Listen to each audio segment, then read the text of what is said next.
Exactly. Now they have gone one few more steps ahead. Now they are renaming their hotel in the restaurants in the name of Hindus, like Jai Bhavani or something religious that is related to Hinduism. And they are also pretending to be Hindu holy men, that is sadhus. Only when the mom questions them and come to know come to know about their identity, they have found to be Muslims. So this is deception by any means. I don't know whether. Okay, AJ, Yeah. I have a question to ask you. Sure. Go ahead. Where's the evidence proof that you say that it's allowed for Muslims in a normal situation to, like, under the claim of kitman or whatever? Because you actually lied about what the definition of kitman is. That's also under something that is life or death. This guy. You can say something by omission, right? That's something that's completely allowed, but not in a normal situation. You realize how amazing what you just said is? So here's a person who wants the entire world to pay him a tax because he's a Muslim and they aren't. And this is a man who practices 5 different kinds of lying and deception, and how he's accusing somebody else of not telling the truth. This is exquisite. This is exquisite. This is like, this is the peak of irony. Mento, you've actually... It is. You have achieved a new peak of irony. It's amazing. No. Which kind of deception are you And actually isn't. See, No. the funny thing. No. The funny thing. This is so Is ironic. that you couldn't even address my point without muting me. Oh no, we did address you, but you just never No, you didn't. You didn't. Because when I was in the middle of it, you decided to mute. Going on to changing the subject. I was going on to ask AJ what his evidence is in regards to making istihlal on things like pork or alcohol. Irrelevant. He will have no evidence for it. Irrelevant. None. Because it doesn't I exist. have a different question, man. Also the other point that Heidi made earlier about And explain about the different kinds of deception, as you know. in regards to so you have taqiyya, which is in regards to a situation of life or death. Kitman is also under that context. And in the situation of tawriyya, it's not in the same context as taqiyya. And for one, it's not classifying. Oh, if you like, I literally brought citations. No, normal. If you go to the chat, I brought citations for I brought citations for every point that I mentioned. What is the difference? No. Here's the thing. I'm not just because you're What is the difference in mad lying and you're trying to constantly mute me. I'm not gonna be the normal. Avoid the question. I don't No, That's fine. Nobody question. I'm not avoiding the So you question. said it's deception, but it's not lying. Is that what you just said? No, it isn't.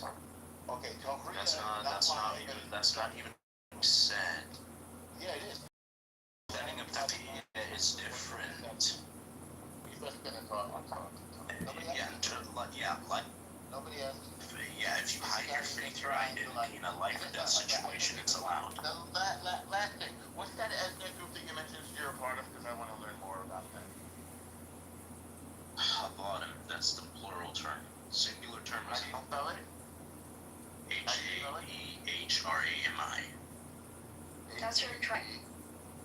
That's not a tribe, no. It's a ethnic group. It's a group.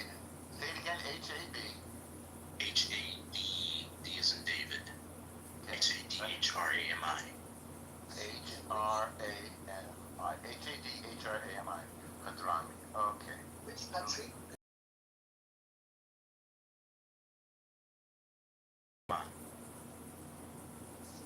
So you guys are on site teaching.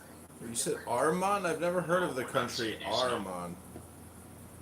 So Did you mean they're found Oman? in parts of Kenya and originally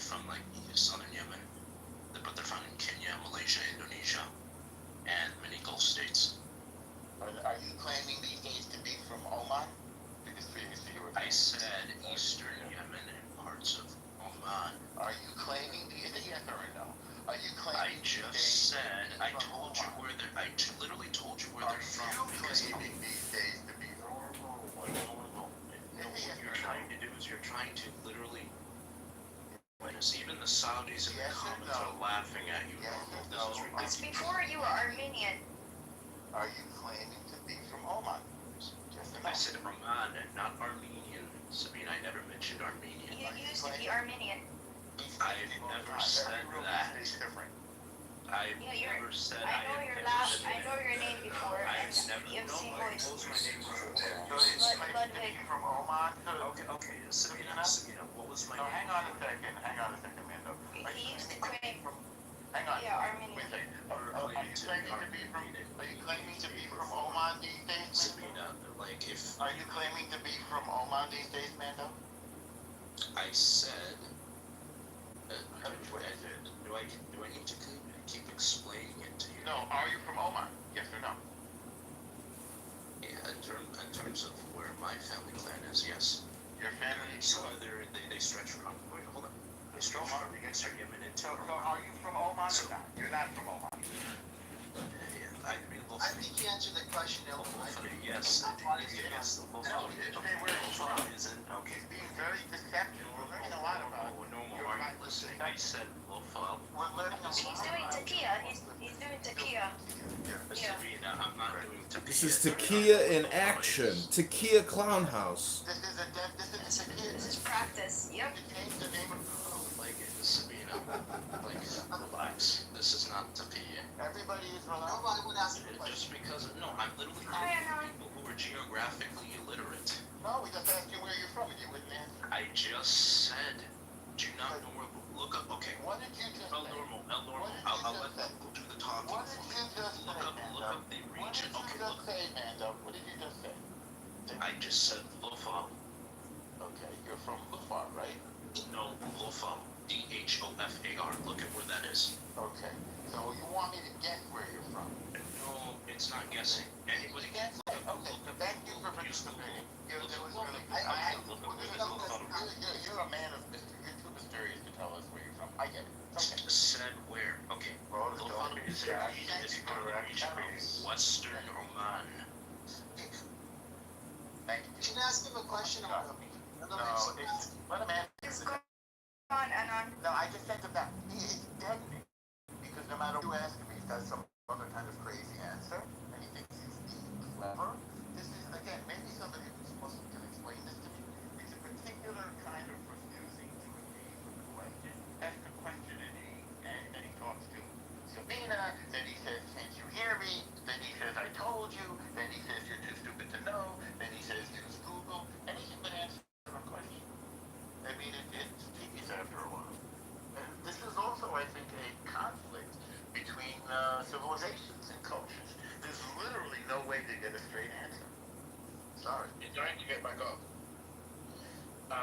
Let's hear from somebody else because he's like it's just deadening to hear such brain dead avoidance of a simple conversation. You know, even if he was telling the truth, which I have no way of knowing, this concept of deception that people give examples, it makes his answers or non-answering questionable. So again, it's the problem. Do we should we believe him or not? You mean- These concepts of deception exist, and so that becomes very problematic when we deal with Muslims and asking questions because this ideology of deception exists. Actually, in several kind of ways in Islam, and so there we go. That's this problem, and nobody will believe you if you're honest, just because of these deception concepts in Islam. I mean, I can't think of any other world religions that have embedded, multi-layered deception practices. You know, I can't think of any other world religion that has that in their system of belief. What will it Are take they to the get Quran itself? Are they the Quran itself? what will it take to get Islam to undergo to self-lead a reform, a reformation, so that violence and killing apostates and infidels and jihad, what will it take to reform the religion to an actual religion of peace? The woman would have to turn on the man from the inside, I think. Okay, so it's underway right now with MBS in Saudi Arabia. Eldama, what do you think? That's what I was hoping. You know, also let's not exaggerate MBS's, presumed kind of leniency towards women. The two things that I can remember in last decade were two things. One, women allowed to drive, whoopie-doo. And the next one is women are allowed to leave their home without being chaperoned by a young male of the family. If you call this progress, be my guest. These are the crumbs that some Islamic countries, including Saudi Arabia, pretend that they're progressing. It's nonsense. It's what we've seen so far in Islam actually in the countries like Turkey, in Indonesia and other places is progressing in the opposite direction, regressing. Is becoming more radical and in a horribly bad way. So I appreciate your ambition, your desire for this position to modernize itself, but modernization and moderation and Islamic ideology are contradictory in terms. It will not. I don't see somebody spiritual here. Hate to dump all this garbage on you guys right now, but like I said, she's a great person, but it wouldn't be respectful to her, to women as such, when a guy goes with a woman that he doesn't respect. Just can't be that way. No, I totally get it, and don't apologize. I asked.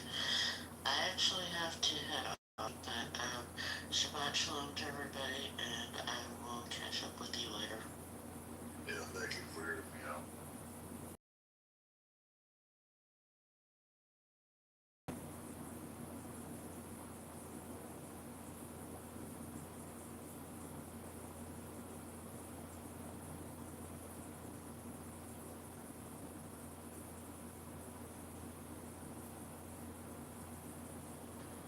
Yeah, I'm single and ready to make it. Got anybody out there in Jefferson Park? A nice Polish girl.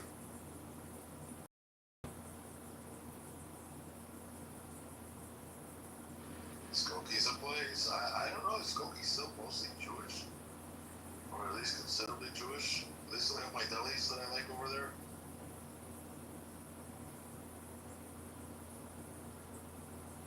Well, August 30th, Jewish Singles event. $15, such a deal.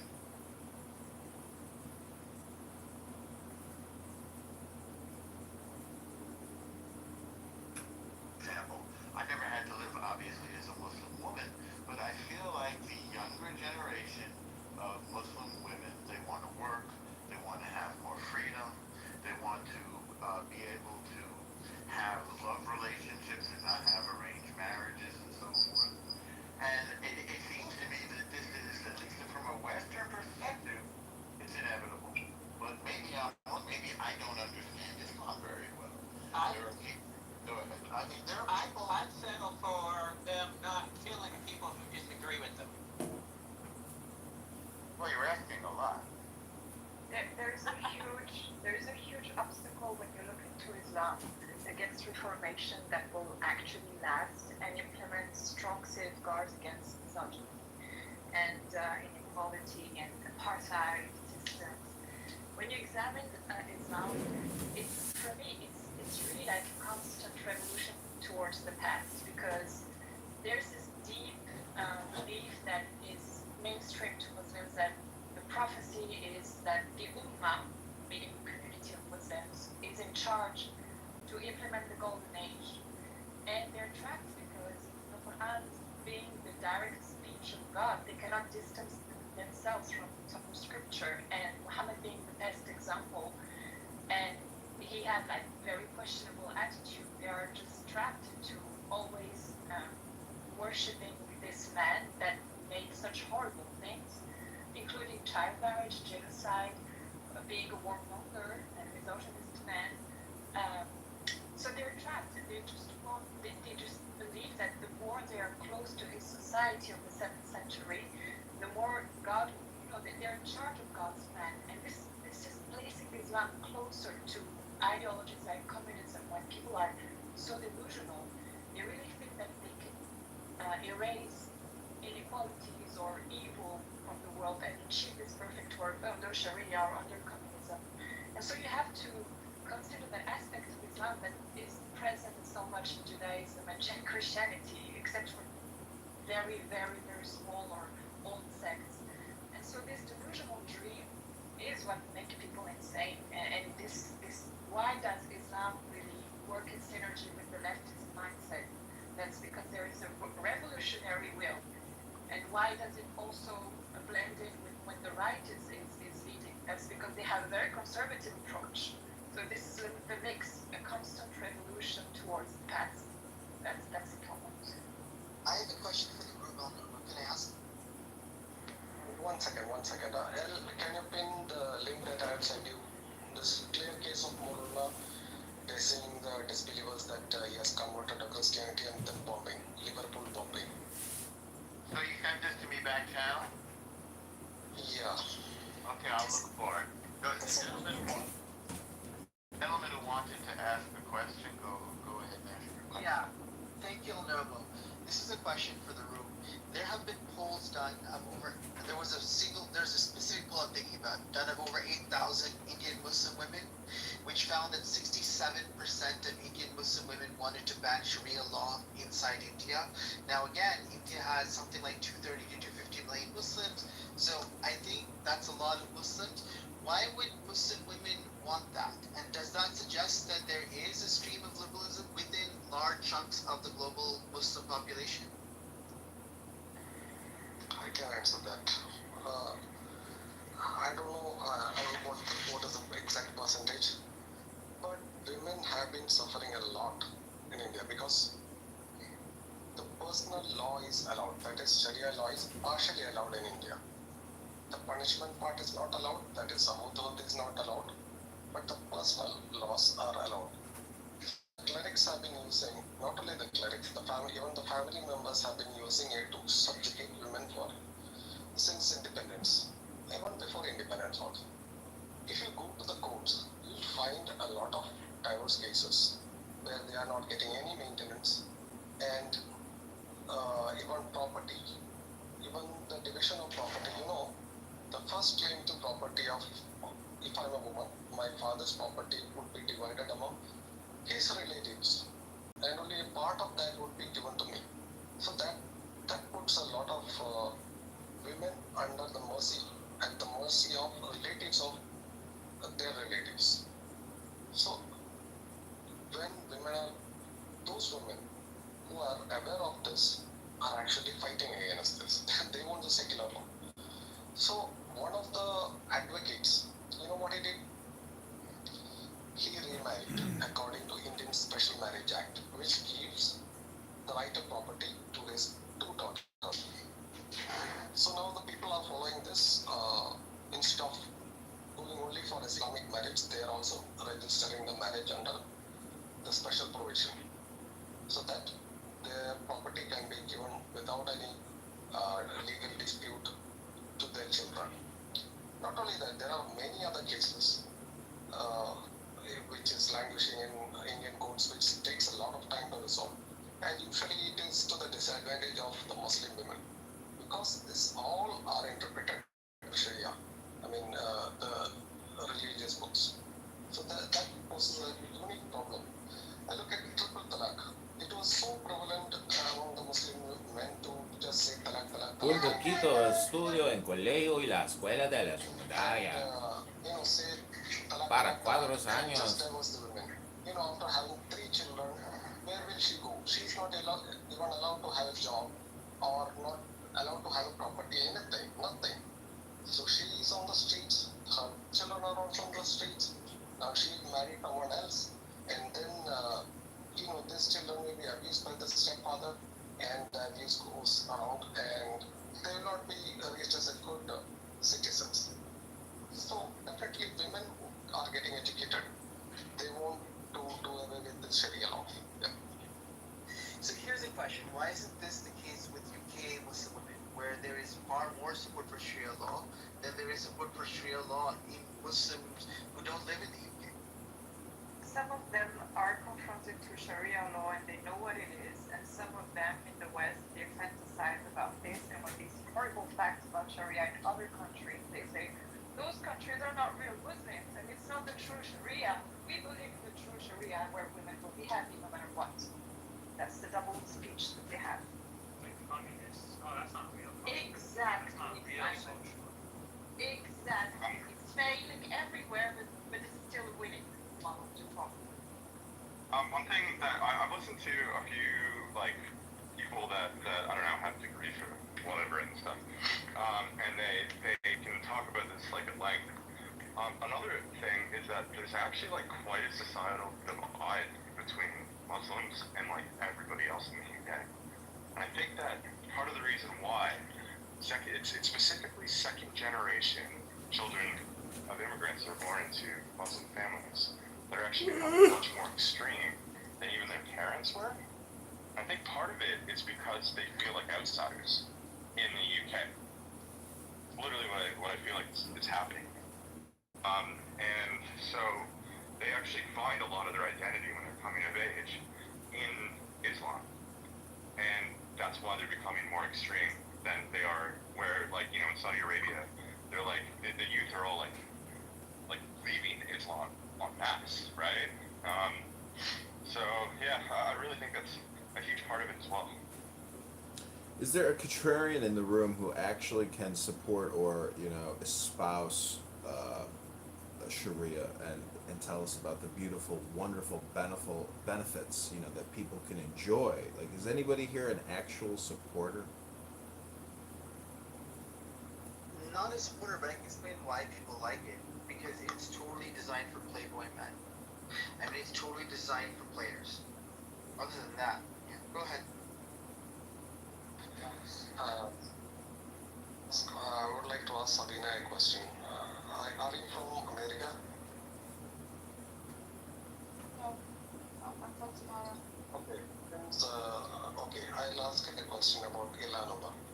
Ilhan Omar once claimed that,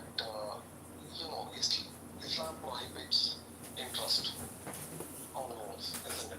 So your student loans will carry no interest. Can you explain me how she gaslighted the people? Because I'll explain after that. Can you explain how she gaslighted them, sir? Yeah. He's asking that how Ilhan Omar has said that there should be interest on loans, right? Yeah. That she's made comments like that. Yeah, to me that's is he saying that's tequila or is that politicians? Because Biden said he would get rid of all those student loans too. Every politician promises to do something. So it's so This is a different thing. What he's talking about is Ilhan Omar saying to get rid of interest itself as a concept. I understand that, but politicians make promises like that. Like Biden said that he would get rid of student loans altogether, not just the interest, the whole thing. That's what he was promising. He's claiming that when she does that, yes. One moment, sir, hold on. She's a politician in America, right? So you're arguing that when she does it, it's tequila. She's not even a devout, like, Oh, he's arguing that it's Sharia, Sabina. that it's a form of Sharia when she says it?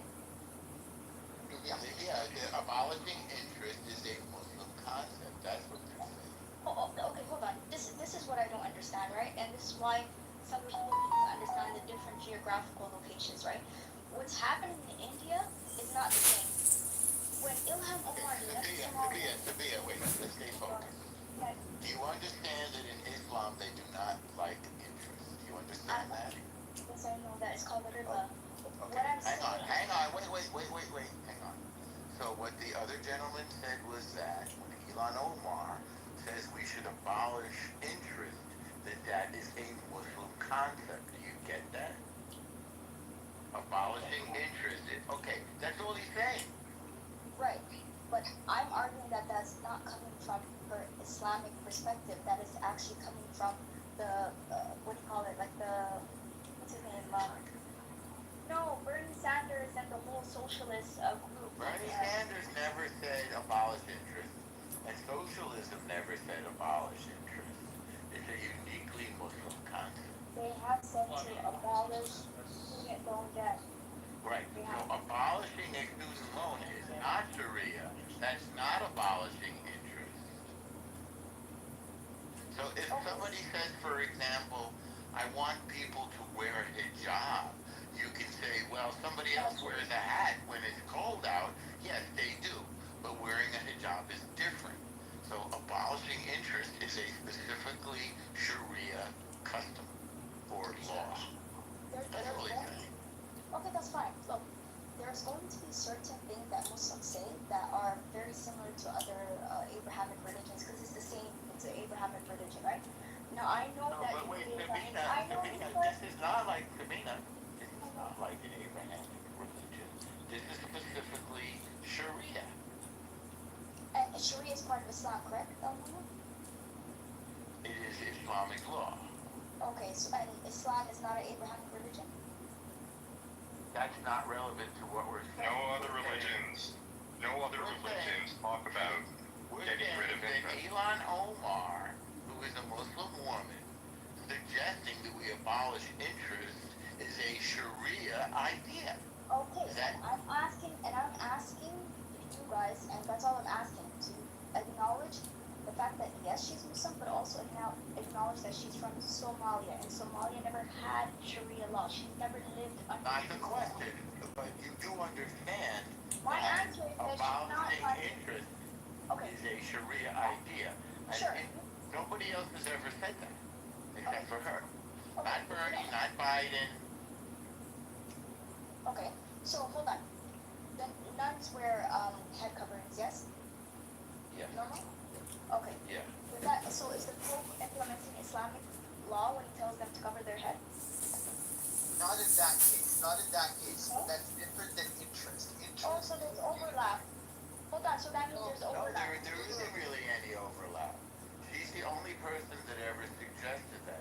So are you denying that Elon Omar suggesting that we abolish interest? Are you denying that that's a Muslim idea? She doesn't know. It could be a Muslim idea. Which is No, hold on. Can I respond or? The head coverings are not even like law by like a specific like theocratic state. Yeah, but what I'm saying is that, okay, she's not an Islamist. That's all I'm gonna end the conversation with. If you guys, and normal, you know exactly what an Islamist is. You know what Hamas is and so on. If you're arguing that she is, then Definitely not Islamist. I mean, I don't know if it's alright. AJ said she was. Were you here when he said it? Well, that's just a stupid comment thing. Well, that's exactly. Leftist. Which wants, you know, the classics. That's how I see it. Exactly. I see her as a leftist. Exactly. She's been saying every single thing that the leftists say. That she parrots all of them. They all say the same stuff. What's her called? Protects trans rights, all that fun. Right. Which would not fly in Muslim countries. That's why I don't get. Thank you. Directly contradicts. Okay, thank you. However, there's a difference with banning interest and the rest of it. Banning interest does not come from any other major political faction in the United States. That's different, fundamentally different. Now maybe everyone doesn't know that, she's not very well read. Guys, my prediction came true, by the way. Remember I told you Jews bring Muslims into the West? Well, guess what? A Jew in Canada just got attacked by a Muslim, and it was recorded, and it happened right before I said it would happen. It's on. Thank you for that. That was very insightful. No, I think it's control. It's 24-hour. It's 20 hours old. It shows a Jewish man, and I think his daughter's about 5, and this guy is beating the guy up, and the girl, his daughter's swearing all over the place, something like that. Oh yeah, I've seen the video. It's pretty fucked up actually. But this fellow somehow is trying to blame Jewish people for bringing Muslims in, which is like kind of like a Aryan nation, you know, like KKK, like the Jews are destroying society by bringing black folks or by bringing Muslim folks. Is a particularly virulent form of delusion that this guy was promoting. It's nonsense. Stupid.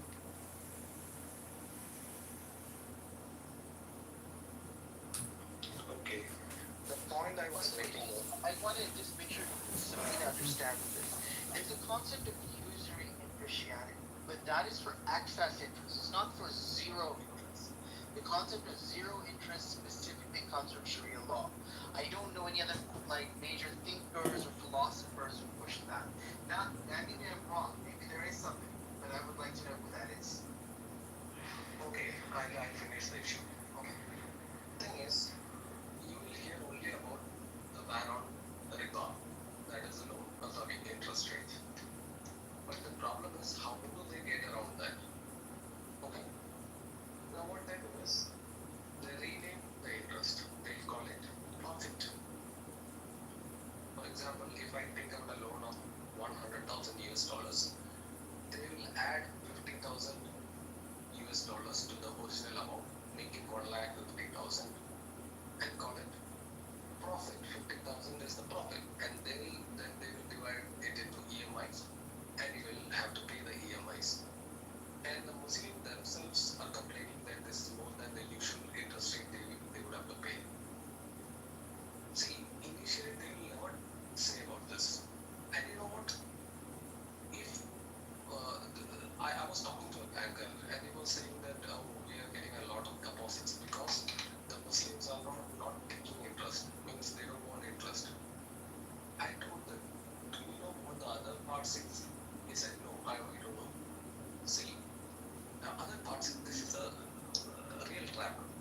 When Muslim is investing in a company or in a bank, you're not giving him interest, but you have to pay him a portion of your profit. So, what is the percentage of the profit that you have to pay out? It is defined nowhere. So, if they ask for 50% profit, you have to give them because you have not given them interest. So, this is the kind of trap they will give into. They will give nice, sweet promises. When you're trapped, then they'll have your back.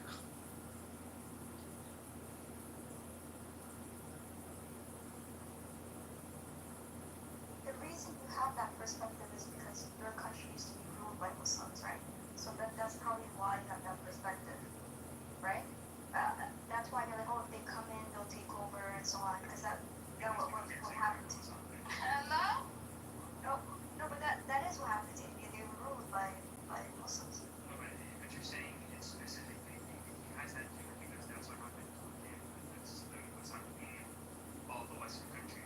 They being their shithole countries and then trying to establish the same rules of law. See, we were ruled by the By the way, the people who speak like this on the right, they consider India a shithole country too, and they think they're the biggest immigrants to the country. What's your response?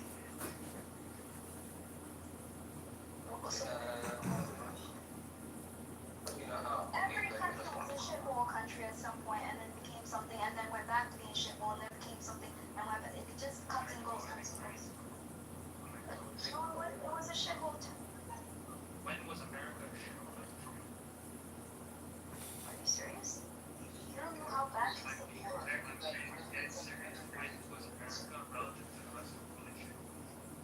Compared to many places in the 1800s, 1700s, 1600s, it was a shithole. 1800s in America was that was like You're talking about the proxy war that the Americans and the French had on the land? That period you're talking about? Again, you made a claim. You said Well, yeah, but it's the late 1700s. when that was. In the 1780s, 1790s, America was not a rich country. You had the very founding of the country.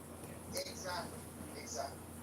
And moving forward, 100 So it was like a shithole country for like a year, and then it became amazing, basically. not a year, a long time.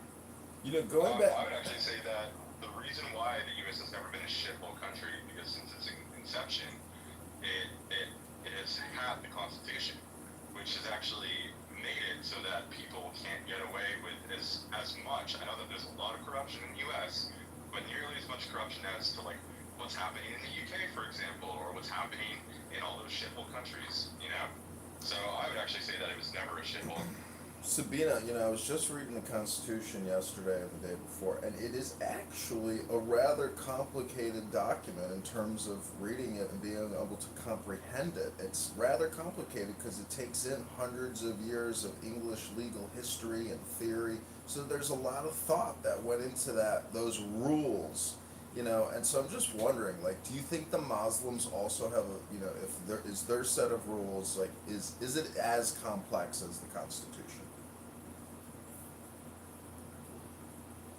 Yeah, I would argue that the Quran is a very difficult book to read. You have to learn Arabic and yeah, it would. Oh, I can't read an English translation. I gotta read it in the Arabic. You have to learn. No, you can learn. Was he asking me or okay? Never mind, John. You can just ask Simon. One second. Quran itself is very simple to read and understand, and you are saying it is very complicated. You're going against Allah.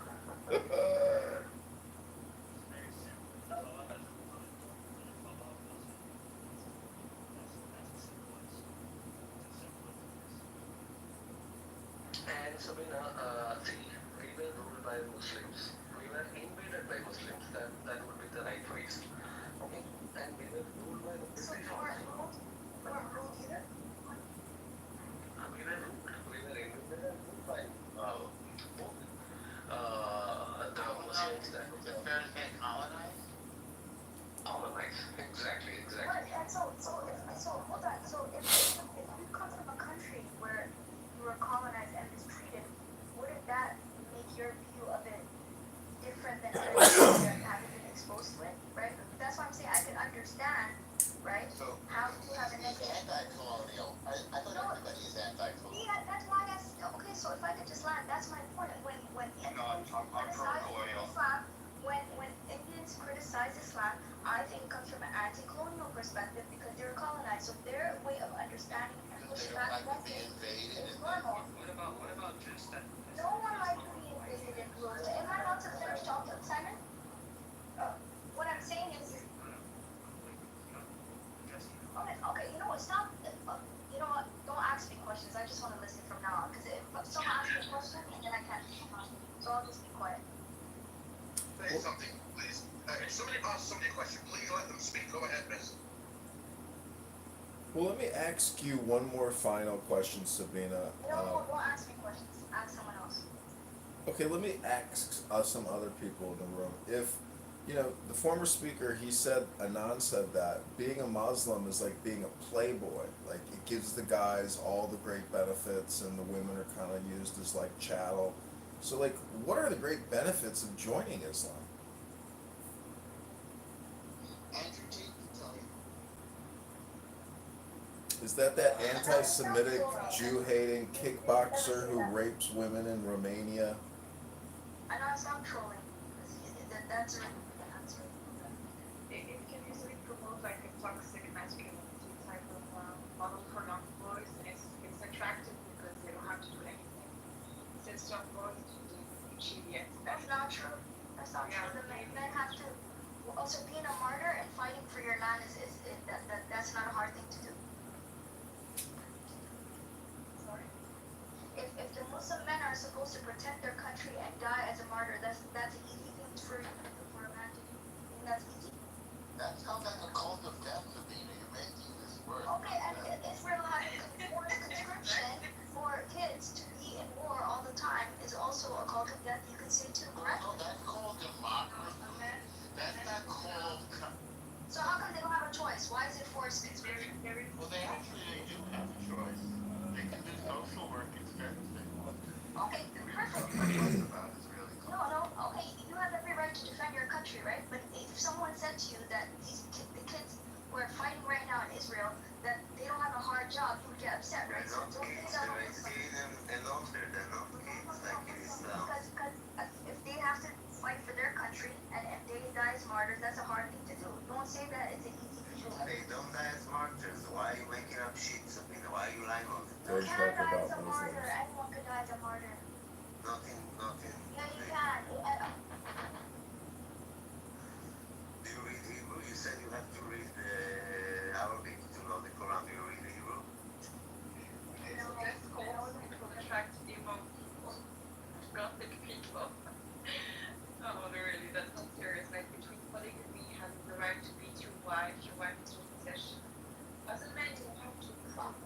And pedophilia, don't forget pedophilia. Just have to be a man grants you like so many advantages and privileges. It's just physical and obvious. Yeah, I also want to point out Israeli conscription and Islamic sort of martyrdom they're nothing alike. I mean, Israel's drafts protects people from actual threats, and they train soldiers to survive and defend the country, whilst as used by extremists about seeking death to harm others, one defends life, the other destroys it. So the comparison is absolutely ridiculous. Right, the suicide bombers, Sabina. Those guys. The ones that target civilians, yeah, they're terrorists, but regular soldiers that fight for their country are not terrorists. Oh, like Hamas? I never said Hamas. Well, Actually, in Mali's were refugees, they were occupied the land, we give them shelter there. And why do you talk about Muslims now? What about all the Muslims that were in combat for thousands of years? Thousands and thousands of years? Really? I didn't know thousands and thousands of years. The Jewish people are, the Jewish people not belongs to the land of, Palestine. There is no Israel anywhere. Asylum here.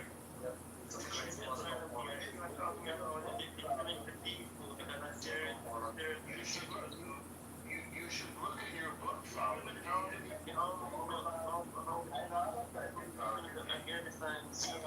Hang on a second, son. You should look in your book, brother. Brother, Israel's in your book. Look it up. Man, unlike Zionist, you are just many Israel and many times in Quran. And I would like to answer Sabina on the Indian issue. See, we have been colonized by both British and the Muslims. So we never kept grudge against the British. I was pissed off as a Christian, as an ex-Christian. I was pissed off British more than the Hindus themselves. But they don't keep all this grudge against Christians or. And what happened? The Muslims. It was not the British who divided the country. It was the Muslims. In 1934, they asked for a separate country because they said that we cannot live with the polytheists. They got two countries which they said that we'll make paradise out of it. What is the condition of Pakistan and Bangladesh? They're shitholes, much more shithole than us. Yes, we are a third world country. We are very complex, and we are progressing. We are a young country, and it is too complex. Unlike other countries, it is too complex that it will take some time to get our act together. I agree with that, but we do have a space program, and see, the problem is now the Muslim population. There was no total population transfer to Pakistan. Those who voted for Pakistan stayed back in India. We allowed that. If it would have been any other country, they would have kicked them out. And now what they are doing is now their population has increased. Now you know what happened in my country?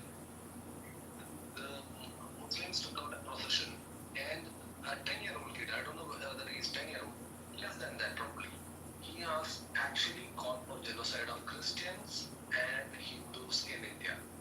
He called for genocide of Christians and Hindus in India. This is the condition of. This is what Muslims are doing in my country. And other things that they are doing is they drove out Kashmiri Pandits from Kashmir. 2-3 lakh people are refugees in my own country.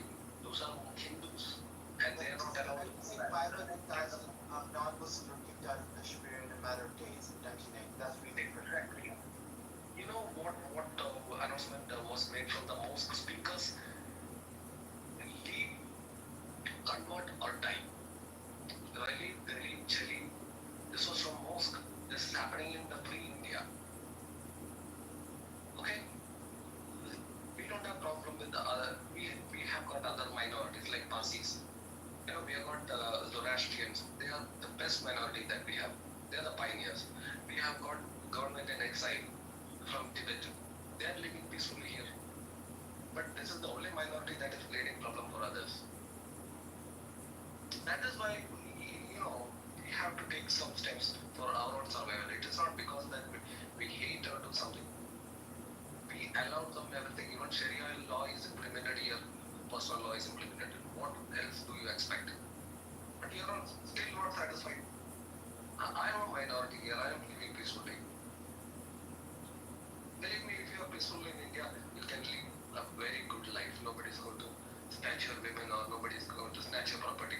Can you imagine what would have happened if I was born on the wrong side of the line? If I would have been in Bangladesh or Pakistan, believe me, my mother, my sister, everybody will be abducted. There will be always a threat of abduction. I cannot have property because anytime a Muslim has property, they would accuse me of blasphemy and kill me. You know, even in conservative areas in India, I had beef. Like in the Hindu majority, I used to have beef. You can have beef, okay, discreetly. But the Muslims want to show their power and over we cut open your rubbered cow and show it to I will, you know, like provoke you.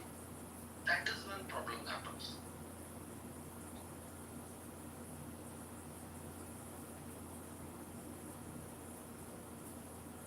By the way, Hindus from my area, they have beef. It's the Oh, hey, Tobias, you're here. What's up, Tobias? How you doing? That was an epic night last night. Holy shit.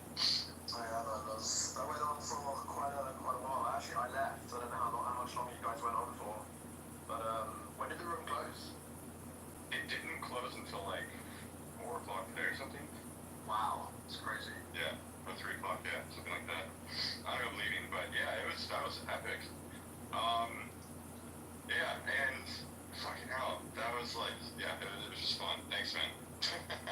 Yeah, the first time I've been on the app in a year, that was epic. Oh yeah, no, absolutely. Tobias, I have a question. Actually, here, give me just 30 seconds. Yeah, as long as basically, AJ, that I've always felt that I know that most Indians are like good, hardworking people, and they're shaped by their sort of culture and faith that actually value respect and tolerance in their community. And Hinduism, which is obviously the majority religion, teaches good principles, very much connected to like non-violence and harmony. The country's challenges are obviously made worse by many decades of aggression and terrorism from Pakistan, but you know the people continue to live and work and build. So I think earlier the comments about India as being a shithole, I think actually that kind of ignores the reality of who people actually are and what they stand for. Well, I'm not saying that the people are shithole. No, I'm not responding to you, Simon. I was responding to. Because I directly said India was a shithole. Was that you? Alright. So I mean, like again, but like that doesn't exclude. Like I would say, like Nigeria is also a shithole country, but like Nigerian people are extremely hardworking. So it's not to discount. Like the actual people themselves. Yeah, it wasn't because you weren't the only one that said that. It was also that lady, that Muslim lady earlier, where she said it in a way that was directly not for the reasons that you said it. That's what I was mainly referring to her. I lived in India. I loved India. I don't know. I had a great time when I was there, so I don't think it's a whole country. But so Tobias, my question for you is, what do you think about all of the protests going on today in like every city in the UK? Do you think it's gonna work? Do you think people are done with it? What are the It's going on. They're migrant protests essentially, all over the country. Small towns, big towns, cities. Yeah, I was kind of watching the news earlier, and they were like kind of going to all the different cities, kind of like interviewing people, and it's in at least 40 towns and cities, but I think there's a lot more going on because I saw them in my town too when I was in town. It was smaller though, but yeah. What are your thoughts on this? Because it's getting pretty crazy here.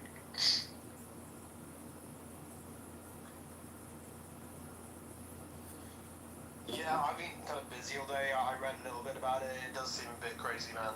I need to kind of read up what's going on. I kind of have a gist of what's happening, or can you enlighten me if you wouldn't mind? Yeah, it's specifically to do with the hotels, and they're like protesting at the hotels in all of these different cities. So it's like specifically towards, I don't know if people know what's going on, but in the UK right now, there's something like 250 hotels across the country, all over the place now, where they have been taking these illegal migrants and housing them in there. And the Labour government has been telling everyone that it's mostly women and children, when in fact, like, there's even statistics out there saying that it's like 75% men. And we've been having a lot of issues with them. There have been like a lot of underage girls that have been raped by these guys, women are getting sexually assaulted. These guys are not coming from the best places, maybe what Simon would consider a shithole country. And it's getting to be a pretty dire situation in the UK. And I think that like, basically the UK is like about to explode. So that's my thoughts on this. And a lot of people are saying it. Yeah, following what is happening in England, it's very pathetic situation. Even now, even now the boats are coming and the government is not unable to stop it, despite the PM saying that we'll be deporting them. And as soon as they land, these migrants, they go hang around the schools and stare at all these young kids. It's pathetic, man. These people have to, if kids are not safe, how will a parent can settle down and be at peace? It's paranoia he'll be always be in paranoia, like what is going to happen to my kid. And the schools are like teaching these kids, introducing them to Islam, taking them to mosque, and doing all this kind of shit, teaching about Islam. This all should be kept away from schools. It should be personal matter. Somehow, even the Christian preachers who are preaching on the road, even those who are praying silently are being arrested by the police. Whereas the Islamists, they are taking out big processions, blocking the road for prayer and doing all kinds of nonsenses. Nothing is happening to them. Absolutely nothing. Well, yeah, so so what I will say is that I think part of the outrage is obviously that like women and kids aren't safe now in many of these towns, and they're putting them in little towns that like some of them are even outnumbering the actual like main population of the town. And there's a bunch of these hotels that are actually like right next to schools as well, like just like public children's schools. And there's like, story after story, mom just like sees that there's like these just random guys that are like on their state-given cell phone filming their children going to school and things like that. And it's just getting like super dire. And so that's why the UK is essentially breaking down right now, is because, and I think the other side of the outrage that's happening is the fact that we are paying something like $50 billion a year to house these people. So a huge chunk of our tax money is going to these people, and then they're coming here, and then they're making our children very unsafe. So it's like, yeah, so that's sort of the issue in hand right now, and that's why it's kind of boiling over. Yeah, I'm just reading about it now, like, yeah, no, I did read about this earlier, but I didn't know too many details. I've had quite a bit of a busy day, but, I can see why people are angry about it. Yeah, I guess a lot of people worry about sort of safety and, sort of cultural tensions and stuff. Yeah, I think it's good that people are finally kind of speaking up a bit, but I'm not sure how much will change, because obviously the government has been ignoring immigration concerns for so many years now, Yes, the Brits themselves are sleeping rough on the road. And they are homeless. And these people are housing terrorists. And pensioners, I think pensioners have been evicted also, in some cases. My name is Tina Peters. They worked According to the media, their entire life, paid their taxes, paid their bills, doing everything as required by a good citizen. And they are being thrown out on the road. I don't know what's happening. If you're good, you'll suffer like hell, isn't it? And I'm seeing young women on the road, you know, homeless women. Such a sad situation, and they are thrown to this roads. Anything can happen to them.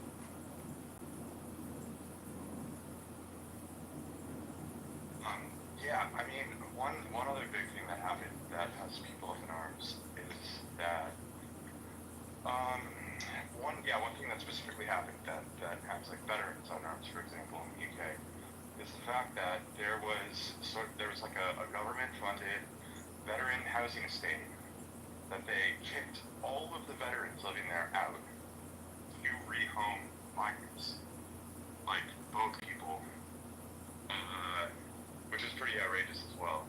It's like they care so much about those people that they're willing to like throw their own people under the bus day in and day out, and allow children to get raped, allow women to get raped, allow weird fucking things to happen. Like I don't know if anybody saw the viral video that happened yesterday in London, where like a guy literally just like clearly like a guy boat guy just pulled his dick out in the middle of the subway in front of kids, and like I think like 6 guys just joined in and like beat him up and did a citizen's arrest on him.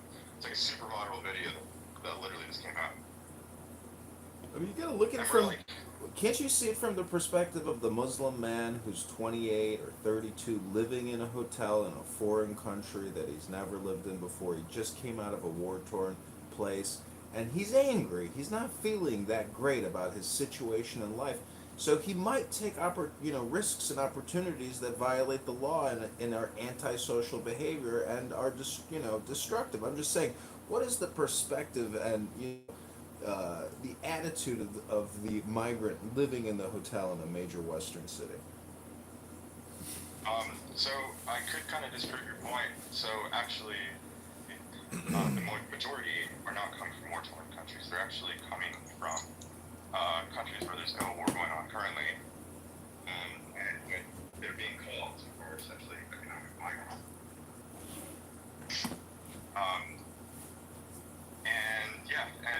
So they're not coming, or they're coming here to get free money, essentially, because I'm all for saving refugees, getting people out of war-torn countries.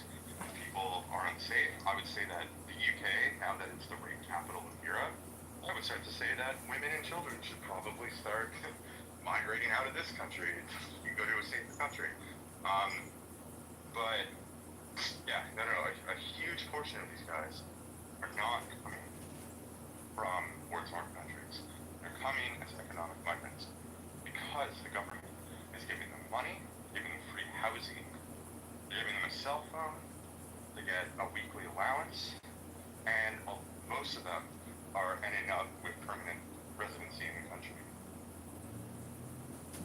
How many of them are sent back? Almost none.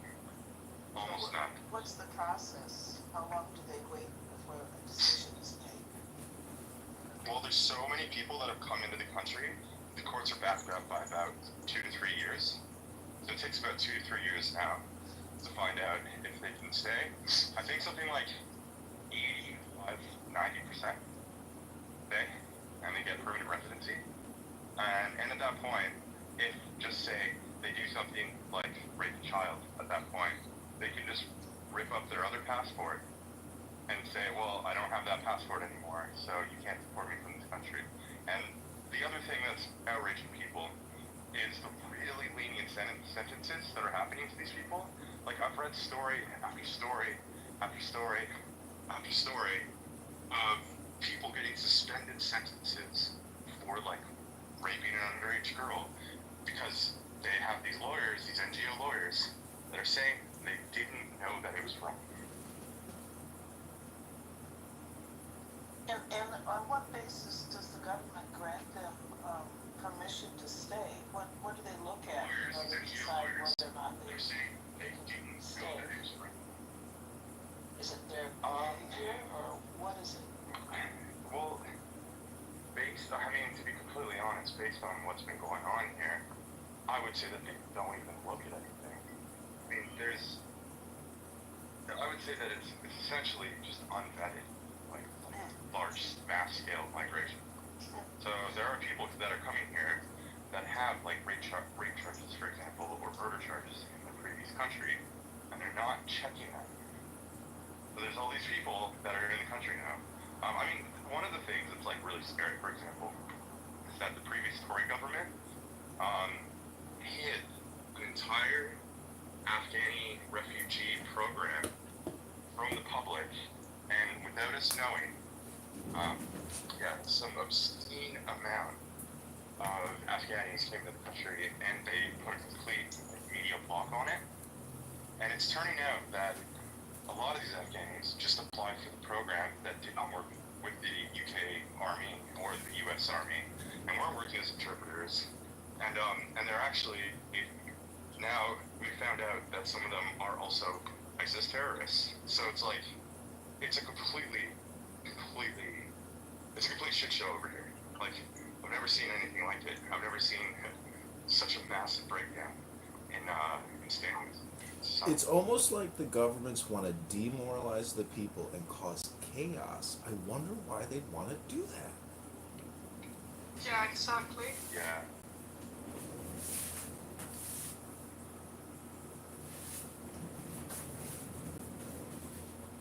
I mean, you do realize the only way to rule Clown House or, Clown World is to destroy Clown World or, to essentially divide and conquer.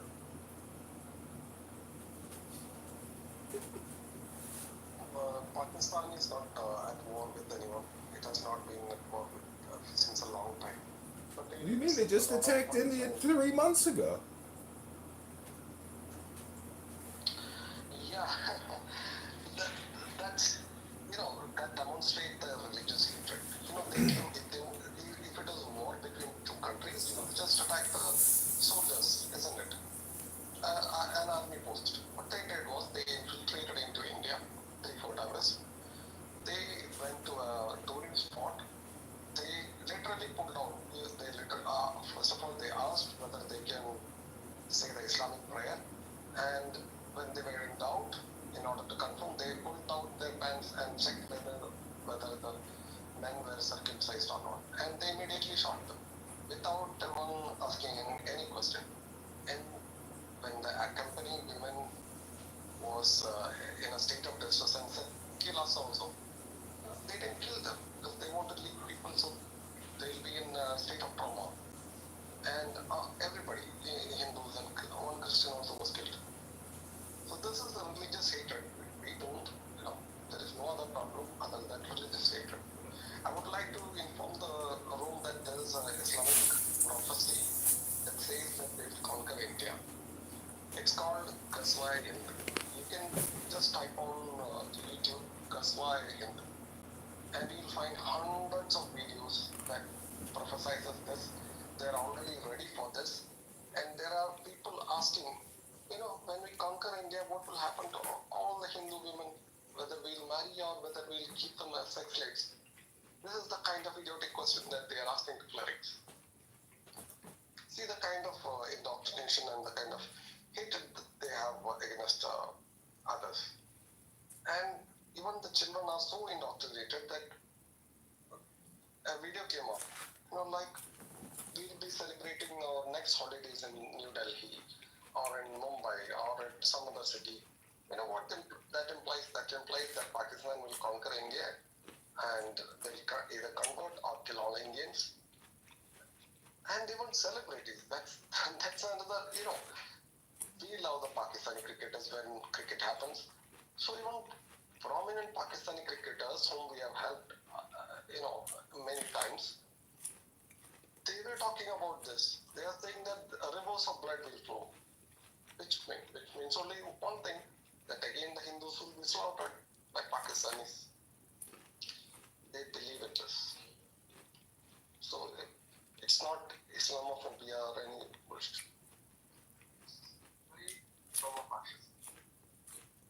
And they will do it, whether you like it or not, whether you are friendly or not, whether you do anything for them. They think that is your country is Darul. They will invade it. From a Western perspective, importing high testosterone young men that are polygamists and militant in nature because of religious and, I guess theocratic programming, it's not desirable because it causes more conflict and more concern and more work on behalf of the new host country. It's like bringing fleas or parasites, into your home. I mean, nobody wants to deal with bed bugs. Okay, I love the metaphors. They're very. Uh,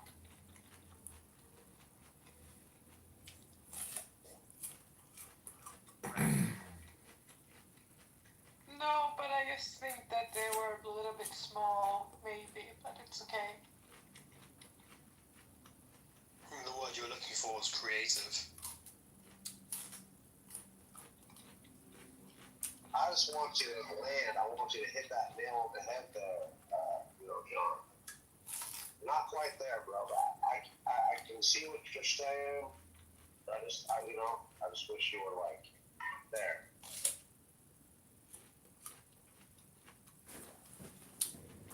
Well, a lot of people, the way they deal with bed bugs, they just throw the whole mattress out and then they got to do a full sterilization of the room. I mean, you can't leave one little critter left, otherwise they can remultiply. You got a whole nother infestation and then you got to throw out that mattress again. It's a lot of work dealing with bed bugs. Are we the bed bugs?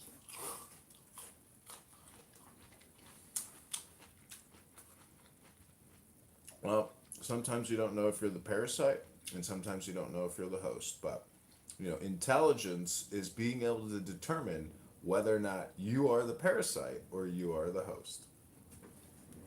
So, what if we are able to realize we might be the parasite? Are we still intelligent? I don't know, if you describe yourself as a parasite, would you describe yourself as being intelligent? I'm not saying that. Maybe sometimes we all can be a parasite, right? I don't think that's the question. I think the question is ethics. It's what is right, what is wrong, and that should be the guidance when you speak. So if we don't have any guidance, we can talk shit about everyone, we can start a genocide or anything. I just think that we should have our manners in place, that's it. Agreed, but when your government and your local elected official imports thousands of Muslims into your backyard without even telling you, there's grounds to be a little upset with your elected so-called democratic leaders that are destroying your that future. is accurate. That's accurate. Yeah, sure.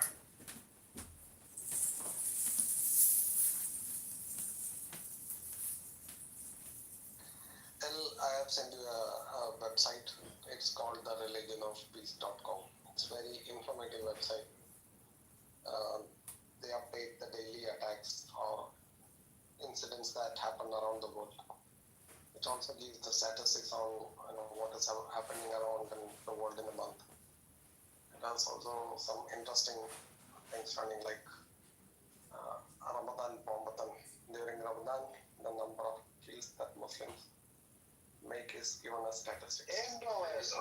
Now that's religion of peace. There we go. The guy who killed Gandhi was a Hindu. Okay. Sorry, I couldn't hear you. I said Hinduism. That's the religion of peace, right? It's the guy who killed Gandhi. He was a Hindu.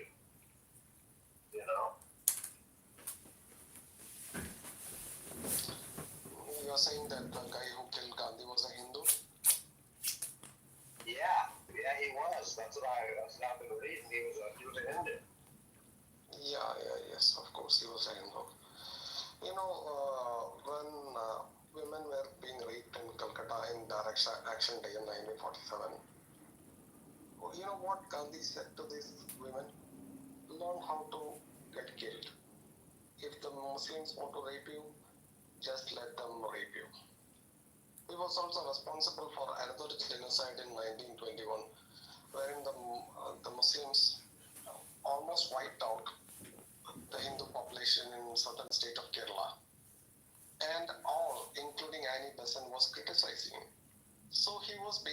appeasing the Muslims, he allowed them to massacre the Hindus on more than two occasions. He considered the creation of Pakistan and Bangladesh. He also sat on a protest to give Pakistan 50 crore rupees. Okay, you know what Pakistan did? They took the money and bought ammunition and raided India. Could we talk about Israel and the problem Israel has? I mean the problem the Muslims have with Israel instead of in other countries, please. Sure, but Yeah. it should be Well, he's saying some interesting things about the Mahatma Ji I've never heard before, and I gotta say it's a little alarming. Yes, it's alarming because even I was not aware of it, and only when I grew up and the people started saying I opposed them. I said nothing like that happened, but when I read history, and when I had gone through the accounts of those who were privy to it, I have a different view.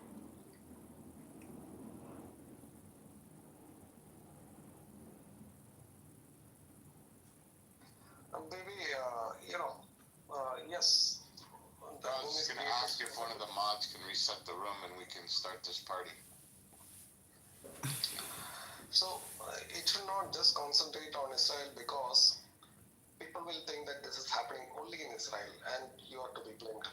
When you show them that it is happening all around the world, that only then will people realize that this is a global problem and this ideology is a problem. Otherwise, they think this is just a land dispute. I agree. So, what is it in Islam that gives them this, I guess, feeling of superiority, or I can do whatever the F I want to do? This is, when they start off in madrasa, that is the Islamic schools, they are totally brainwashed. They are set everything. Like one of my friend, he did not have any much outside contact with other people. So he was told every day that Islam is the most perfect religion. It is perfect according to science, and there are many scientific facts in the Quran. And this has a certain effect on people. Okay. Then there is a Spartan lifestyle. In this madrasas, you are abused.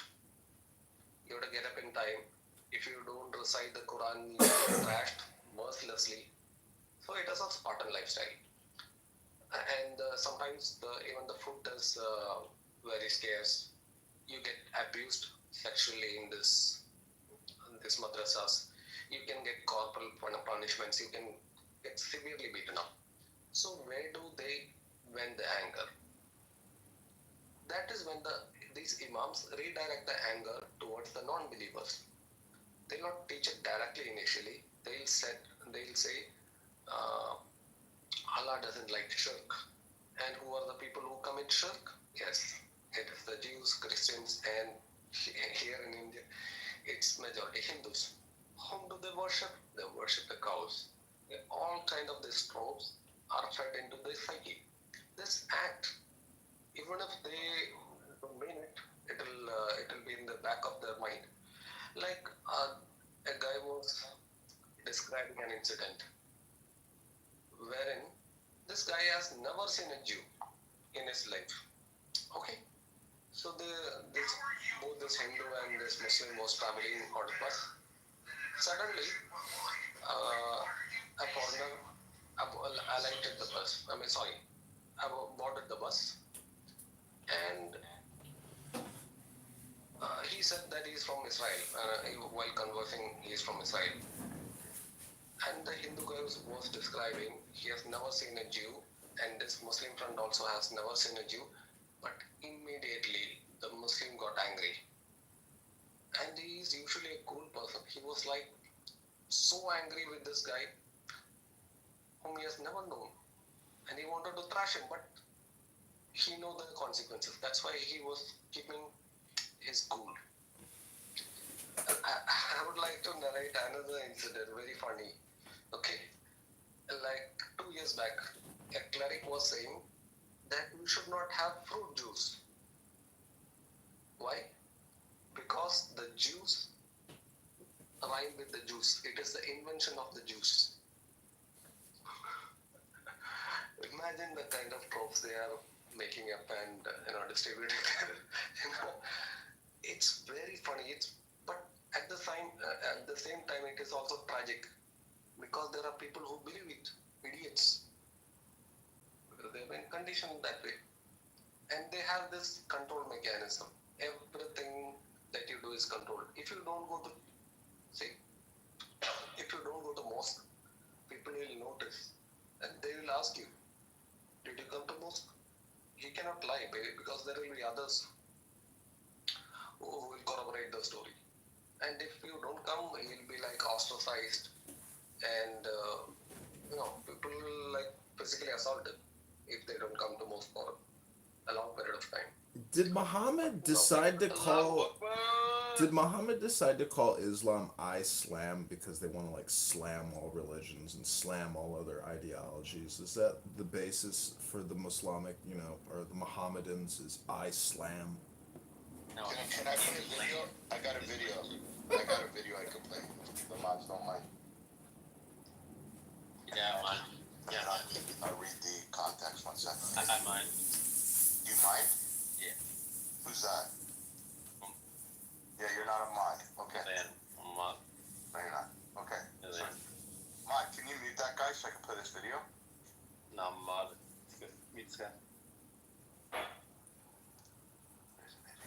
1 second. What's the video, BB? I'm playing it. 1 sec. But what is it before you play it?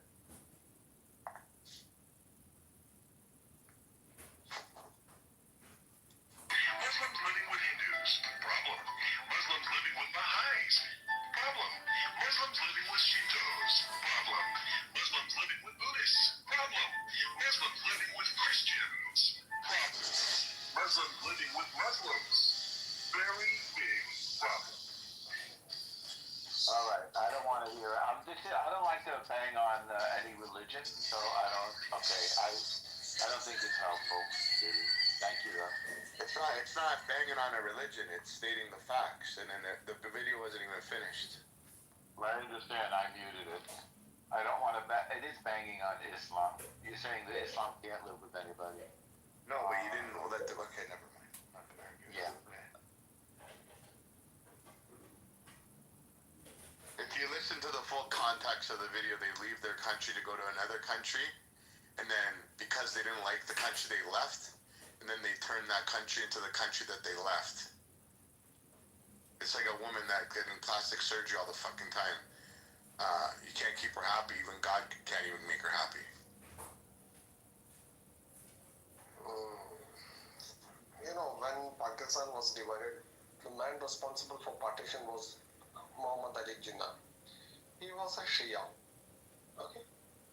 Now the Sunnis in Pakistan are calling Shia. But I heard it is that door. You didn't want to slam, but this guy's been slamming Islam for the past 20 minutes that I've been in the room. But you wouldn't let me play the video.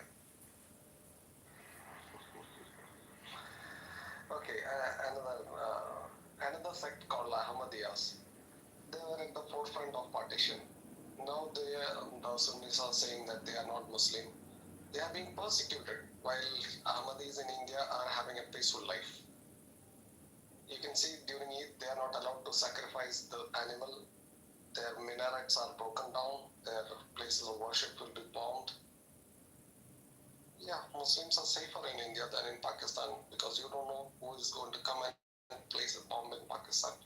Most Shia bombs the Sunnis, Sunnis bomb the Shia, both bombs the Ahmadis.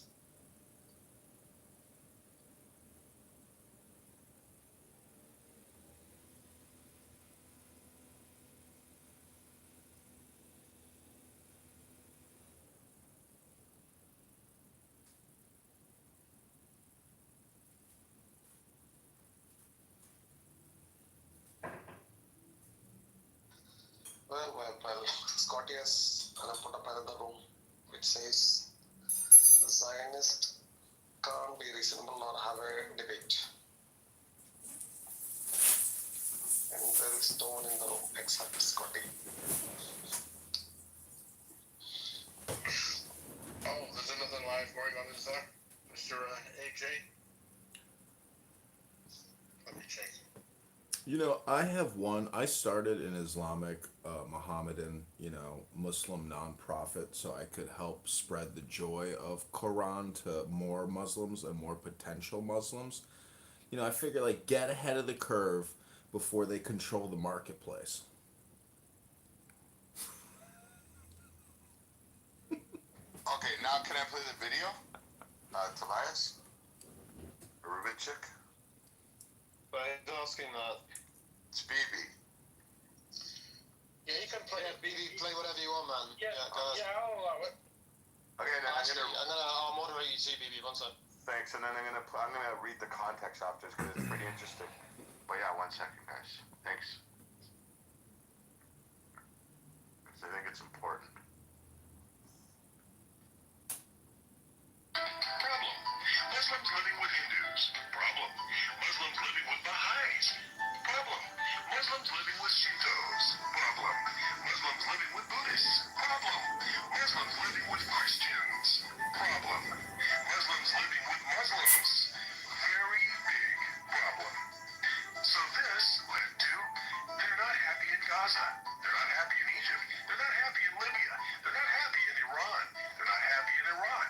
They're not happy in Yemen. They're not happy in Pakistan. They're not happy in Syria. They're not happy in Lebanon. They're not happy in Nigeria. They're not happy in Kenya. They're not happy in Sudan. They're not happy in Morocco. And they're not happy in Afghanistan. So, where are they happy? They're happy in Australia. They're happy in Belgium. They're happy in France. They're happy in Holland. They're happy in Italy. They're happy in Germany. They're happy in Spain. They're happy in Sweden. They're happy in Denmark. They're happy in the USA and Canada. They're happy in Norway and India. They're very happy in England. Loads of welfare benefits. They're happy in almost every country that is not Islamic. And who do they blame? Not Islam. Not their leadership. Not themselves. They blame the countries they are happy in. And they want to change the countries they're happy in to be like the countries they came from where they were living with.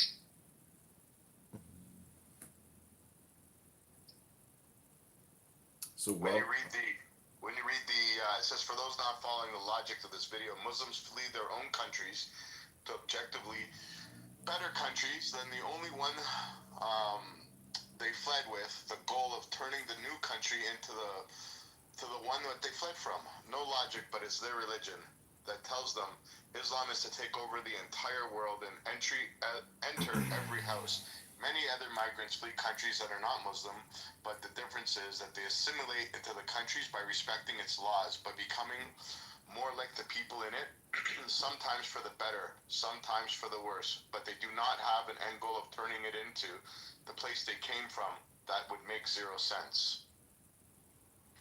Well, you can't put the blame necessarily on the people that want to make their new host country like their former bad host country, because it's really the leaders of the Western countries that are letting them in to begin with. Those are the most guilty, in my opinion, of all, of this whole dynamic. It's the people in the West that are letting these Muslims in. I agree. And why do you think that is? And you're a very intelligent guy. Do you think they're doing it because of votes? I think it's clown world. It's wokeism, and they are trying to they're trying to malign and destroy their own country in order to essentially maintain power, which you could say is votes. No, they're doing not just for votes. They're doing because these people come and work the jobs that you would not work. But they're not. But they're not like in Canada and the United States. If you see it, they're coming here because they're making more money. Like in Canada, they're making more money than somebody who's worked here for 35 to 40 years, getting a retirement pension and benefits and old age. They're making more. So my mother tomorrow, even though she came as an immigrant, worked her whole life here, worked for 50 years. I think she makes $1,100 a month, retired. If she goes tomorrow, throws away her passport, starts speaking different language, she would quadruple that amount.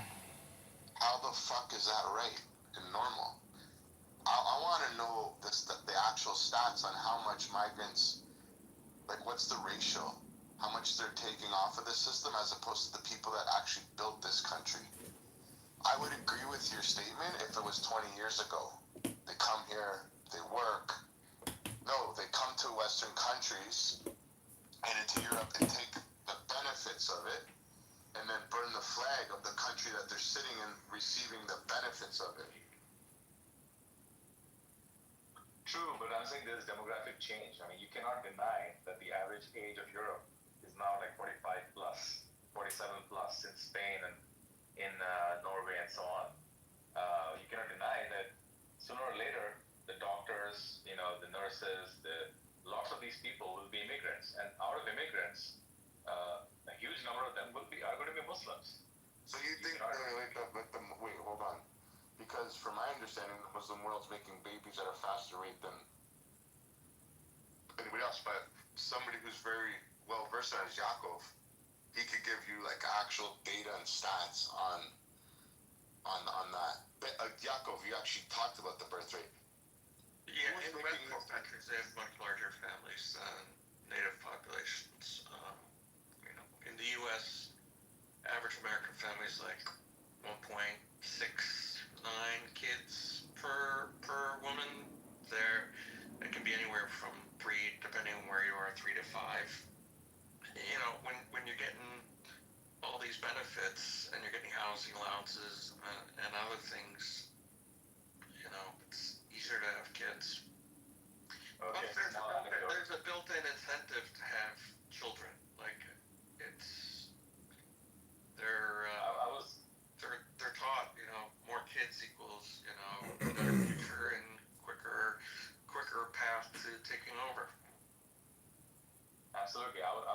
Quick anecdote. I was in a cab in the U.S. and the guy who was driving me was originally Palestinian, right? Who lived in Egypt. And he was telling me, I just happened to ask him, like, what do you do? He's like, I have a business. My sons run it. It's a mechanic shop, garage. And he's like, I have a good business. I'm like, okay, cool.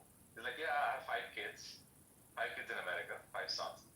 All of them are supporting him in the business. I'm like, wow, that's a lot of children. Oh, he's like, that's nothing. He's like, that's nothing. My cousin who lives in the West Bank has 125 grandchildren. 125 grandchildren for one man. Because he has 15 kids and 125 grandchildren. Maybe he was exaggerating, I don't know. But no, that goes back to the average age of 45 and older. I believe it's way younger. The thing is, like, try even living somewhat of a decent life with like 15 kids and like fucking 125 grandchildren. It's like, there's no, like, if you're living in poverty and you're just having sex and kids, it's like, okay, cool, like, there's nothing to aspire to. But like, when you're living a somewhat decent life in like a Western country, like, you don't want that many kids simply because like your standards of living would be drastically. But why not? If the government's giving you benefits to pay and you're living better than somebody who's worked there their whole life. But the problem I see with the problem I see is I don't think it's the problem of having 15 kids. I think the problem is when you're in that country receiving the benefits of the 15 kids and then you burn a flag of the country that's giving you the benefits. I think that's where the big I wake up and I know what the median age for Muslim Americans. The median age for Muslim Americans is 34, compared to, depending on what sector you're looking at, anywhere from 39 to 48. So they are significantly younger. So you can compare 34. Actually, the best way to compare, best two numbers to compare is 34 to 48 median age. Did you hear the story from Texas where in Dallas they bought like 400 acres of land, wanting to create? That got shut down. That got shut down. I know because that game got shut down. Yeah. Why? Yeah. So they're trying to create a small little Islamic piece of land within Texas where Muslims will rule.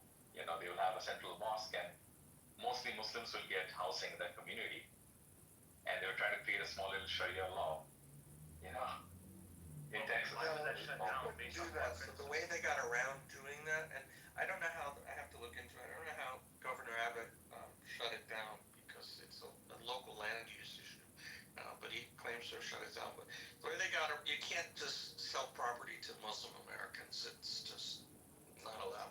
What they did do is to say, there's, essentially it's a homeowners association, and there's a common fund that you have to pay into, and a large percentage of the common fund goes towards maintaining, I don't know what the Muslim word is for mosque, but the masjid, I think is what it's called. So a lot of that goes to masjid, thank you. So like Christians, Jews, or anybody, A, probably don't want to be surrounded by all of that, and B, don't want to be supporting that financially. So it's, it's a cute way of, gatekeeping. And I think legal gatekeeping. And I think the problem is, I think 90% or 99% of the room wouldn't care. They don't have a problem with any religion as long as the religion's not impeding on your life. Or, I don't see many other religions where they leave the country that they're in, go to another country, and try and rule the whole country and make everybody their religion, and don't want to contribute to society, want to make their own society. I think that's where the big problem is. And I think the elephant in the room is who we all see. So that's where the big problem comes in. Look at Syria and the Islamists in Syria. They're throwing Druze off of cliffs that they just murdered. I mean, it's a murderous overthrow of the governments and the locals. It's submit to Sharia or die, and you're lucky if we don't kill you, even if you do submit to Sharia. Yeah, and where's the outcry? Where's the rooms? Where's the clubhouse rooms? Where's the Twitter spaces? Where's the Instagram? Where's all these rooms? Where's these protests about what's going on in places like Syria? And I think there's a huge number of places that it's going on right now. Where is the outcry? There is none. They're not. You can go to Amir's room, and he says, "I don't talk bad about Hamas." He says that's not my job. I don't talk bad about Hamas. So and he will call people kufirs, and listen. If you're an Islamist and a Muslim, you gotta stay on code. You can't break from code. Islam is a spectrum, on the extreme spectrum, there are jihadists like Al Qaeda and stuff. On the other side of the spectrum, there are people like the mayor from London, and now possibly the mayor in New York. Right? They're on the other side of the spectrum, and in between is everybody: the lawyer, the judge, the housewife having multiple kids and sharing her partner with 4 other women or 3 other women. They're all in it for the same cause. Some just directly kill you, some don't. That's it. Education does not matter. Nothing matters. Do you remember when that Sinbad or Sinbar guy got killed? The leader of Hamas, he got killed. Well, I just sent a picture of that dude to Amir because he didn't believe that it was actually him. So I sent him an actual picture. He blocked me permanently from his room. It's like he's definitely a Hamas sympathizer, just saying Amir is. Not just a sympathizer, he is a potential terrorist and a terrorist promoter. I agree. Absolutely a promoter. To be lost. It just reminds me of, you guys remember when ISIS was doing their thing and they were big? And you would see little groups in Virginia and I forget, there was little camps, and then women were also running to join and be married to them and this and that, and it was what the fuck? This is more of a passive-aggressive way of what they're doing now. But I think it's more dangerous, far dangerous of what's going on with these rooms, with these guys that are promoting and sitting back and saying, I'm just giving you the news, and no, you're not, you're grooming. Yeah.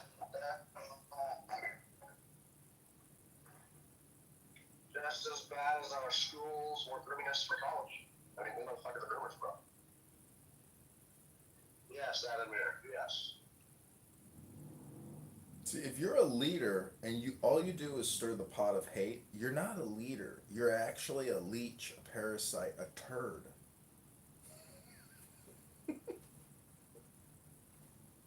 Yeah, Islamophobic. absolutely. It's Islamophobic how they're Well, No, but that's the problem. People are afraid to talk about Islam because they're like, oh, we're bashing. No, you're not bashing.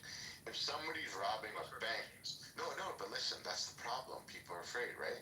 But if we're talking about bank robbers because they rob banks, then they're like, I don't want to give bad word names to bank rob. No, you're doing a bad fucking thing. Somebody needs to talk about you. And there needs to be more and more people talking about it without the fear of being called Islamophobic. see, Sabina will say there's a difference between Islamophobes and Islama hate. See, Islamophobia suggests that you are fearful of something that you are unaware of, meaning that you haven't really truly learned that Islam is a religion of peace and harmony and balance and stability. So you're accused of being fearful about something you don't know anything about. And when you attack Islam, you're called an Islamic hater. So this is all just political reverse psychology, and it's absolutely ridiculous. And you should be concerned not just about the religious aspects, but you should be more concerned about the political ambitions. It's a political movement primarily, and deals very little with spiritual, psychological issues with regards to peace and balance and stability and harmony and love and law. It's political. It's a political movement to control you, to usurp your rights, your constitutional God-given liberties, with a new set of rules, which is the final revelation, the religion that culminates the Abrahamic religions and summarizes it in a brilliant new flash of political ideology. Wow, that that was was amazing. fucking garbage philosophy. It's a primitive philosophy, and worships that. It's not compatible with Western values. Fuck it. Agreed. See, if they were more intelligent, they would actually be reading poetry and doing taqiyya by giving you maybe the fruits of Islamic scholars like Rumi, and that because that is a great book. But again, that deals with psychology. That to me, I've read Rumi many times. That's the only intelligent thing I've ever read that has come out of the Islamic world, and it was Persian. It was not, Arabian.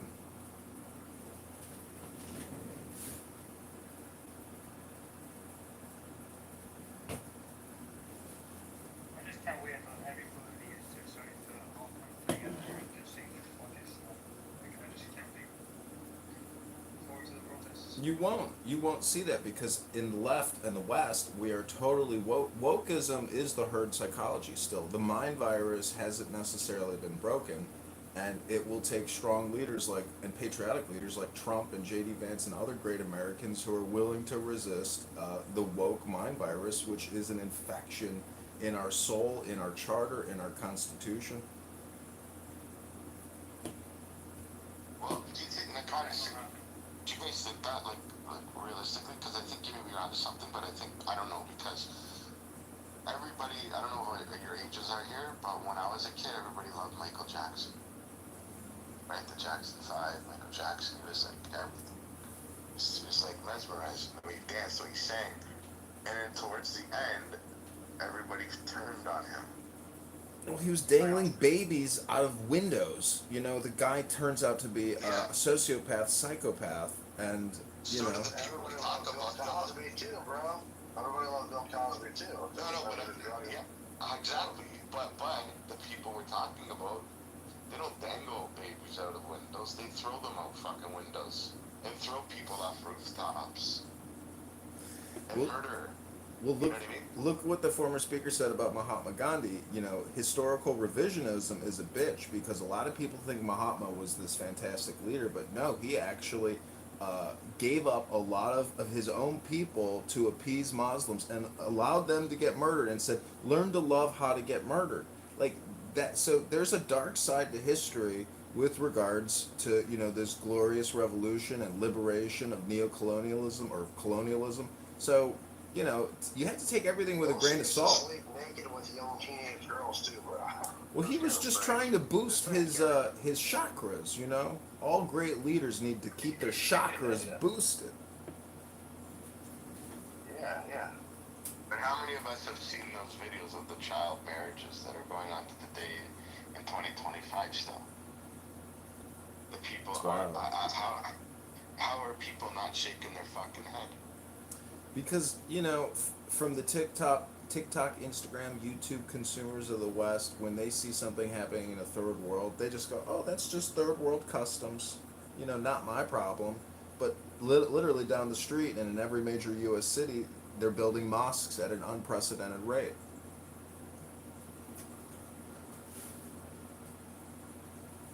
That's their culture. I mean, Jewish restaurants in Chicago get torn down and they build mosques. It's happening all over, and the Saudis fund a lot of this. You know, there's a lot of criticism in America for Israel and other countries, but you don't ever hear these complainers talking about Saudi Arabia or Syria or Yemen or any of these places where the virulent strain of Islam exists. And meanwhile, we're importing it into our own major cities and even rural towns. It's an invasion, and Trump is just the man to stop it, and he is stopping a lot of this Muslim migration. Yeah, absolutely. He's the man because he just took $250 million Qatari plane. You know why he took that plane? And why did Qatar give it to him? Do you have any idea? Well, see, he's a smart guy. You don't kick a gift horse in the mouth. If somebody says, "Hey, here's a $250 million toy," and people criticize, but go ahead, Shiva, why?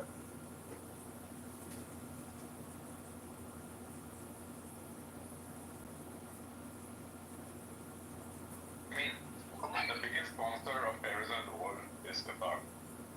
Nobody comes close. Iran doesn't come close to Qatar. The Qataris are the only people who sponsor both Shia and Sunni terrorist jihadi groups.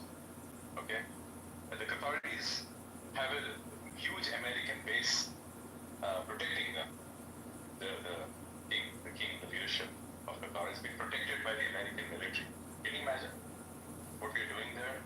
And to take a gift from them for $250 million, that means I'm making peace with you. I'm not going to touch you guys. Keep doing what you're doing, and as long as you do business with me, we'll get along. That's it. So I wouldn't give too much of that. Well, why do you even think that gift was like a sincere gift? Because there's a lot of liabilities with maintaining a plane. It's like here's a toy that we don't even want to take care of anymore because we'd rather upgrade to the new model. It's like it's basically a bullshit gift. What if it's hacked? That Trump goes on it one day and they fucking control it and fly it into a fucking building. Well, I'm sure the Air Force will strip it down and they will do all the checks necessary. But the point is, why are we taking it? They will give it, no problem. They have lots of money. Qatar has a lot of money, right, lying around. They will give it. But why are we taking it? I think the principle is don't kick a gift horse in the mouth. We'll take anything you want to give us for free. I mean, we're sick of spending money. How about you give us something? The point is, it's a fucking insincere gift. It's a stupid gift. But the fact that the media blows it up and claims that he's violating emoluments and that he's taking a gift, it's his gift, it's going to go to his presidential library. It's like, fuck off. Like, keep your stupid fucking plane. But, the principle is, oh, you want to be nice and give us something? Yeah, sure, I'd love to take your gift. You don't kick a gift horse in the mouth. Well, I mean, we're talking paying for everything, dude. Why the fuck not get something like that for free? So you would take gifts from Al Qaeda? No, I mean, you make a good point. I mean, I think before they abandoned Afghanistan, they should have torched and destroyed every single piece of military equipment that they left there. To leave the Afghanis with U.S. military weapon systems to make them into a strong army is fucking mind-boggling. Mind-boggling. Yeah, that is strange as fuck, right? I mean, we did make them an actual legitimate military, but we didn't, as citizens, we didn't fucking, we didn't want that shit. I think most of us wouldn't even want to be in Afghanistan in hindsight. And Donald Trump, he wasn't in power when this happened. Withdrawal happened under Joe Biden. I mean, the fact that Yasser Arafat's daughter has, 3 billion, 5 billion sitting in Parisian banks, and a lot of that money came from donors around the world or U.S. aid. American leadership is schizophrenic in their decision making. They support both sides of wars. It's like pick a side, pick your allies, but don't support everybody and give everybody American taxpayer, funded items. But they're probably getting kickbacks, John. That's probably why they're doing it, bro. You're just answering like, why would that seems so insane? Why would they be doing it? But they're obviously getting kickbacks and getting rich off of this shit. We have a real problem with this. Who's the newest Trump ally these days? Pakistan. The wonderful country of Pakistan is the biggest ally because Trump's family is doing business with them. They have a crypto exchange or crypto coin they have invested in. And they're getting along with Pakistan. The whole family visited the military general of Pakistan and his family. Can you imagine what's going on? Well, So, Al-Qaeda is a proxy of the Pakistani army.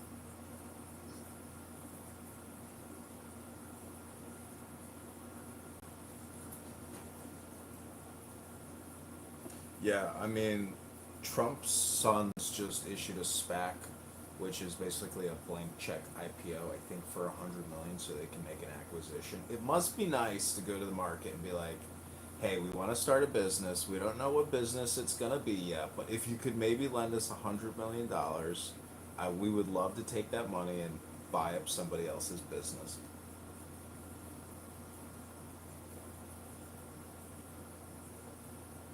Or just gamble that money in, cryptocurrency.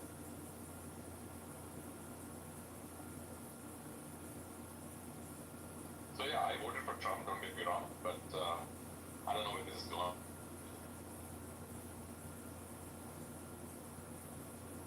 I know specs aren't new. There's nothing new about a spec.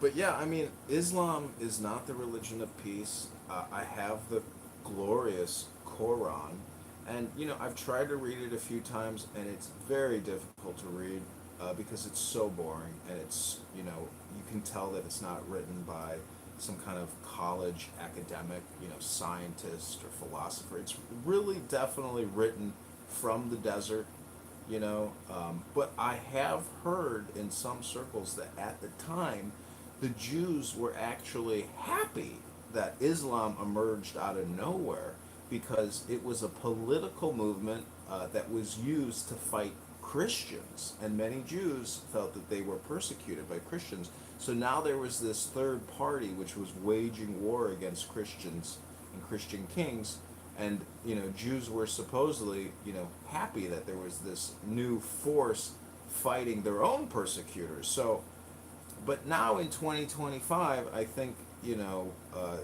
that type of opinion is irrelevant. Islam is so devious because it mixes law, politics, and religion into one. With no differentiation. I mean, the beautiful thing about America is we have separation of church and state. There's no government religion. So, when you merge religion into a government, that's like total mind control. There's no liberty or freedom there to experiment with new ideas. It's either submit or die.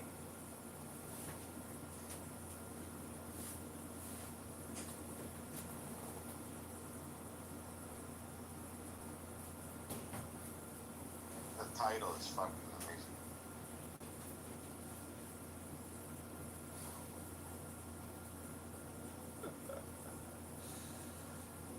So who is the supposed Jewish ghost that wrote the glorious Quran?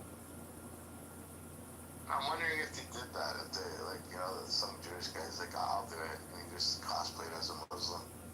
And he's like, let me make it boring. Oh, geez, now it's a Jewish psyop. Yeah, and violent. You know what I mean? Just people.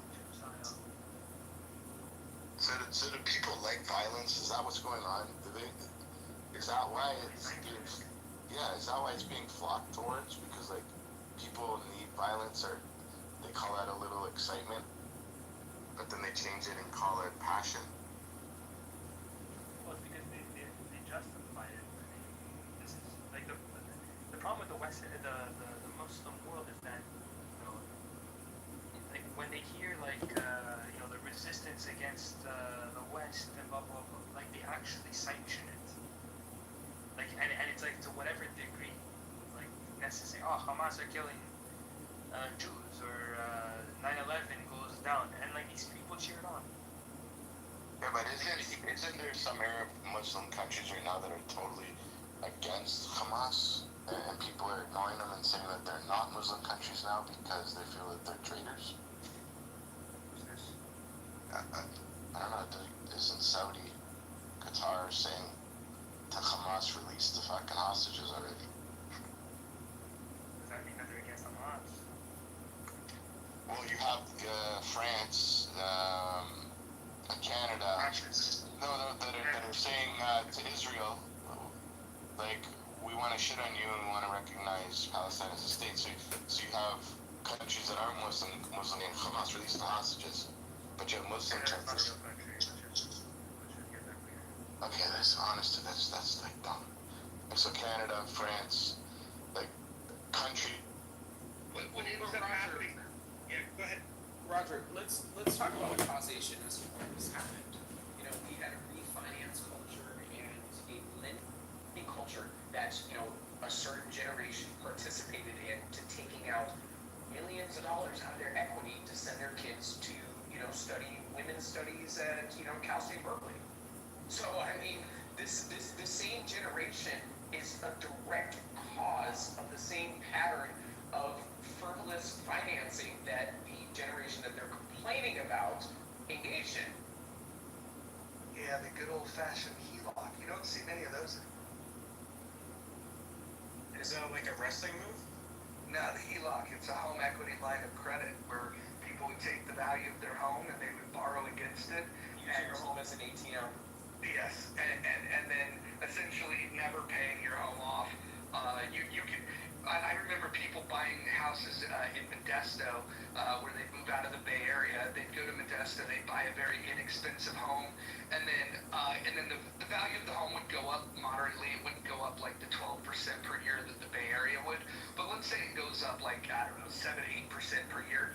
And then to Adam's point, let's say they have like an event like, oh, Johnny's got to go to college. And they're like, where do I get college money? And then they look at their home and they say, oh, I can borrow against that. And so then they borrow like, against the value of the home. And they're not very good at math. I mean, yes, it's a source of income. And if you wanted to use it, you could. And I think you should be able to. I don't think it should be hard to get a home equity line of credit, and now it is. But it's not a wise move, because the whole point of property ownership versus rental is to be able to have this asset. And now you can use that asset to pay for the education if that's what you wanted to do. It's just a really fucking bad idea, because basically what you're doing is you're helping a kid get a degree that they're probably not going to go into the field of anyways. It's like 80-something% of college graduates don't go into the field that they studied in. So you mortgaged your fucking house for nothing. Like, not even just that, Mojo, but like the same generation raised a culture to where loans, lent are otherwise forgiven. So a lot of these kids have not produced a positive return on their parents' investments. They're not taking their parents in, when the parents are getting sick.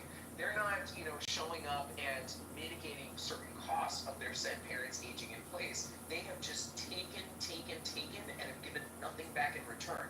So to your point, when you actually, take out a home equity line of credit, and you're paying interest on that, by the way, and then your snot-nosed kid is only taking, and not giving anything back, I mean, that's a really shitty investment. I mean, wouldn't you say, Mojo? I would say it's a terrible investment, and you also got to link to the title of the room: small government, big government, no government. When you look at the cost of an education, it's directly caused at this point in time because of the involvement of the government backing loans. When the government got into the business of backing loans, the lender said, okay, I don't have to worry about credit worthiness because the taxpayer is going to back it up. So anybody that comes and applies, they can give them the loan that they want. Once the institutions learn that, hey, these people are qualifying for bigger loans and more people are qualifying for them. We should raise tuition prices. And then the lender has no objection to lending lots of money to anybody because the loan is guaranteed. And the institutions are like, hell yeah. They got a bunch of fucking money that they were given from the taxpayers. Tuition is going up. And so if you want to fix the price of an education in the United States, you got to get the federal government out of it. And if you think that's bad, wait until they do the same exact thing with medicine.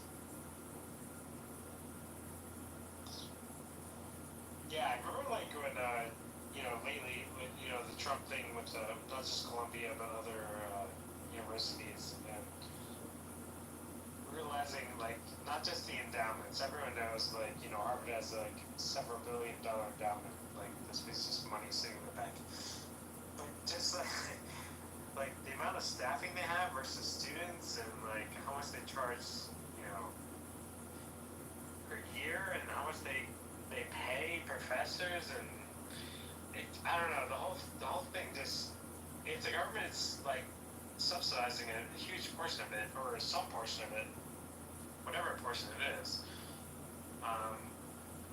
so like what's the incentive for the university to lower their costs or lower their tuition? It makes no sense. Because people are going to keep paying and the government's going to keep subsidizing. Why not, right?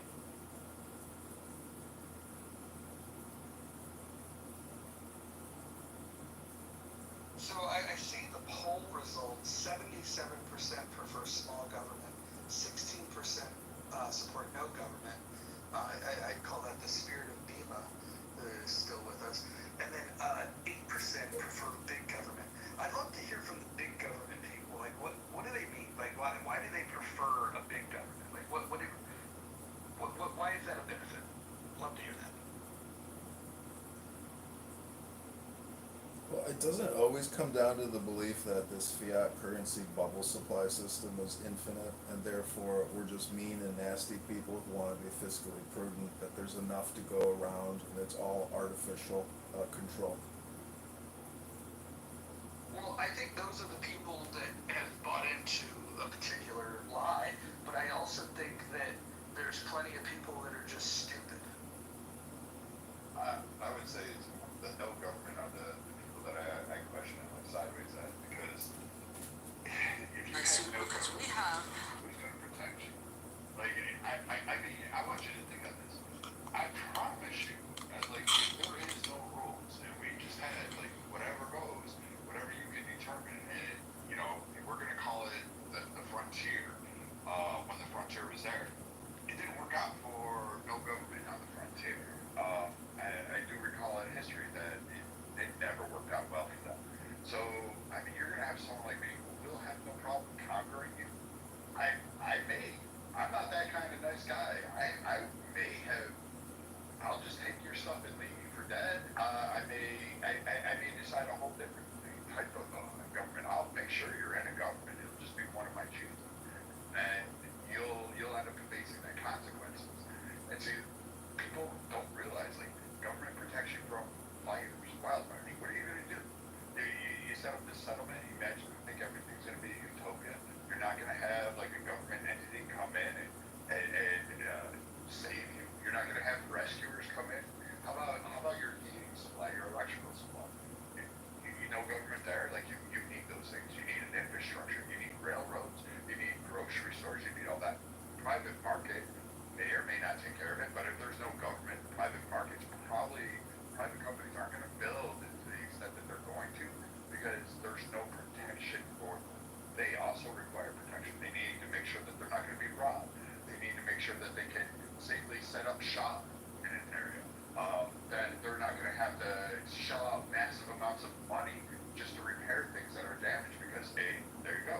And if they don't have electrical grids already installed, they're not going to set up shop there. They're not going to build.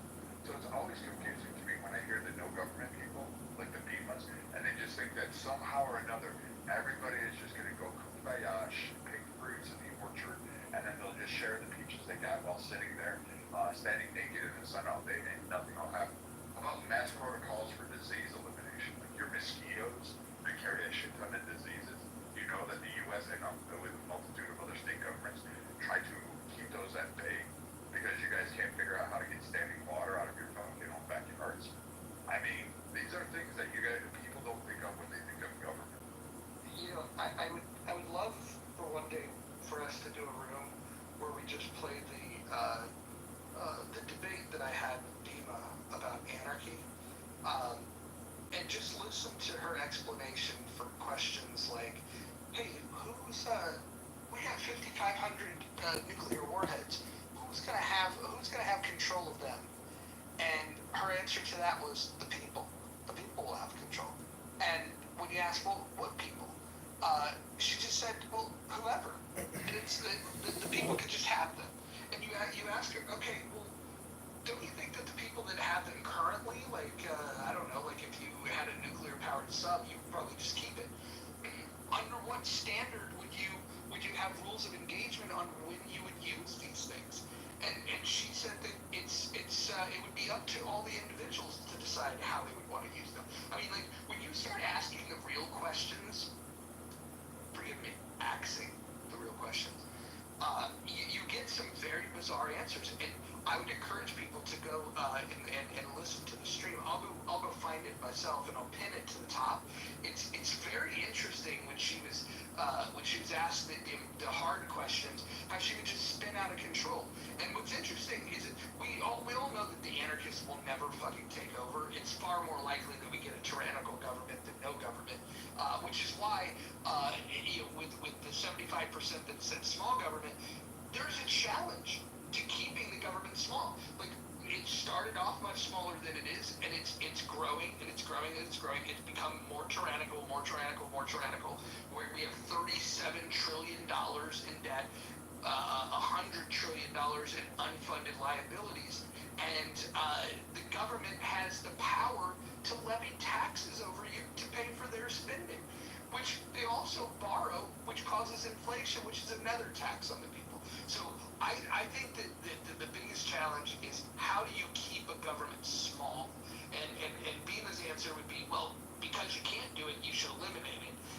And I think the real $1 million question is, if the nature of government is to expand and want more power over the people, how do you control that? How do you limit their power? We have documents in this country that, if we followed them, would do that. But every president that we've had likes to ignore the Constitution, including the one that we have in office today that doesn't have a very good understanding of the Constitution. I agree with your premise on that, but like, it depends on what you mean by small government. Like, I'll say I want small power controls in the government. I want Congress to actually not be effective, to take back their role and retract some of the powers that have been afforded to the presidents throughout years. I think that's a good start. There are certain areas, but if you're talking to me about, like, hey, should the government have a smaller role? Okay, in the energy sector, taxes could probably be able to do what they want to in terms of that. But some of those government subsidies that we pay tax dollars, they go to make sure that, pipelines aren't just controlled by one entity, that they can be universally used and energy gets out there. Niagara Falls, a natural resource, powers the entire northern seaboard, northeast seaboard into Canada. That's a huge energy grid that's shifted. Hoover Dam, another one. These are central projects that, without government support and spending in those areas, you wouldn't have it. And I think when a lot of people say no government, or I want to go back to the original, they're not thinking very well of how much, like, your state of well-being is actually dependent on the government. Many of you, 99% of you, would not survive in a colonial, like, old revolutionary times. Like, I'm just telling you flat out, you're not built for that. You don't know how to do that. You guys fought over toilet paper at Walmart. You are not built for having to be accountable and find and do resources on your own. So the idea that, hey, you know what, I want no government, or I don't want the government involved at all, depends on which sectors. Like, do you want it on infrastructure? Because the government, I'm gonna tell you, highway system's pretty fucking good. You get from here to there. It needs work. I'm not saying it's perfect, but at least it allows for you to get your shit at Walmart across the country. You've got energy grids. You guys seem to run AC and heat and pools and all of this shit. I mean, you're not suffering in that front. There's no one that can't have a home across the country if they want one. I mean, you're going to find a place to live in. So you've got shelter, and you don't have to do that. Many of that is due to a lot of government backing.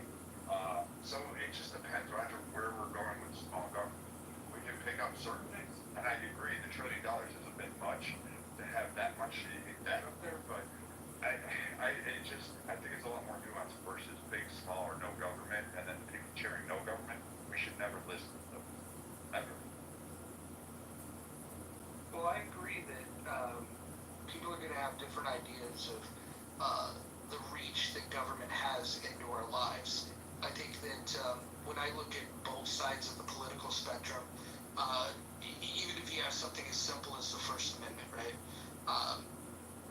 You have people that want the government, they're calling on the government to ban books. It happens on the left and on the right. And I find it weird because when the left was banning certain books, the right was like freedom of speech. Now the right wants to ban certain books, and the left is saying, hey, freedom of speech. What I'm realizing is that we don't have a lot of free speech zealots. We just have people that they have preferred speech and they want the government to protect that. If they find speech that they deem detestable, they absolutely want the government to ban it. And so I don't know how we solve this problem other than to recognize that by people having the right to freedom of speech, that means that they're going to have the right to say things that we don't like, consume materials that we don't like, and that's what it means to support free speech, is to keep the government out of that, putting their hand on the scale.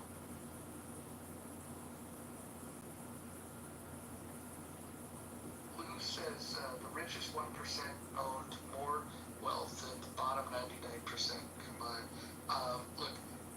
And he points to the Gilded Age with extreme wealth inequality. I don't care about wealth inequality. In fact, I think that when we see wealth inequality and income inequality, it's a sign of a good economy. Where you have a large concentration of wealth, you're going to have wealth disparities. I want wealth disparities. That's my evidence that there's wealth. You know where there's not wealth disparities? Where there's not a lot of wealth. And so, I'm pro-wealth disparity. And by the way, this idea that the richest 1% own more wealth than the 99 combined, I'd like to see a source on that. I don't buy that. A lot of people will take this information into present day, and they'll say, oh, the rich get richer, the poor get poorer. It's not really true. The poor have gotten richer, and actually now the poor have a free ride. I'm definitely in the camp of instead of eat the rich, I want to eat the poor. I don't know why people prefer being poor over being rich. I want people to have more money. So I'm on a crusade to cause the poorest Americans to pay more in taxes. I think that they need to pay their fair share. 97.7% of all federal income tax is paid by the top 50% income earners. The bottom 50% income earners pay 2.3% of all federal income tax. It's time we change that. No free rides. The poor need to pay higher taxes.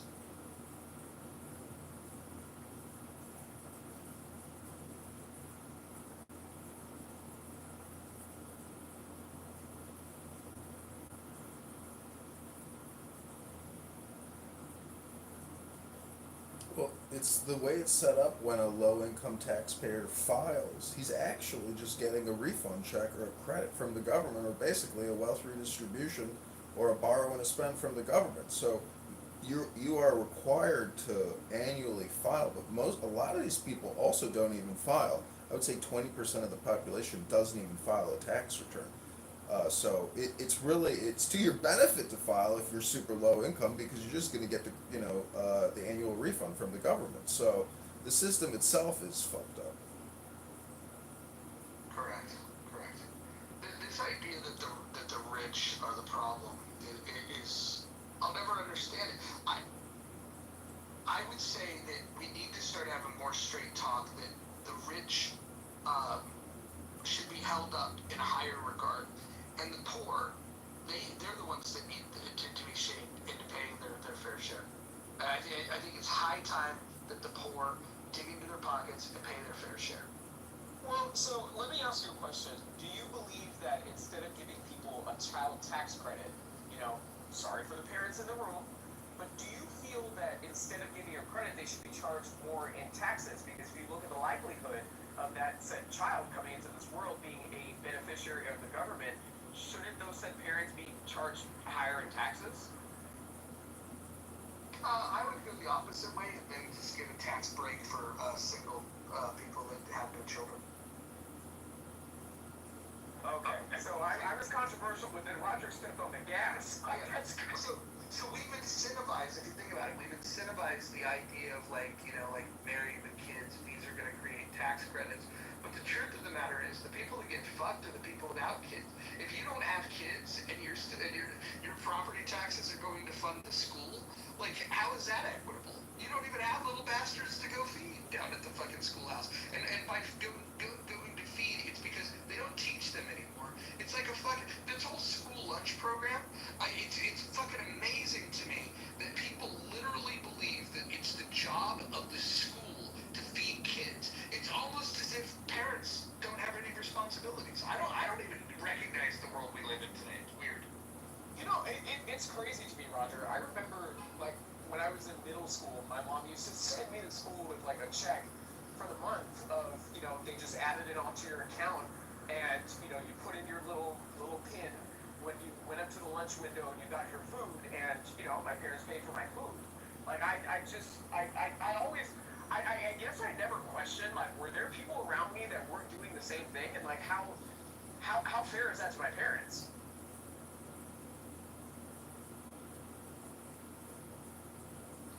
You selected big government. What do you mean by that? I just wanted to troll. I would argue that Social Security is big government. So let me ask you a question, Roger. Do you feel like Social Security at this point, given the cost of living, do you feel like that's helping anybody that lives independently aging in place? Because that should be the goal, right? To live independently aging in place. Is it helping them? There's no doubt that if you have someone that's aging in place, if you took that check that they were depending on away, that they would be in a worse state. There's no doubt about that, right? The question is, what would be a better system? And there's far more efficient systems. And maybe if we just got honest about what Social Security is, if we look at the fact that it's dependent on fewer people collecting and more people paying in, right? And then when that breaks, that's when you realize that's when the clarity arises in the fact that people like me that have always said it's a Ponzi scheme, when there was more people paying in, less people taking out, it didn't appear like a Ponzi scheme. But once that triangle is upside down and all of a sudden you have more people collecting than putting in, that's when you realize that we're fucked. And so I just wonder why people can be anti-Ponzi scheme in other areas of their life, but when it comes to Social Security, they think that it's perfectly justified. Mojo, let me ask you a question. Do you feel like there should be an age limit for which somebody should be able to co-sign a student loan? Honestly, I think co-signers is a dangerous thing to because if you want to talk about fairness, right? Yes, wealthy people can co-sign for their kids. They have the credit scores. They have the income requirements. This is where I think that I think we should deem credit worthiness on an individual basis.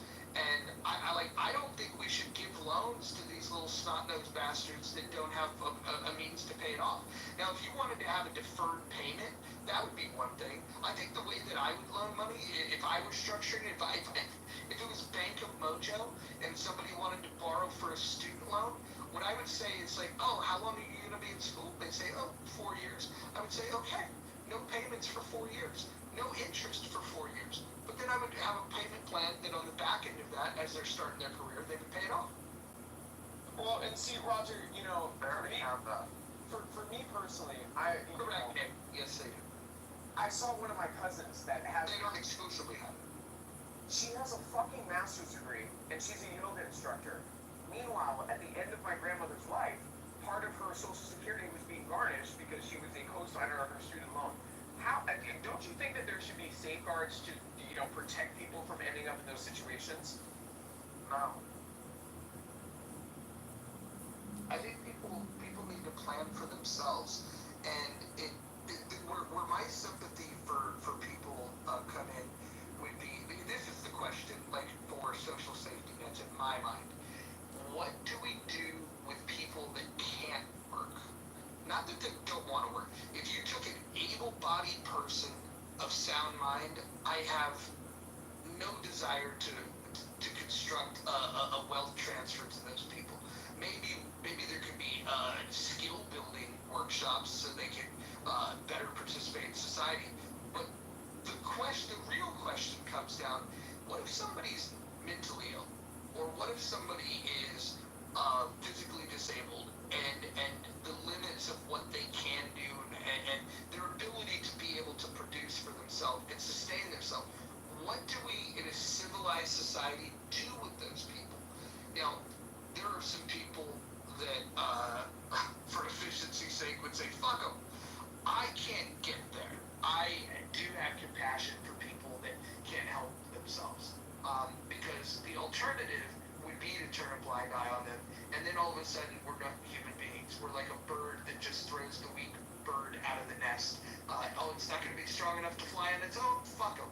We're going to throw that bird out of the nest. I don't think human beings should do that. I think that we should, if we're going to have a construct around social safety nets, we need to figure out who qualifies for them.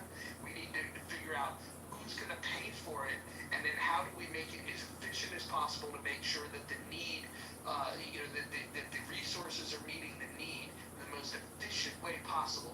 And so my limitation would be, I think that if you can't work, whether it's for a disability, whether it's for age, it could be blindness, it could be, there's a lot of different factors, right? A busted hip, you're fucking out of the workforce. What do we do with those people? That's the only social safety net that I think is worth discussing. Everything else is a money grab and transfer of wealth. I don't know about that. I think the only safety nets that should exist should be for orphan children and disabled people, whether they be elderly children, and veterans. I just don't believe in any other safety net beyond that. So what do we do? It doesn't have to be the government, right? There's charities that do this work. This is correct. But what do we do with the orphans, right? Because I've thought about this, especially when we're talking about abortion. Like, I can't kill a baby, and but then if you have some absentee father and a mother that that doesn't have job skills, and the kid's fucked, right? Do you rescue these kids and put them in a chocolate factory and call them Loompa Loompas? Like what do we do with the orphan? I just don't know.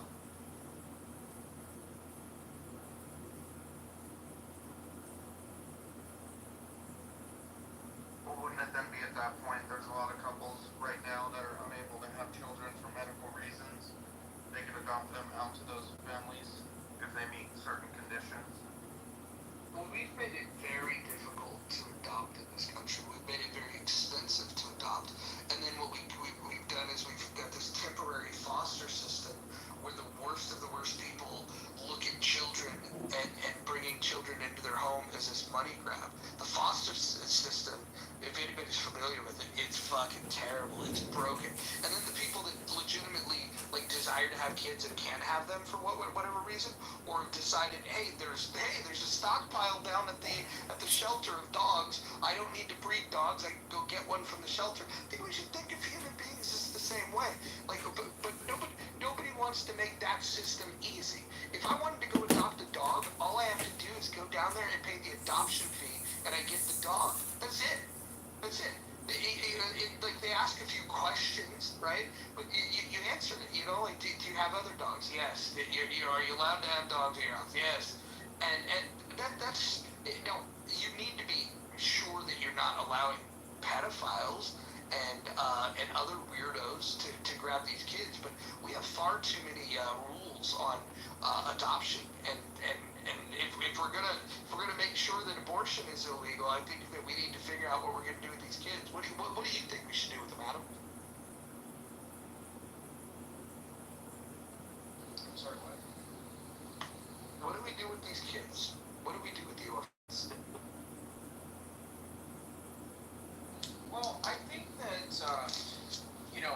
a lot of the reason why a lot of people don't adopt is for the simple fact of the costs and, the legal process that they have to go through. I feel like if anything that should be subsidized by the government, it should be facilitating people successfully getting through that process when they otherwise have demonstrated that they're able to afford, supporting these children.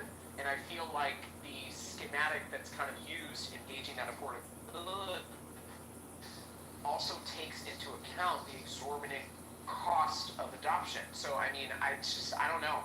I feel like, the red tape, in terms of the overall cost, I feel like that just needs to be streamlined and it needs to be brought down. Now, again, I think that every person that, adopts a child should go through a DOJ, Interpol, and, an extensive background check. But I'm just not seeing that the cost of what adoption costs today, how it actually accounts for that, and then you still have a bunch of perverts and a bunch of people that slip through the cracks. It's very strange to me. I couldn't help but laugh. It was no critique on Adams when you would ask them, well, what do you think of, right, if you're anti-abortion, what about the foster care problem? What about the, all the hurdles for adoption and such? And it's, so he's probably just away from his phone, but that response, so, it just summed it up, like, huh, what? Like, oh, wait, what? Wait, so, I'm critiquing on Adams, but it's like, huh, what? Oh, right, so. No, honestly, I'm at work right now. Hang on, I said it's not against you. Not against you. It's on the right, where it's like, huh? I'm anti-abortion, but huh? Oh, right. Where are these babies all magically going to be taken care of? Where's the accountability for the fucking abuse that goes on in foster care, the horrors that go on there on the regular, the pedophilia, just the regular abuse and starvation? There doesn't, like, where's that concern from the right, where it's like, oh, no, don't kill any babies, but who's going to magically take care of these babies that are unwanted?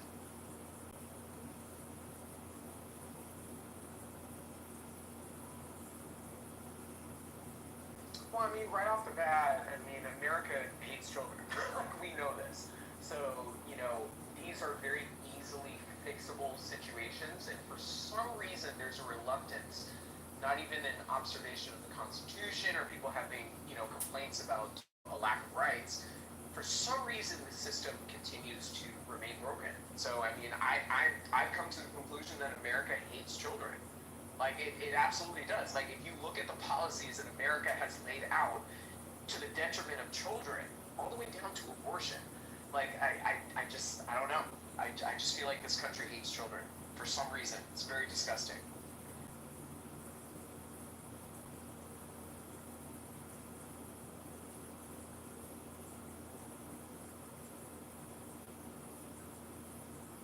So, what if you had to get licensed to have a kid? Well, if you're talking about, adoption, technically and effectively you are. You have to go through a home study, you have to go through what about having the you have to go through. How about having the kid in the first place? We make sure that somebody knows the rules of the road before we allow them to drive. But, like, you could just have two of the biggest idiots on the planet fucking each other and creating kids. I think part of the issue that we have is that the stupid people do more breeding. And then the smart people are like, well, how am I going to pay for these fucking kids? And then they put these limits on. The reason the Western world, birth rates go down is because people are using, they're not just out there saying, let me have 11 kids. No shade thrown on you, Akima, but, having 11 11 kids in 2025 is probably an expensive endeavor for most Americans, but yet you're free to do that, and then we want to look to the government to say, hey, what are we going to do with these fucking kids? I guess there's so much of small government now, Rob. You want to have license to have kids, but you want a small government. That's kind of. I'm throwing the question out there of like, why is it that the stupid people want to have so many kids? Are you calling Akiva stupid? No, this is not for him in particular, but if you look at countries with high birth rates, it's not exactly the fucking world beaters. Yeah, far from stupid. My kids are far from being needy nurses. You know, Akiva actually had a This is degree. not shade on Akiva. The fact that I used 11 kids might have felt personal, but it's not. Okay, 7 kids. So now we're clearly not talking about Akiva. We're talking about the only people with 7 kids. So if you want to look at like a retirement and support strategy, Akiva got it covered. Not only does he have a lot of kids, but his kids actually do exceptionally well. So, I mean, if you look at 11 kids paying $1,000 a month, for their parent to age in place, I mean, I feel like Akiva's probably going to die at one of those places where the Kardashians send their grandparents. Like, I mean, if you look at it from that perspective. Do you guys worry at all that MAGA Republicans are having kids? Yes, daily. It disturbs me that Marjorie Taylor Greene has children, but aside from that, I really don't feel like MAGA is, exceptional and just, being of the utmost concern and then reproducing. Sorry, well, never mind, I'm not MAGA. Well, and serendipity, with all due respect, you're not going to get pregnant having sex up against the wall. The semen's going to drip. I don't know, I had 5, I'm pretty fertile. Yeah, but you weren't doing the up against the wall back then. Were any of them conceived standing up? No, but the last one was definitely conceived upside down. Well, that would be, consistent with science according to Roger's theory. Yes. I knew I was ovulating that day and I wanted a baby.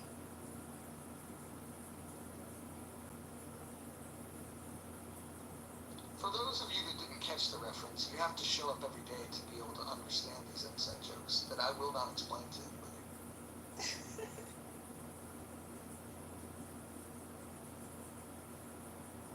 Dr. Jordan, tell me about the animal community. What do they do with if an animal has too many offspring? Is there like a social safety net in the animal kingdom where they say, hey, we need to take care of the weak animals? What do they do in the animal kingdom? Well, I mean, inexperienced moms don't always succeed, and they might lose offspring for different reasons once they're born. But it just depends. I mean, they're meant to carry as many, like a lion pride, or elephants. They will also help care for others' offspring. So I think that it just depends. You're saying it's a jungle out there? Yeah, oh, never mind. Yeah, there's an African proverb that says, every morning in the Serengeti, a gazelle awakes knowing that it has to be faster than the fastest lion. And that same morning, a lion awakes knowing that it has to be faster than the slowest gazelle. The point of this is that every morning, whether you're a lion or a gazelle, you need to be ready to run. I think that we should think about that. I'm more interested in the positions that women want to assume to conceive.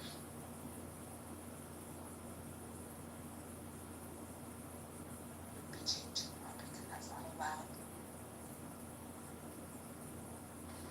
Kind of, sort of, maybe a little bit technically. I think that what they're talking about, and they're just throwing darts at it, is the scarcity of resources.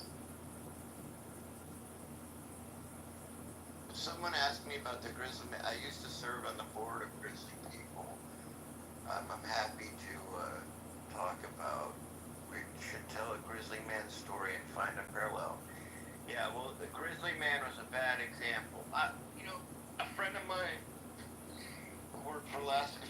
became once likened me a little bit to Grizzly Man because I used to showboat and do things, but I guess because I was credentialed, I didn't get as much hazing as Grizzly Man, who incidentally made a fortune doing what he was doing. But he would take a different woman up to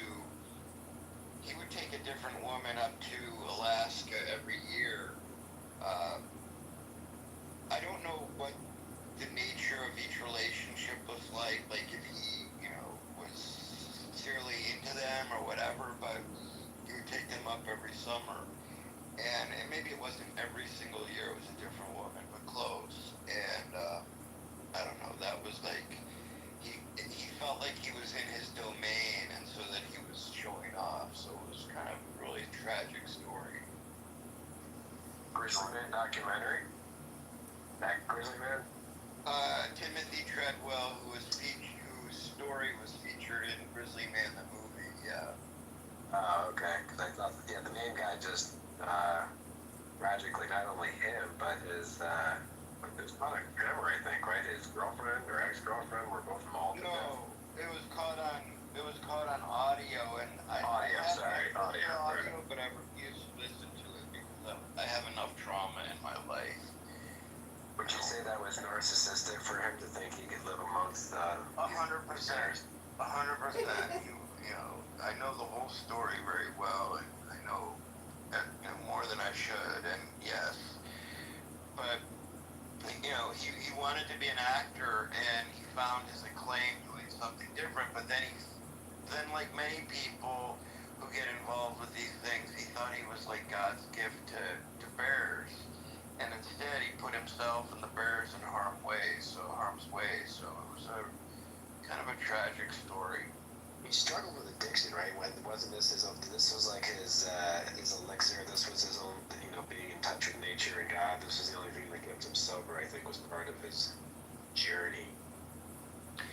Well, that may be, but the thing is that I don't know that it's any different than some professional athletes who find themselves in a situation where they have these adoring fans, and then their heads get bigger, literally and figuratively, and he could do no wrong. So I know the person who found his remains. I remember having a conversation with him about because I used to go in and train wild grizzly bears. Well, bears that were orphaned, right? And, work with them on behavioral enrichment and stuff.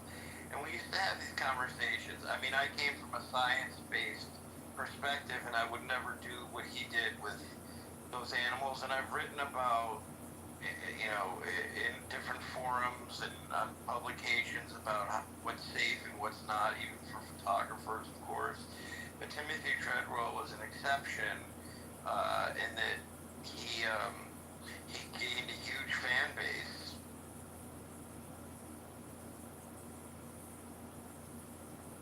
And I think the footage that he took away over the years was very useful, but he didn't follow the rules.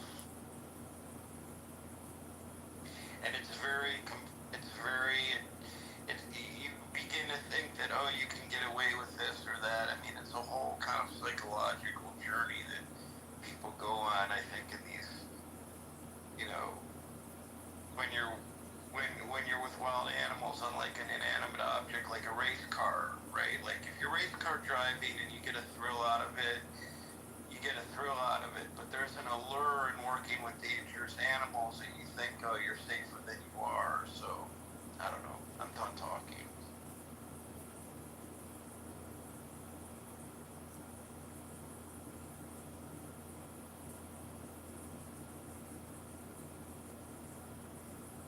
So big government's making their push in the poll. It's up to 24%. What poll are you talking about? The poll above the room? Oh, there's new one. It's been there since this room started.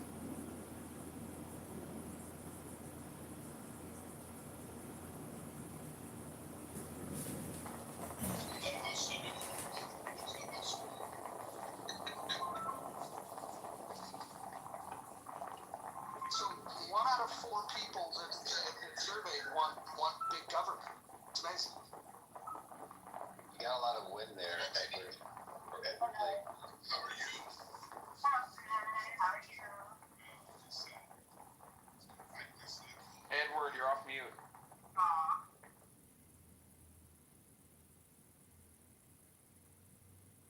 Yeah, what's up with that, Randy? How come these polls don't add up to 100%?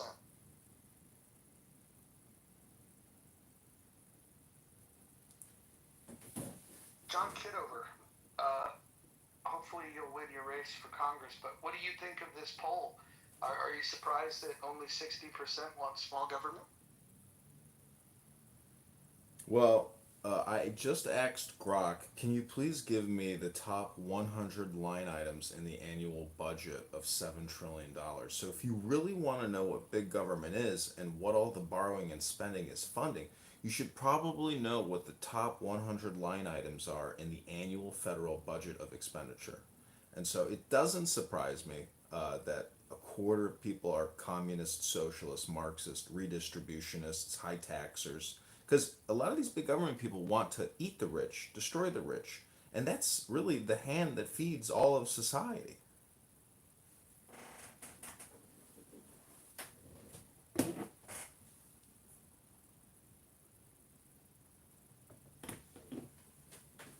But if you have just a moment, I will read to you the top at least 30 line item expenditures. Can you give us the top 10, start with 10 and work it to number 1?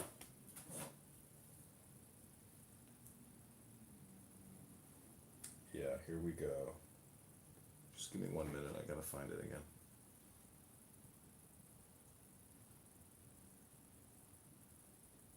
Capitalism is good, Lou. In fact, I think it's the best idea that human beings have ever come up with.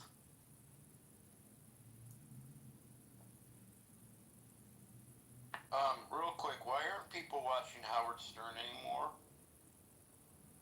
Because he's turned into a faggot.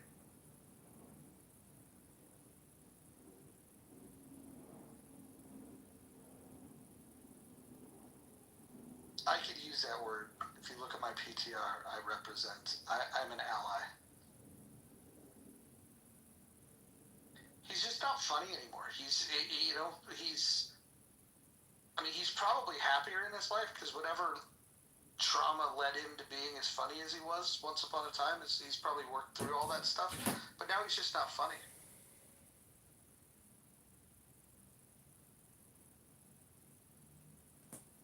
Somebody says that he wears a wig. He never evolved. Somebody said that that hair is not actually his anymore.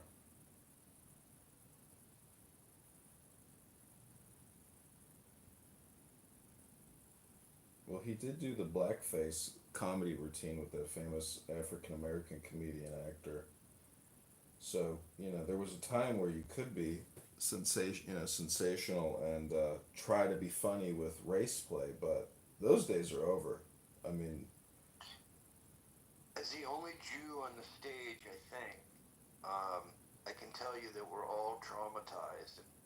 If there's a Jew who thinks that they don't have a history of trauma, then I think we need to kick them off Clubhouse because they're lying.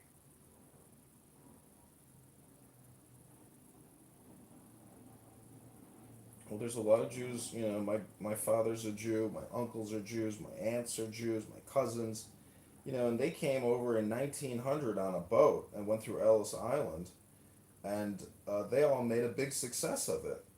And I think a lot of immigrants that come to this country are very focused on success and eliminating a lot of the bullshit, of American culture and society, and they maintain their close-knit little group, or they're just hyper-focused on success, and they don't look back. And success is, what they absolutely value. I mean, it's a little materialistic, bougie, or commercialized in a way because a lot of these immigrants are such brand whores. But that's the psychology behind their success in a way, that they're not gonna accept mediocre jobs. They're gonna go for the big positions. They're gonna become optometrists, dentists. What's interesting is that we've if America was so centered on success, we've lost the propaganda war in this in perhaps the most important fight of our lives, and that to me is kind of insane, right? Like, okay, so we can in terms of commerce, in terms of building economies, we can do all these things, but we've completely lost sight of the need to win a propaganda war against people who have far fewer resources but many more bodies. It's amazing.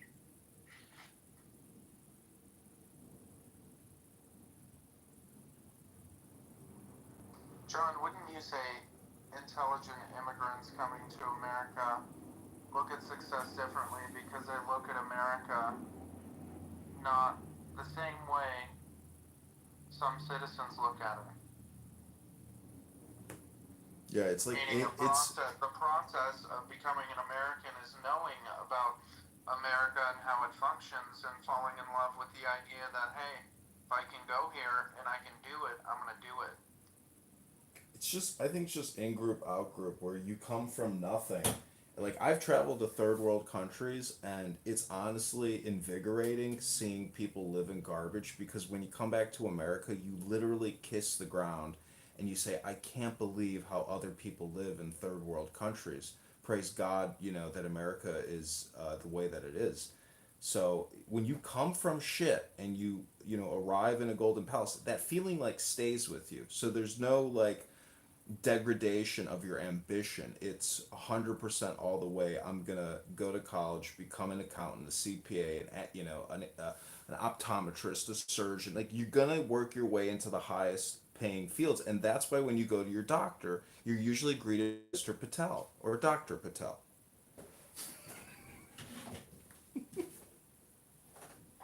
It's hunger. The majority of immigrants here have a drive and a purpose in them. They have something they want to set up for multiple generations, and oftentimes they achieve that. By the third generation, it's gone usually, or everybody's assimilated. But the wealth in America is usually dissipated or gone by the third generation because you don't have stewards anymore. You don't have people that are hungry. Once you touch the golden cow, as John put, for as long as you live in comfort and you have your iPhones and you live in this utopian mindset that you don't need to scratch out a living, you don't need to fight, you don't need to be forceful, you don't need to even challenge the rules to break the rules, then you're just, succumb to mediocrity. We have a lot of people that are mediocre, and they're a fact. I'm sorry, majority of people are fucking obese, mediocre, toxic.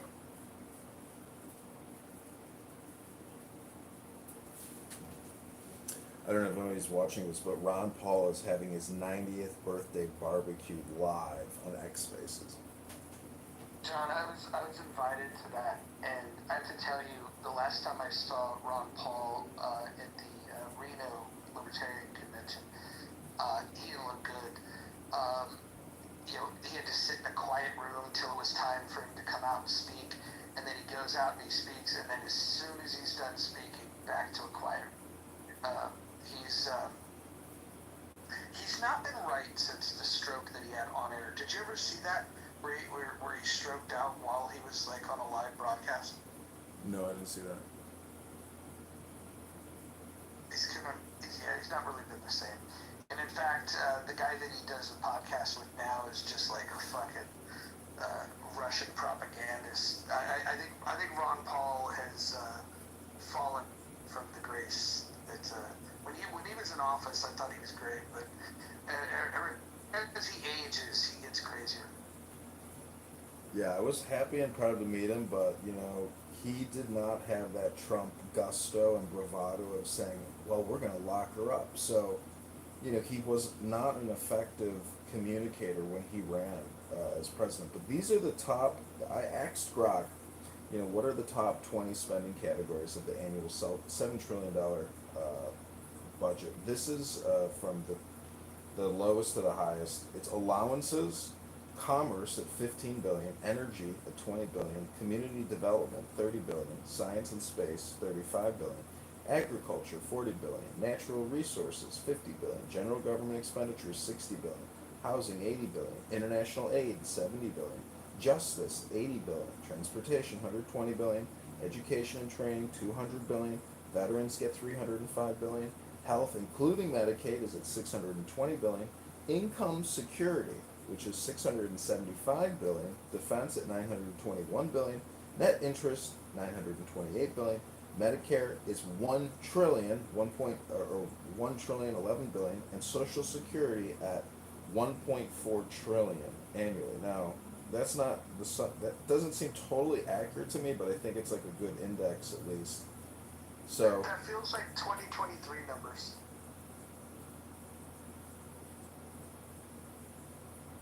I mean, it's kind of weird because Social Security and Income Security feels like that's the same program. So that would put it at 2 trillion, but they generally only report Social Security at a 1 trillion annual year budget. I think the income. Dig into that. Drill into it. I think that's referring to SNAP.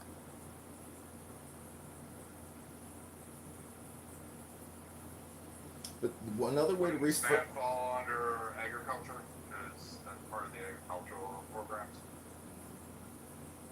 Well, it's got a cash component and it's got a food assistance. So you get the you can actually get cash or food credits.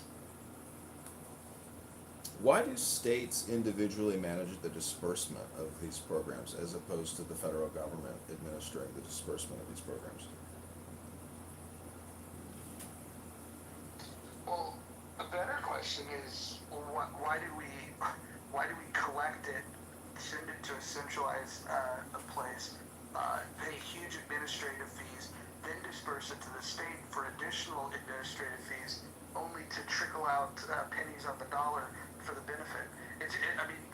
We have created the most inefficient system possible. But even if you are pro redistribution of wealth, like at least be good at it. At least distribute it with less administrative costs. That's a lot, Roger. That's a lot for people who don't know economics. But it's almost as if it's not important to them to be efficient. And being wasteful it feels like it's a virtue. It's not their money, that's why. So they don't really care. My wife worked for the city council for 31 years. Some of the meetings she had was unbelievable. And how they think about revenue and money, the taxpayers and the city council was pretty sound. All the I can't even tell you this. It's unfortunate that we got people running government that have zero clue about finances.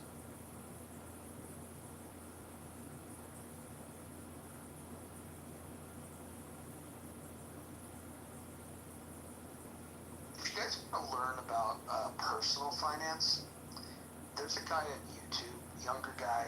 I think he's back in LA. He's a young kid that sold real estate.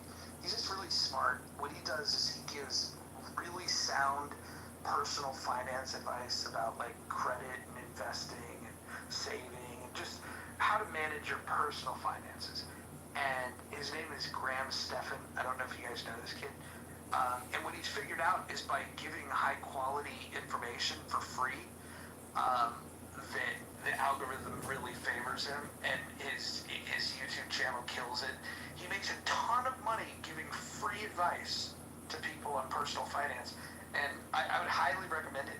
Also, sharing his videos with people that are younger, because he's a younger guy himself, and so when you got old people like me, talking about personal finance, sometimes kids' eyes glaze over, but Graham Stephan's got, an energy and a fresh face. People should check it out. Is anybody here familiar with Graham Stephan? No, I never heard of them. But this is what income security breaks down to. It's a $675 billion 2025 estimate. Covers programs aiding low-income, unemployed, federal retirees. This is the breakdown. Refundable tax credits. John, your numbers are bogus. It's going to get worse. Okay? Like I keep bringing up the big facts. Okay? Y'all think that I'm trolling. Okay? That is going to be the bane of our freaking existence. The fatter and the more unhealthier people get. just in, I believe it was this room yesterday, people were having a conversation about, legalizing drugs. So, I mean, if you're going to fund a healthcare system that's going to have a bunch of fat, lazy drug addicts, okay, don't you think that that's going to start to burden the taxpayer? Well, these are the numbers. Refundable tax credits are at 115 billion. Food and SNAP, child meals 150 billion. SSI is at 67 billion. Unemployment compensation is 62 billion. Federal employee retirement is at 160 billion. Housing assistance 60 billion, and then there's other foster care TANF program 62 billion. Again, this all comes out of cbo.gov.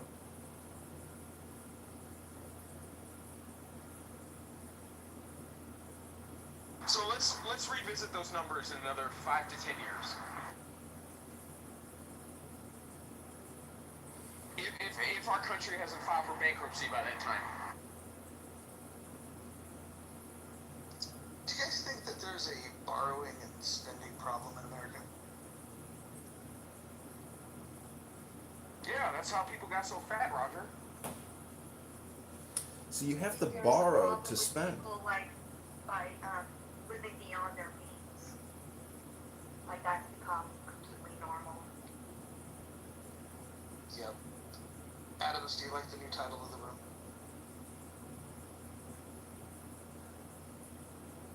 Oh, beautiful title.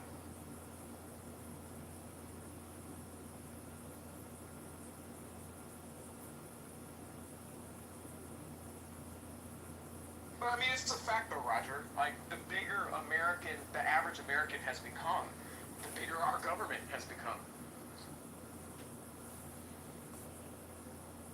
It's a very disingenuous game that the government is playing on its American population by borrowing and spending so much at the tune of $2 trillion a year that they're spending that they're not taking in revenue.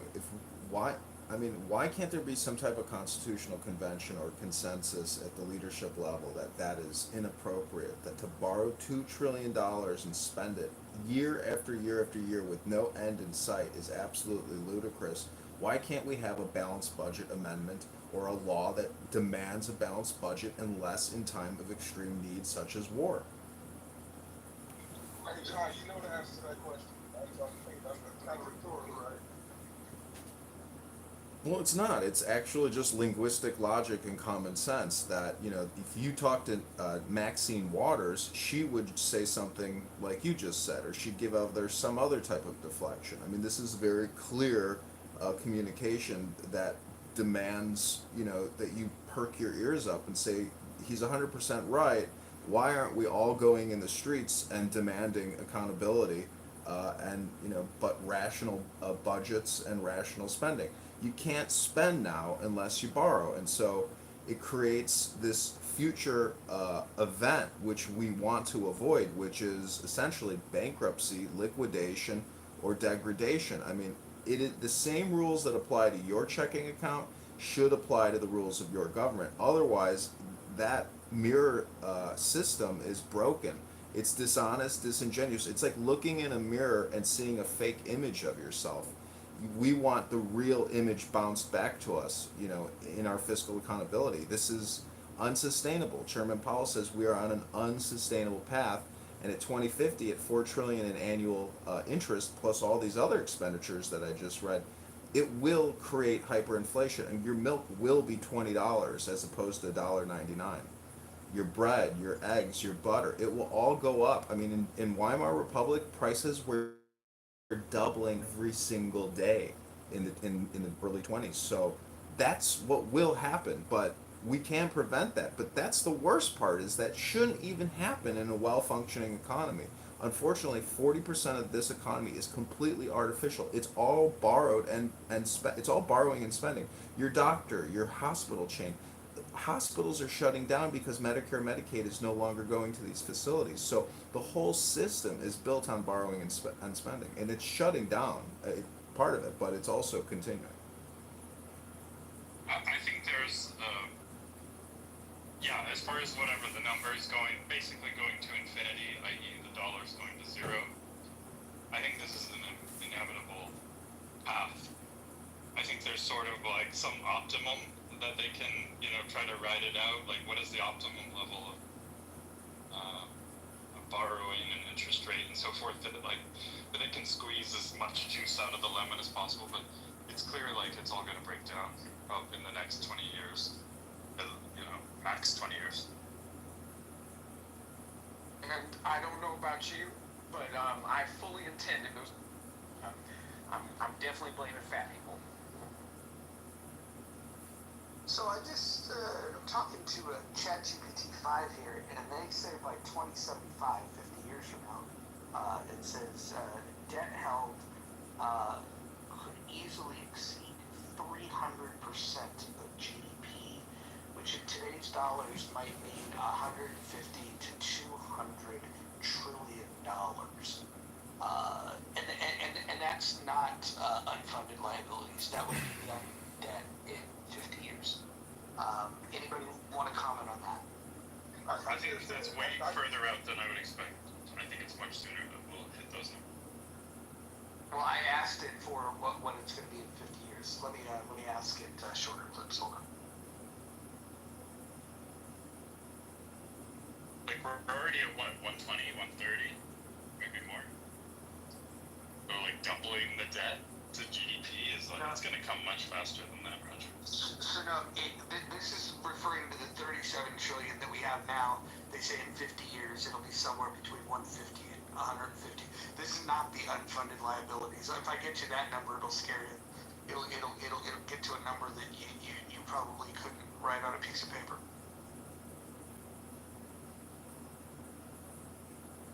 So I hear you guys talking about the problem. So what's the solution? I would offer a solution, but you guys aren't ready for it. You want to hear it? They're not ready, Roger. They're not ready. Roger, I would love to hear it. Yeah, I think. Listen, I hear you. At the same time, you and I both know it still comes down to the individual behavior. So, Roger, I love to hear it. Yeah, this is my prescription for getting the country back on track. I would get rid of Social Security and Medicare and replace it with nothing. I would get rid of the Social Security and Medicare tax because we don't have those programs to fund anymore. I would also get rid of the federal income tax, and I would replace all of three of those taxes with a federal sales tax.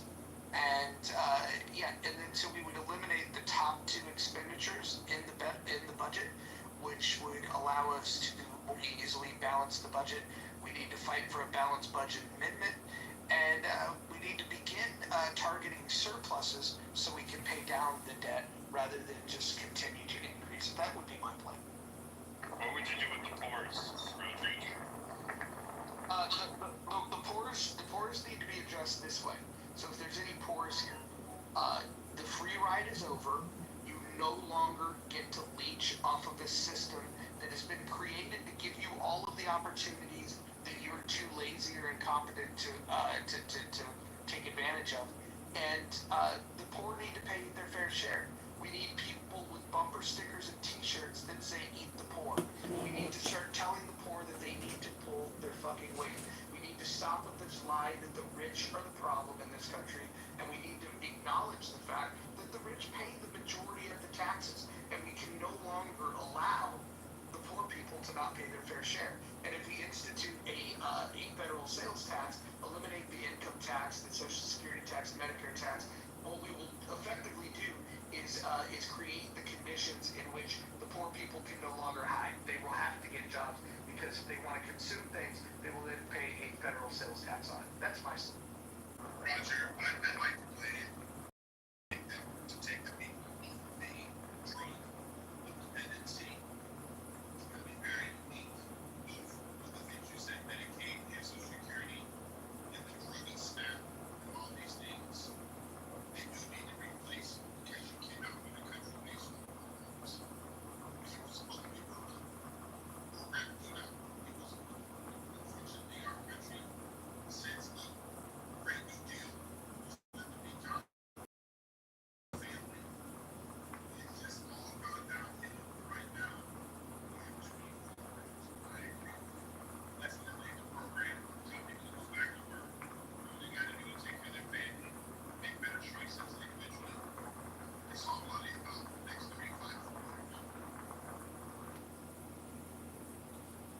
never win an election doing that. You just won't. You have, like, it's all great, these ideas, and everybody can say, oh, if we could just worry about the debt, just worry about the debt. That's not what governance is. That's what economics is. That's what accounting is. That's what a CPA fucking does. But governing, you have the people done, and you have to somehow figure out how to implement a drastic economic program that you're asking to take away some. FDR got his program passed through because a lot of bullshit, but he was giving out cookies. He was literally giving out fucking money right, left, center, it didn't matter to who. You are now asking for the American people who have had, I don't know, 100 years of cookies and saying, hey, I'm going to give you this leaf of lettuce and pat you on the ass and send you out there in the world, and now you're responsible. You got to figure out the human element. You got to figure out the governance. Otherwise, that plan, all that talk is just BS. How do you implement the government policies that would help increase? You can have Kitover over here screaming about trillions of dollars and manifest economics. It don't mean shit. No one's going to listen to it because $1 trillion is not something people can realize in their hands, especially when they're at a grocery store. Hey, Brad. I mean, so I can't win the right name. I mean, come on, Brad. You're taking that away from me, man. I got a regular white man. I got a question. I'll just call on somebody randomly. Double. Would you like to answer my question? Double? Are you there? Oh, he's afraid. We'll go to Necro. I gotta get to my what do you need? Okay, I'm gonna ask you a question, and you gotta be quick with it, okay? All right. How many zeros is in a trillion? 12. Great. I want people to now write that down. Actually, write down the number 3, followed by the number 7, and then add 12 zeros. I want you to look at that number, and I want you to think about that. Now just meditate, staring at the number that you wrote on the piece of paper. That is 3, 7, plus 12 zeros. Go ahead and... You got dodged. Can we please not have a D3 of Necro dragging? Like, I mean, protect Necro at all costs. Like, what's happening? No, he's just an idiot who, like, believes Mondami's gonna be the savior of his country. Yeah, that's what I believe. He could be the savior. He's gonna do everything for me. Yeah, Brad, are you saying that this communist is not gonna help us? Are you telling me that he's not the savior of New York and America? No, he's gonna spend more money and he's gonna blow through it. You're worried about the debt there. Take a look at New York City's money. He'll live through that in fucking a month. They'll be gone. You know, Roger, I heard that they're trying to change the age of consent in New York to 9 years old by 2027 if that man wins. Yeah. By the way, Brad, I love you. He'll be the Democrat nominee. I don't think he'll win because even though all the young people are voting for him right now, I think the city of New York, at least some of the Democrats will wake up. Hey, what's that guy with the offer that AOC will be the Democrat nominee? Anybody? Anyone? Democrat nominee for what? In 2028, without a shot of doubt. For what, girl? See, For president. no, y'all need to first of all. I think if the Democrat Party let me is just say something. Let me just say something. All right, No, it has nothing. It been more than that. But aside from that, listen, y'all keep saying this nonsense about Gavin Newsom. Gavin Newsom has faced 2 recalls. So if Gavin Newsom is not able to successfully compete in the state of California, what makes you think that he's going to gain electoral votes across the rest of the country? He's not. Thank you. So again, so let's just put that to bed. If the Democrats are going to run anybody, I'm telling you at this point, they're not going to come from New York. They're not going to come from Los Angeles. Okay? They're going to come from Middle America because that's truthfully speaking the only bastion of the Democratic Party that still exists that is somewhat still sane. What Democrats live? So wait a minute. So right now, who hasn't worked as a president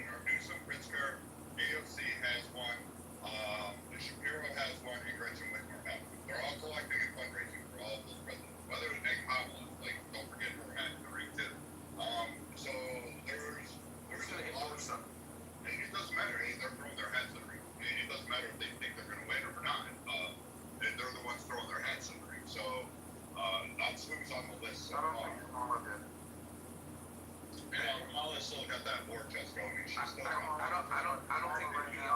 don't think Beyonce has, forgiven Gavin Newsom for putting her Malibu house in danger. So, like I said, who's going to endorse these people, Brad? Like, people need to stop living in this like echo chamber of like what they think the rest of the world is going. Gavin Newsom has problems in California, Brad. Gavin Newsom has problems in California. That doesn't matter to fuck off. It's not going to go anywhere. Hillary Clinton would have a better shot at this point than Gavin Newsom. Don't be so sure. If they're gonna, I understand the president of the country to be the same people who endorse the AOC, relatively speaking, the same people that endorsed Trump, which was nobody, and he became president twice, elected. Yeah. And how many people up there actually know Gavin Newsom? How many people know? I met him once. He's a tool and he smells like ass. It's overpowered with long. Okay. Anyone else in the room know about this particular governor or podcaster in California? Oh, the fact that, he's an elite, a hair gel demon that makes it the majority of his money sitting on the lap of Getty Oil. Yeah, but see, this is the part now that most people don't know. They don't live here. I know, but not only that, most people do not know their own state government. They don't know local. Yeah, this is the challenge of the United States. It's a very, very big challenge. We have 50 independent states, guys. Okay? We do have people who run at the top of these tickets, like you said, Brad, which I do agree. All these war chests that these people have, at the same time, they have to get the consensus of the other 49 states. It's very hard. And I think that's one of the things that Edward, would you consider Indiana middle America?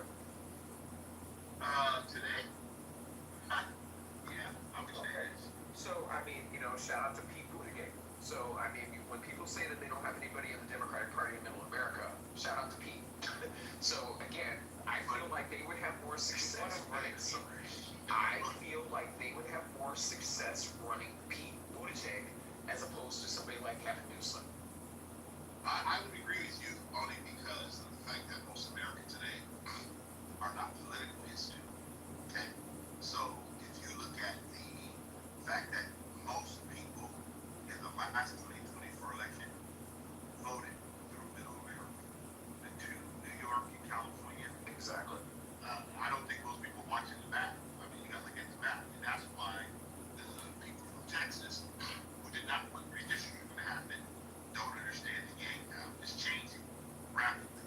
But let's not forget that Texas gave us Jasmine Crockett. Exactly. And she glues her things together. So I'm gonna tell you something else.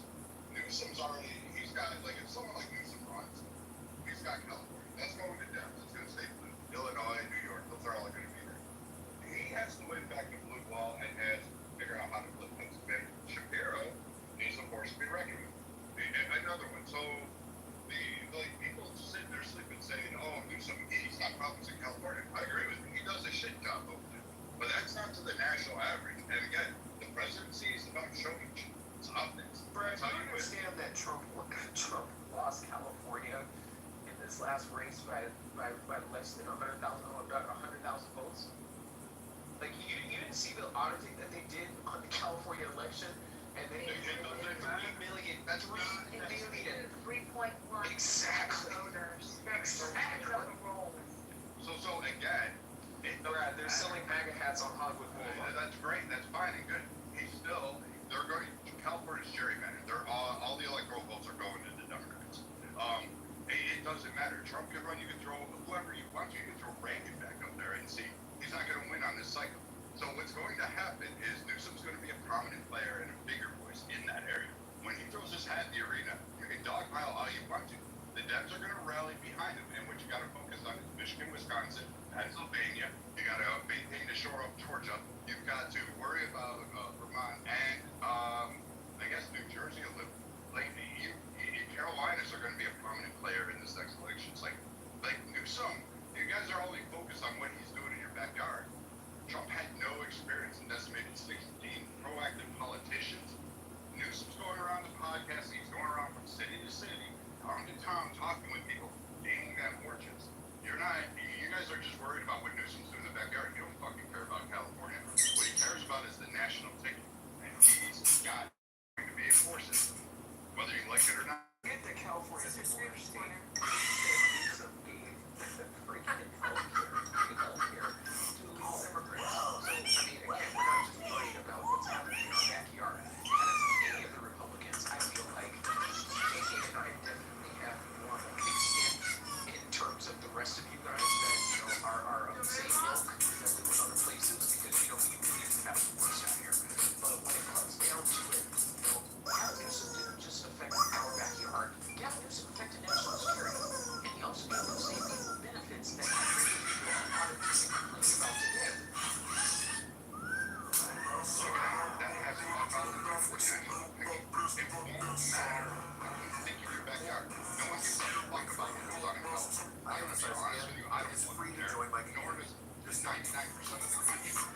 about, though, if they don't want the rest of the country to be California? Exactly.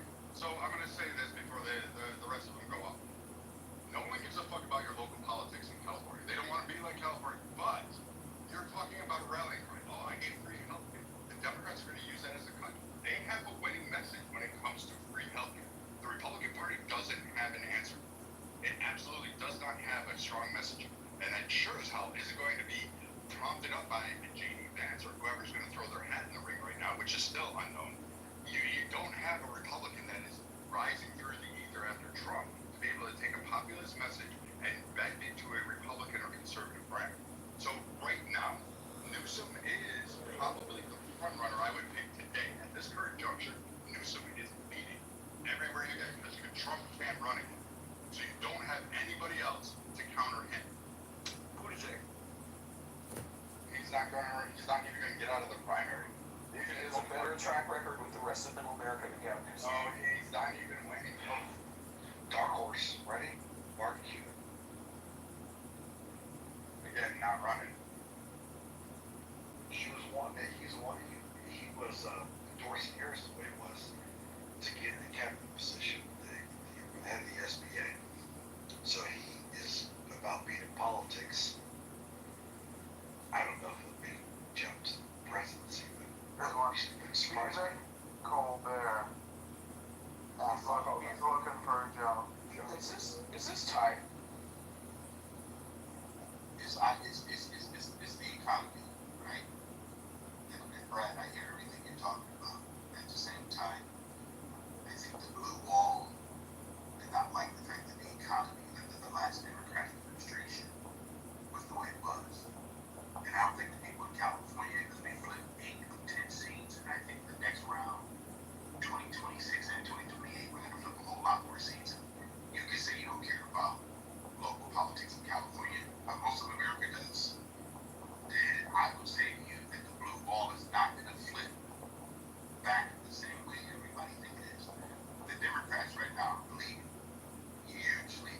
And you think that just because they got a slick hair podcasting guy, got a big war chest, is going to win back, 80 to, how many people voted for Kamala? Ever heard of a creature that smells like popcorn? No, really. This is the binturone, and chances are you've never seen one. These mysterious animals live in the lush forests of Southeast Asia and belong to the Vivaridae family, kind of like distant cousins of Syrinx and Genix. They might remind you of a raccoon, but here's the twist. Their tail acts like a fifth limb. Yep, they can literally hang from trees using just their tail. Only 2 carnivores in the world can do that, and the binturong is one of them. Their bodies can reach up to 90 centimeters, and half of that length is just tail. With thick dark brown fur and fluffy white tipped ears, they've got a seriously unique look. They're omnivores, munching on everything from fruit to birds and rodents. All parties need to scroll. I'm just a kid. So I just, I encourage y'all to really take a look at that because I feel like it's going to be a bigger thing in this next election cycle than people are willing to admit. That's where you guys lose it on this one. Neither was Kamala. Neither was Kamala. Actually, Kamala wasn't fucking any Democrat. Yes, she was. Yeah, but Kamala gave her the salary that she wanted. What do you think about Kamala broke in terms of fundraising events? Like her dollar amounts were obscene for the few months she was running. And she had access to Biden's war chest. So she got all that influx of cash, and then she raised fucking significant numbers down there. Like, that was fucking impressive for a short time frame. I don't like Kamala. I think she's a cum stain on fucking the United States. However, her political operations, fundraising generation, that's fucking massive. Buttigieg doesn't have that. Because she was a door marked exit, the same way that Buttigieg would be. Let's go back to what Kamala actually raised in 2020. What she raised running post Joe Biden was fucking phenomenal. Because she was artificially inserted, Brad. That's the part that you're not understanding. Yeah, Brad, I normally agree with what Kamala did raise. But you think she did, that was the machine. It was not the woman. It's a major difference, man. And listen, seriously, Brad, what we gotta do is to make sure that, and I don't disagree, I think Newsom could raise money, and he's doing it. At the same time, I don't think that his message will nationally go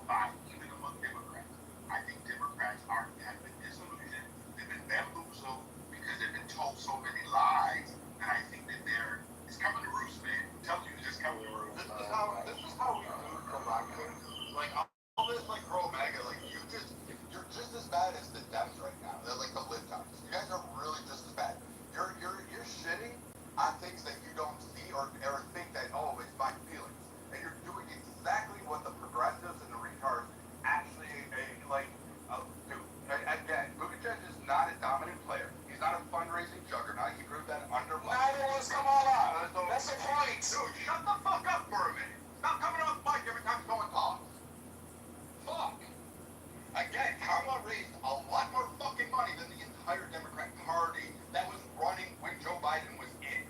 She was top of the fucking ticket. She gets that cause. Again, you guys don't recognize the danger, so all that Republicanism, all that conservatism, all that MAGA bullshit is gonna go out the fucking door if you don't fucking actually quickly grasp that there's more to governance than just bitching about the libs. Secondly, the dismiss Newsom, the dismiss Kamala, the dismiss the Democrats before fucking even the campaign's sticking up, and you're watching their numbers and their optics and their polling rise significantly, and there is not an heir apparent to replace Trump. And don't give me J.D. Vance, because his numbers and his fundraising war chest ain't doing all that fucking great right now.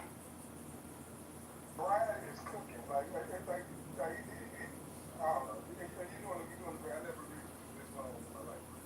This reminds me of the COVID days. This is very anti-science. What I don't understand is why do people even use this artificial term MAGA, Make America Great Again, to describe these red hat, Trump fanatics? Like, that is basically a meaningless thing. It's a Republican Party, and people who scream, MAGA, I just don't understand what that means, whether it's a liberal screaming MAGA or a Republican screaming MAGA or an independent or whoever. To me, people that use this term MAGA over and over again in their communication is someone who just is trying to create an artificial, adjective describing a meaningless thing. It's American people who want fiscal prudence and they want common sense approaches to what we're doing at a national level. And prior to Trump, everybody knew that Kamala and Waltz, were going to be a cultural disaster. When Kamala is saying that she wants to provide transgender surgery operations to all prisoners throughout the United States, even illegal alien invaders in our prisons, on a podcast, like, that's when Americans started perking up, in my opinion, to, hey, why am I actually going to vote for this biracial woman when she wants to provide all this free transgender surgery? Like, that to me was a big critical point in the failure of her campaign.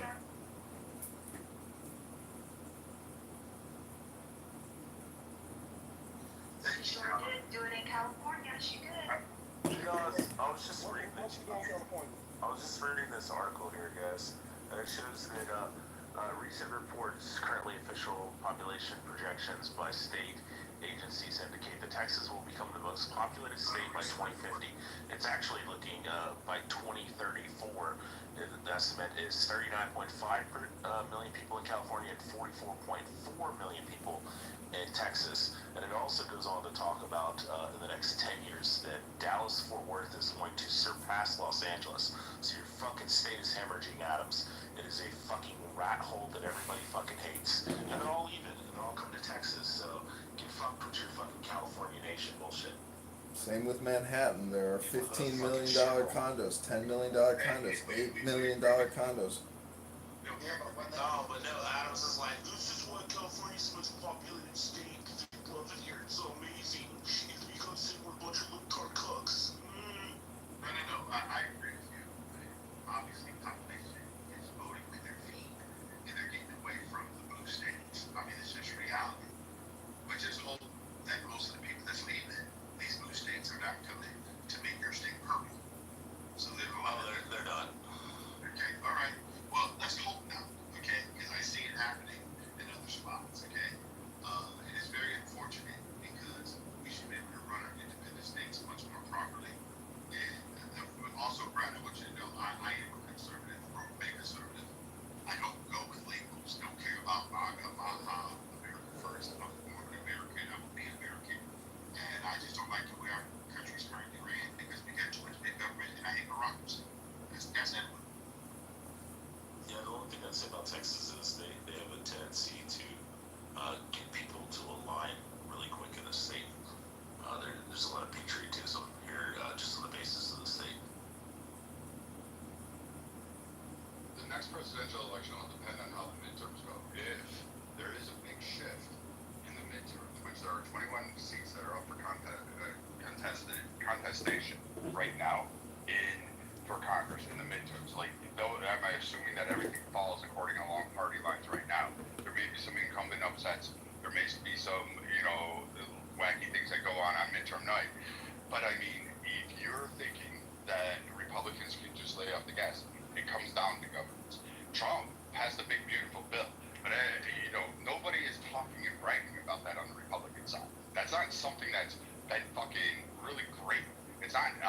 politic. It's not a signature piece of legislation that has caught the optics of the conservative circles, moderate, independents. They're not necessarily happy with it. They're not dissatisfied, but they're really not happy with it. Trump holds a lot of significant weight. But again, who is the heir apparent? Who are you going to throw in there? You've got Rubio. I mean, he could probably take up the mantle, but that man flip-flopped a lot. You've got J.D. Vance, who can win. I would, if it's Newsom versus Vance, Newsom wins. Maybe Ted Cruz throws his hat in the ring again. No, not even him.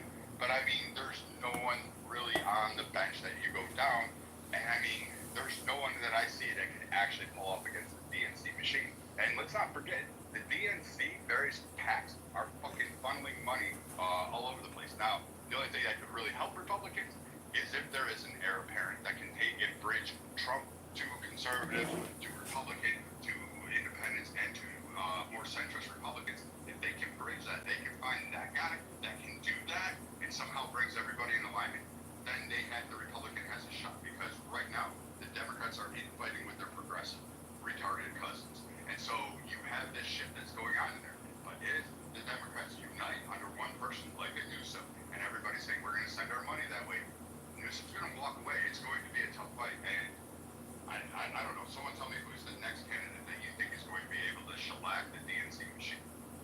Hey, Brock. I'm like you saying, Brett, I don't know where I'm missing it. I think that the American people is going to be the next group of people that determines what's happening. And I clearly think that in 2024, it was more about the American people, not about Donald Trump. I think everybody knows that Donald Trump is at the end of his rope. I think the American people got tired of everything being so expensive and all these foolish laws and people talking about getting pregnant and the LGBTQ questions and all this other stuff going on. I think the American people got just tired of it, and I don't think it's going to change that fast in the next 4 years. That's just Edward. My observation is people were sick and tired of what was happening in our administrative in Washington, D.C. And all of us know that the last 4 years of governance was horrible. Whether you're on the right or the left, we all know that. And at the end of the day, we don't want government that's foolish. It's like what you missing is like you might be right that people didn't like the last 4 years. What you missing, and the election, you're wrong, the election was about Trump, it was not about America. But what you're missing, people not liking this administration, you act like you said American people, American people don't like what's going on right now. I don't know why you think that that's going to carry over to some Republican win somehow if things stay as they are. If you said like people didn't like half prices, they're still here. Like all the things you said that people didn't like still exist right now. So I'm kind of confused. Okay, hold on. No, you hold on, like that. Kamala did not flip one county in the entire country. Not one. Again, I appreciate your passion. I mean, no, appreciate it. Let me finish talking, though. You talking about it for the time. I speak one time, and you cut me off. No, I didn't cut you off. You did cut me off. I was listening. Wait, hold on, guys. Hold on. Let me just say this. I don't know who it was that cut him off, but this is a habit. When Hakima speaks, people do cut him off. I think that Hakima is the most oppressed person on all of Clubhouse, so I want to give Hakima his ability to get his points off. Hakima, go ahead. They know what they're doing. They do me up, right? I definitely appreciate it, though. I wish people would let me finish like I let everyone else finish. I've been here for just as long as I have spoke for all of 45 seconds. Like, damn, can I speak? I think they might be threatened by you, Hakima. That's the only thing I can think of. I'd say he has more of a masochistic voice. That's why they talk about him. They don't like the truth. Okay, if it's not my point, that's a you problem. No, you don't have no masochistic voice, Rich. You're just a fucking racist. Just like how you were calling a black woman a nigger. Just like how you were calling a black woman a nigger in the other room last night, Rich. Okay, wait. Man, I wasn't even in a room with black ladies last night. Okay. Hakima, Roger. Roger, can I do something here? First of all, Hakima, I wasn't trying to interrupt you. I'm sorry. Okay, will you accept my apologies, sir? Hold on. Before you guys do the apologies and the kids that make up, I just need to be very clear. We need to be very consistent about this, okay? So, rule number 6 7 of this house, the N-word is forbidden on stage and in chat. I'm going to bring Adams back up, but I wanted to make an example. Adams is one of my favorite people on this app, and I'm going to move him to the audience for saying it, even though he was just quoting somebody else saying it. I just want the point to be clear. The other thing I want to point out to in terms of the rules, and hopefully you guys can appreciate this one, is that there's another rule violation that happened there, which is number 9. Do not bring drama here from other rooms. So whatever happened in the other room, don't want to police it in this room. So I was only in here yesterday. I listen. I don't care. We're not going to talk about that, but I'm going to bring Adams back up. We're not going to talk about that word, and we're not going to talk about drama from other rooms. I'll say, so going back, Akila, please accept my apology. I was not trying to interrupt you in the way that you thought it was, so please forgive me. Okay? I don't know no other way to interrupt you, man. Like you said, you didn't try to, but clearly I was there talking. You say in the way that I took it. And that means I was wrong. Do you understand that? No, I don't understand nothing. You can be a victim all you want, bro. It's okay. You trying to make me a victim. Do I understand that? You're the one making this apology. I ain't got to do none of this shit. What, Hakeem, tell us what you were going to say, though.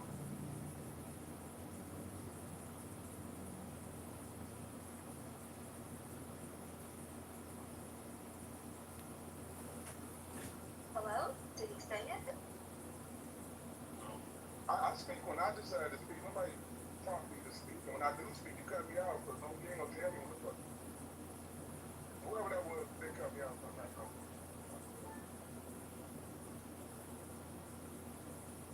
You know, I live in Illinois where we suffer Fat Pritzker, and he is very slimy and very good at manipulation, media control, buying mass media, and you know, I think he's going to be, I think he's going to put his fat toe, you know, in the ring.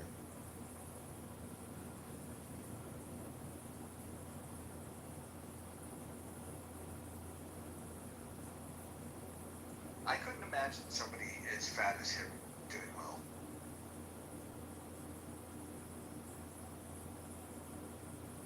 I mean, he may just stay in Illinois and be a complainer and rule this state, you know, and destroy it into the ground by continually raising taxes and doing all this transgender identity therapy for students. Now they're actually building almost hospitals into schools now. It's no longer just your local nurse. Now it's a full-on health clinic, and they're doing mental health assessments to find out if you're trans, if you're gay, or what your feelings are on trans and being gay, and even maybe what your feelings are about Donald Trump. They're doing assessments and diagnostics now where you have to get a sheet to opt out, but they want to know about what you're thinking, what you're feeling, and they want it recorded and put into a database.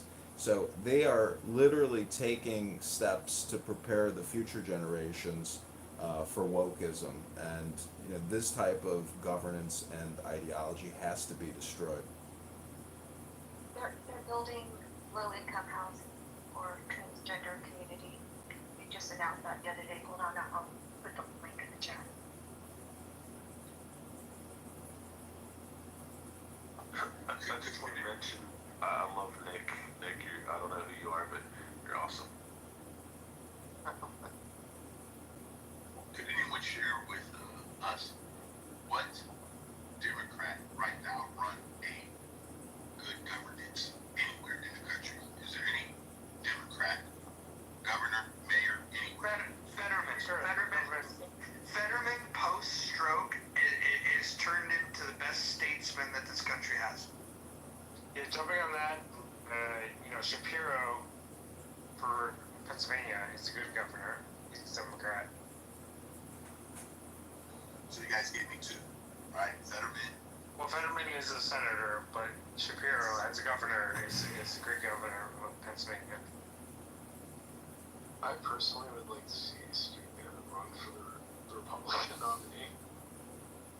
I'd vote for him. Yeah. I mean, I don't really like the guy, but I just think he's a really good guy at stating Well, John Bolton also said he's going to run as the Republican presidential candidate. He thought Trump or Yeah, Steve Bannon. wait till Steve Bannon. Free Bannon will do. Yeah, Steve Bannon would crush John Bolton. So that means we still don't have a national Democrat that will be able to govern properly. We don't have a Democrat. You guys went back to what would you want to run as a Republican? I'm looking for a national. You said Shapiro, Fetterman. I don't think Fetterman can do it nationwide. As Democrat, like if I'm a poly market, I would put my money on Shapiro. Hold on, I have a question for the people that voted other in the poll above, and if you haven't voted in the poll, please do that. Right now it's a pretty tight poll, and I'm curious, when you say other, like Nye said other, Howard said other, like who are we thinking? AOC, I'm telling you. I don't have anybody in mind yet, just yet, Mojo. I think I stated perhaps in your space yesterday or someone else's space that I am very disillusioned with the Democratic Party. I don't like Newsom. I think he's a freak. I don't like Pritzker. I think he's a freak. Both of them, if elected, if they run and elected, it's a wrap for women and children. And I have to believe that Democrats are on a mission to normalize and legalize pedophilia under the MAP umbrella. So no current Democrat politician, whether it's a senator, governor, someone on the grassroots level who's kind of rising star on either in the Democratic Party, will get my vote right now because I don't trust these people. Republicans right now, their leadership seems to be very weak as well. So when I say other, I'm looking for somebody fresh, slightly provocative, a voice that we haven't heard, similar, but doesn't align so much with the fringe on either side. Someone new, inspiring, invigorating, and I'm not sure that we've met that gentleman. Mark Cuban. Matthew McConaughey. No, and why? I like your assessment. Do you think anyone on the Republican side is pushing this transgender pedophilia kind of stuff? It's possible. I haven't seen it, so I won't say no because I don't know for certain. But I have not seen it on the level that I've seen coming out of the far left. So I'll be traveling on Tuesday to the state capital of California to go against AB 495. It's called the Stranger Bill, where any person can walk into a school, and with this bill comes a sheet. They say you can be a caretaker of any child and take them out of school. They call it the trafficking law of California. Only 2 months ago, they passed another law here in California that you can purchase a young boy between 13 and 17 years old for prostitution. This is pedophilia at the highest level. We have a Democratic majority here in the state of California. This is sad. This is what I'm talking about. The elected officials that we currently have, guys, we got a lot of people in office who are claiming the children. Leave our children alone. So the pedophilia issue is like the trans issue. It is not something that most people are actually concerned about at the end of the day. And there are pedophiles on both sides of the aisle. Same corporation, different division. Listen, I agree, Mr. Driver. It's not an issue now, and by the time it becomes an issue, it'll be too late for people to act. Because some of these perverted politicians know that your average American does not care. They're not paying attention. They don't think it's real life, or they have this idea that it's only 0.0% of the population XYZ. So they're already hosting TED Talks to normalize these things. You have studies coming out of Ivy League college universities claiming that babies are born trans and people are born pedophiles. So if you're born this way gay, you're born this way pedo. So everybody deserves special rights and equal treatment and cupcake prisons if they get charged with diddling the kids. So yeah, it's not an issue now. Nobody cares now. by the time folks really wake up to what's subtly happening, it will likely be too late. How can I you? mean, they've already convinced y'all to put your kids on a cocktail of drugs because puberty is bad. Like, come on. How can you In the say? state of California, they tried to get it to pass through legislation without even an actual vote. So yes, they're trying to like sneak it through. And it only did not get passed is because a Republican in the state of California said no and kind of did a whole media blitz with it. But yes, you're correct. How can you say that, Dr. Jordan, that people, voters, Americans don't care about this trans issue, the puberty blockers, the transgender surgery assignments, let alone pedophilia? It costs $100,000 to convert a man to a woman, to cut off that genitalia and get them on these puberty blockers. This is just my opinion, but how many, for example, I can't think of a trans person that I know, maybe one that I know through someone else. I don't know any, so anyone who's registered as a sex offender. I don't know any pedophiles. It's called a mental health crisis. The suicide rate of these young men who decide to become women is prolific. It's like... Okay, but this is, look, so I think looking at the trajectory of the Epstein news media, I don't want to call it a circus, but the news media cycle, I mean, look at the only reason that that's still in the news is because Trump has been afraid to expose himself to whatever degree that he's vulnerable, right? So if he hadn't pushed this issue more, we wouldn't be talking about Epstein right now, in my opinion. And so if that tells us anything, someone of notoriety has to give it coverage. I mean, when the guy, who is the New York Democrat, who's the guy who was married to Hillary Clinton's assistant? Wiener! Went to jail. Wiener. Okay, so Wiener, I mean, I could be wrong about this, but I don't think the Wiener story got a whole lot of coverage. Looking at it through the lens and with respect to the context that we're looking at it at this issue now. So Trump is keeping the story alive.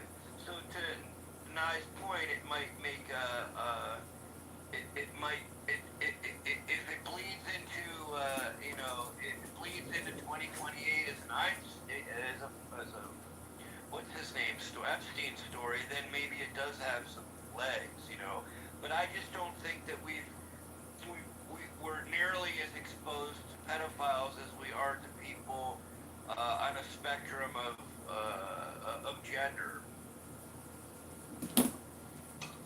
The point is that it's clown world, and you have to. First part of diagnostics, and is to realize that we are still in clown world. This DEI, all the spending, the big beautiful bill, all of this stuff is one whole system, and it's easy, as Brad is saying, to get distracted. If Republicans think transgender is still the major issue as opposed to the economy, everybody's a fool. I mean, who cares about these cultural issues? I don't want to pay property taxes, and I don't want to pay income taxes, and I don't want to pay 100 other taxes which ruin my livelihood. The clown world system has to be broken, reformatted, and common sense and fiscal prudence has to be the mantra, in my opinion. I mean, I agree. We need to restore common sense. Trump keeps saying that. Trump keeps saying that's what he's attempting to do. I mean, look, the past 4 years, they have redefined what it is to be a woman, what it is to be a man. You can be a flurry, a fuzzy, and all this other weird stuff. You can't say breastfeeding, you have to say chest feeding, you can't say menstrual products. It's just weird. And this is all coming out of the upside down, loony policies from the left. And I will vote for the candidate in 2028 who wants to restore common sense. And right now, I don't know who that is. Well, Mojo, you asked the question, because I put other, and I'm not saying this is kind of a boring answer, because I don't know he's the best candidate but I do know from some of the research and things that I've done, the post-mortem on the last election, a critical population that supports the current president was veterans. And I do think if and I'm an independent, but if the Democrats really want to get serious, I think they got to find someone more center. So in my thinking and why I put other in your poll was, I think it's got to be someone like a Mark Kelly, who's also a veteran. That, to me, would be something that could be at least, he may not win, but at least it could be someone that's a credible candidate. I'll land there. I think Mark Kelly. Agree with that. I think Mark Kelly has VP candidate written all over him.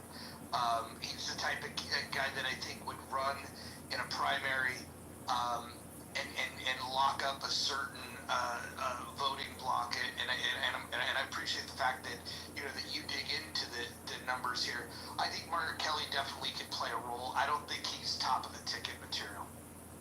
So I was going to say real quick was essentially, so the Democrats have tried this playbook, playing towards the middle, trying to get the independent votes, and and it hasn't worked time and time again. They tried that with Hillary, they tried that with Kamala, which they tried to center to the right.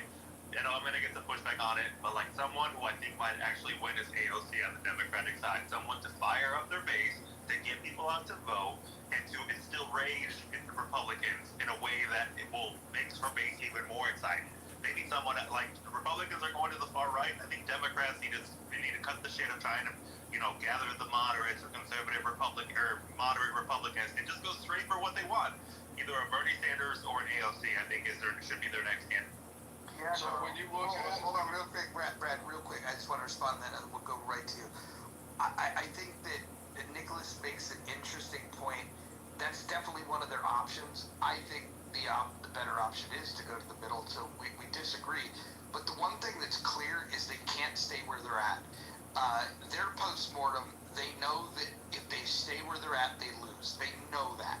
And so they can either make a move to the middle or they can make a move to the left. Whether or not one of those strategies will be better than the other in terms of attracting voters, we would have to see. But if they stay where they're at, they're absolutely dead. They know it. But Brad, go ahead. Yeah, so like people saying AOC, I get the point. Like she's a good cheerleader for the DNC. She doesn't. She's not the biggest fund hauler. She doesn't bring in the most money. She's kind of the pretty girl that you bring on a date. She's like Matt Gaines going to a bar. He's gonna have a pretty girl on his arm. That's not really where AOC is going to excel at. As a matter of fact, I don't think she's even going to be able to pull out a race against Schumer. I just don't see. And when you look, even after all of her stump speeches, all of her gallivanting across the nation, going through and talking, all these things, and screaming online on the news, she still only got as like Emerson did, Morning Consult, all these polling places, even in their own little collectiveness, she only polled 11%. Kamala wasn't doing any of that shit. She still pulled way ahead by like almost triple digits in matchups with him, and we still haven't had that. I do not think AOC would be the answer. I would love it because it would be easier for a Republican to actually win. That would be a great ticket if AOC threw her hat in the ring, but I don't think anybody in the DNC really thinks she's a viable candidate even at VP level.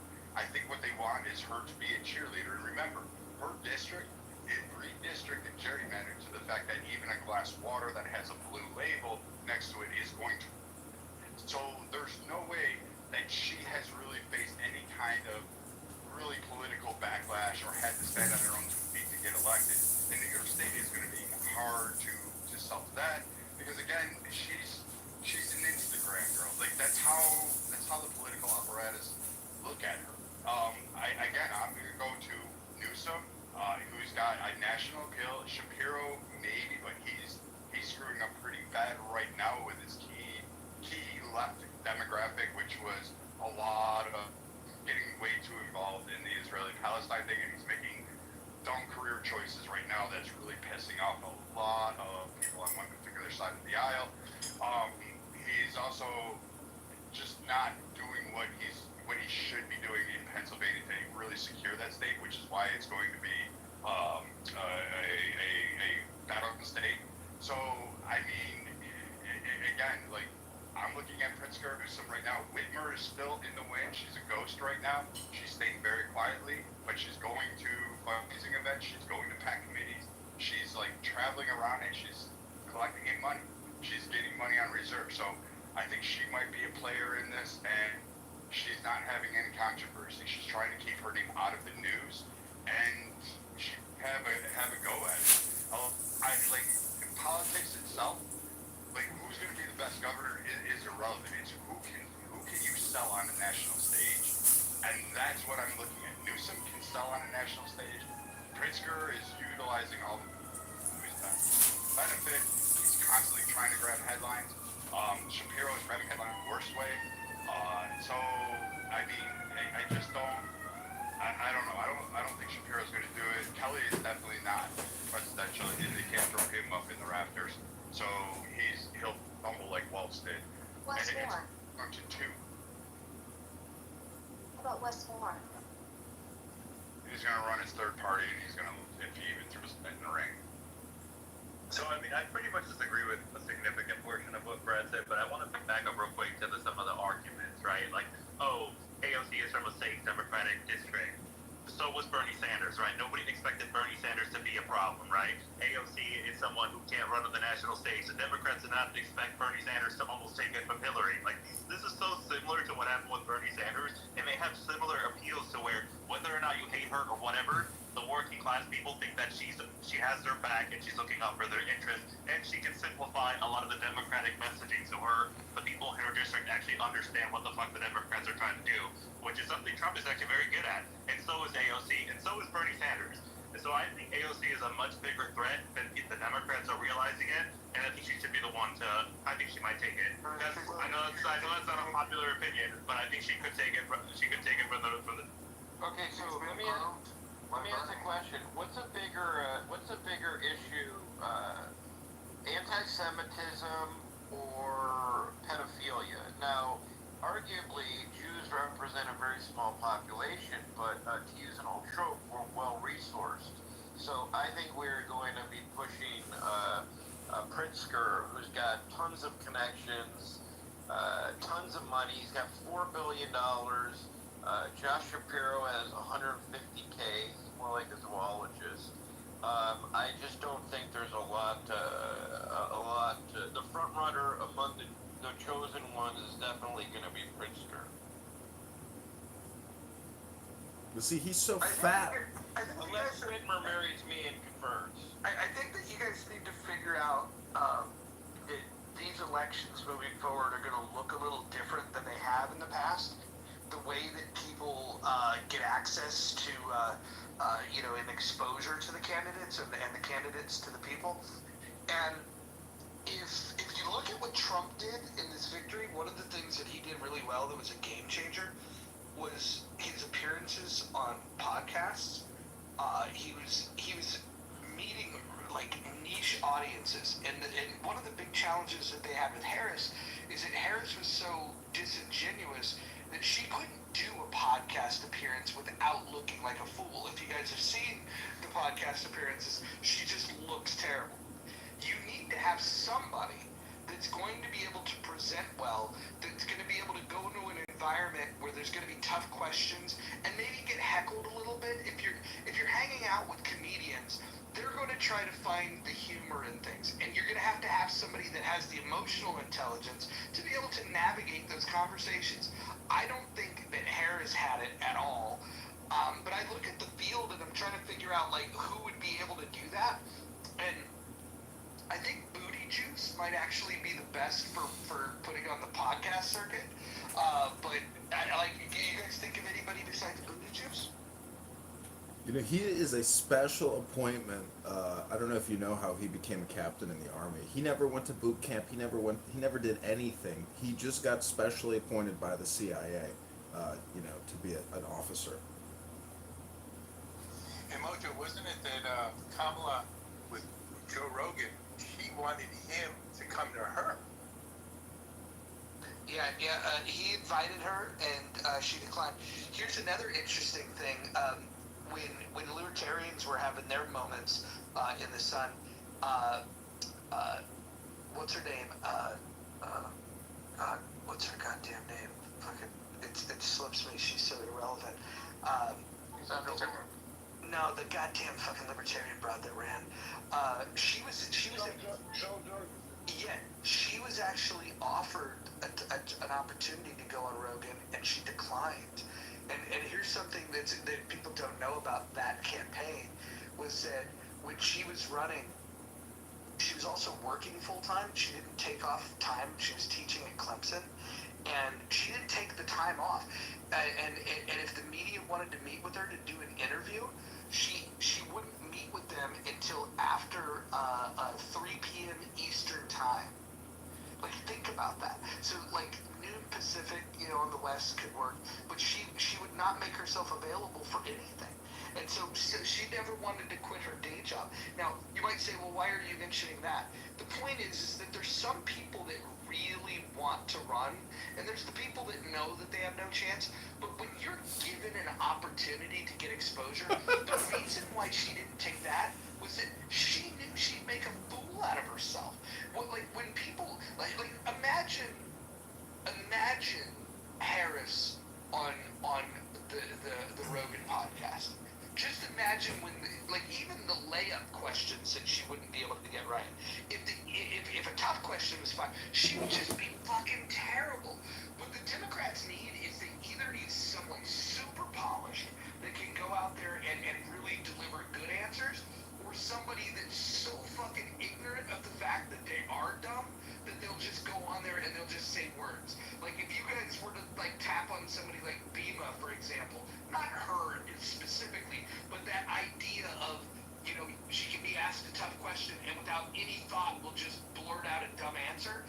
That's better than what Harris would do, where Harris would try to relate to people, and her bag of tricks is to make caricatures of the audience that she's trying to connect with. This is why she makes up things like washing greens in a bathtub. I think that you kind of nailed it, right? Like, Democrats have a habit of picking, authors that don't come across as authentic.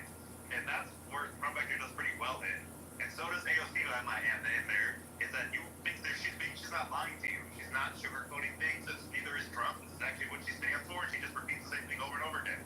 So you believe it, right? Democrats tend to pick, even Joe Biden at times doesn't come across fully authentic in some of his speeches. I think that the Democrats only have to show up because look at the narrative that they get to contend with or revisit, right? Like, they can say, well, you voted for this Trump policy, you voted for that Trump policy, you didn't want to expose, let's say, the Epstein thing is still out there lingering. I mean, it's hard to defend one's actions just as a congressional Republican. So, Jordan, here's the thing. I would love to be confronted with the idea of, hey, Republicans didn't release the Epstein files. Well, neither did Biden. The Democrats didn't do it. In fact, if there was something incriminating, the one thing we know is that if the Democrats were willing to try to kick Trump off the ballot, try to throw him in jail, and ultimately try to kill him, if there was something in that file that they thought was going to be damaging to his run for presidency, they would have released it. They didn't. And so I don't think, you think that this owns Trump or the Republicans because the files haven't been released? I think he should release them. The reason why he doesn't is because he's got friends that are on the fucking list. The other side didn't release it because they have friends that are on the list. Nobody wants to release it, and they're both guilty of protecting these fucking weirdo pedophiles. I understand, but I think with Trump, the only reason he was supportive of congressional Republicans when they were running for office was because he needed to get reelected. He absolutely doesn't have any reason to care about anyone now, and so I think it's going to be to their detriment that they backed him because he's just there's no reason for him to create legacy, just like Obama unfortunately did not really create legacy for I think it's going to take an outsider to really surface within the Republican Party to be someone who can hold their own, and even someone as poorly as lacking the poise of Kamala, will I don't know, where was I going with this? That someone lacking her poise can still take on Republicans with the narratives that have landed on her lap. I don't know what the hell I'm talking about. Never mind. I agree with your last 10 seconds. So, I mean, I think it's even simpler than that, Dr. Jordan. I mean, really what they have to do is just use the exact same thing Republicans did to the Democrats. Are you better off, at X state than you were before? Housing costs are still going up. Food costs are still going up. The unemployment rate is slowly moving up. If this continues, maybe just use the same argument Republicans did and bash Republicans over the head with it and win. I think it's much simpler than that. You have to go to the X state.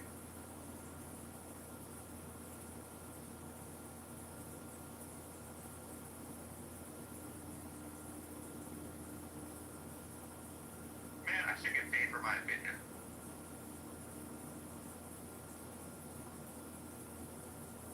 Why do you think your opinion is so valuable that you would be honored with people paying you Because for he's it? a gay Mexican. That's a huge code word. And y'all cannot take a joke. Jesus Christ.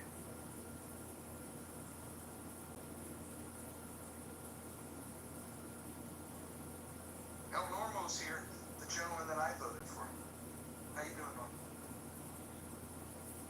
I'll make a prediction. Doesn't win next cycle either.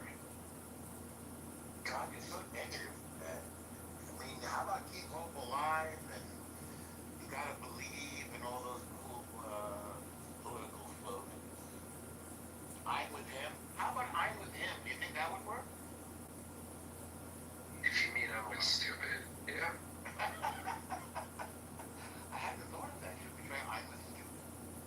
I'm just pointing out that was Hillary's campaign slogan, and it seems to be one of the all-time worst campaign times with her. It's all about me. You're with me, you like me. So I want to point out something that Pete Buttigieg, he attended a 2-week indoctrination course and was appointed a captain in the Navy Reserves and deployed to Afghanistan to beef up his credibility.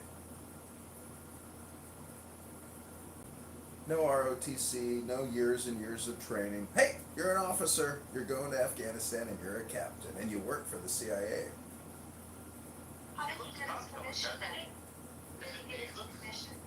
He's formidable looking, isn't he? I put it in the chat. By the way, Norm, I'm with her was not Hillary Clinton's true campaign slogan. It was stronger together. I don't know, though. I saw all these buttons in New York that I'm with her. Yeah, that wasn't started by her. Maybe it was both.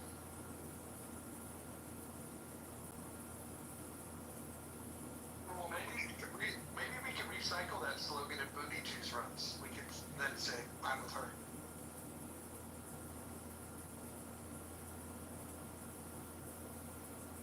The Democrats just don't from their side, they should hope that they lose the midterms because then they can fight as an outside candidate.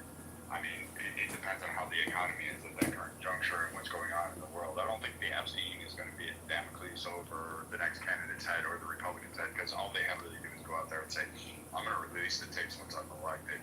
And they may or may not. And everyone is kind of the opinion that if there was really anything really negative about Trump, they would have dropped it already. That would have been out there. That would have been out there. Okay, shit. Biden, Kamala, Hillary, Obama would have released Well, it. how do you just release it on Trump? So, I mean, they would have found a way. They would have leaked it to a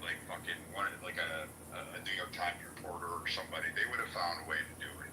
They had no problem leaking other information. I mean, did we forget Russia and all the quote leaked sources to news outlets every day? They can find ways to manipulate that shit, and they did. They've already done it. We've been fully aware of this. So I think honestly, the Democrats are out of abortion.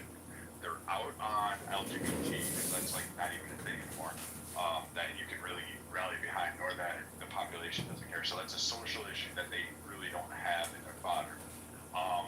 And the only thing that the Democrats are going to be able to run on is either the wars, which it depends on how these two end up resolving. Trump has made some progress in the Russian-Ukraine thing, so maybe he will, El Normo. come to a resolution on that. But the problem is for the Republicans is Can you there hear me? needs to be someone standing next to Trump doing this, and it's not been J.D. Vance. He is not pushed into the limelight. He is not the one that is gathering headlines. He is not being photoed on everything. It is still 100%. El Normo, can you hear me? Hello, El Normo, can you hear me?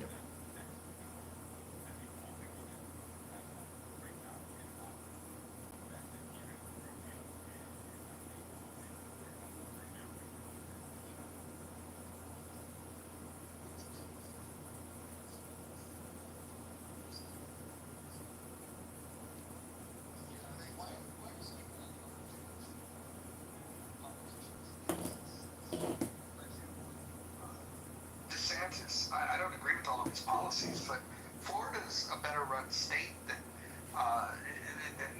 many of the states that we have in the union, especially ones that are highly populated. How come we don't like DeSantis more? What's the problem with him?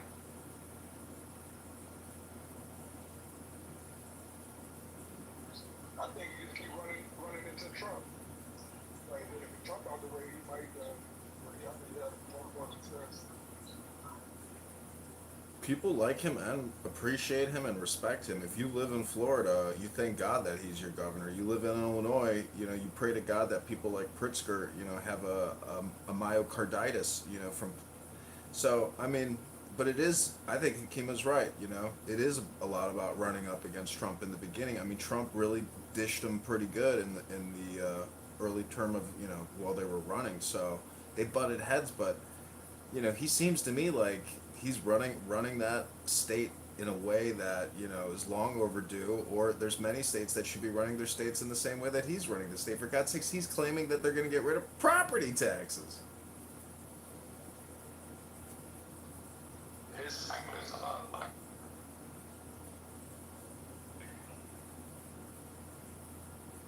And he acquiesced to Nikki Haley. So I think he won the debate with Newsom, but I think he lost against Nikki Haley. Or national. Brad, you keep going in the matrix. Brad playing Atari. Brad turned to the Terminator. Is this better? Okay. His problem was Nikki Haley and Trump. He couldn't get past Nikki Haley. And if you can't beat Nikki Haley, his time there, you finished third, he's going to have a harder time on the national front.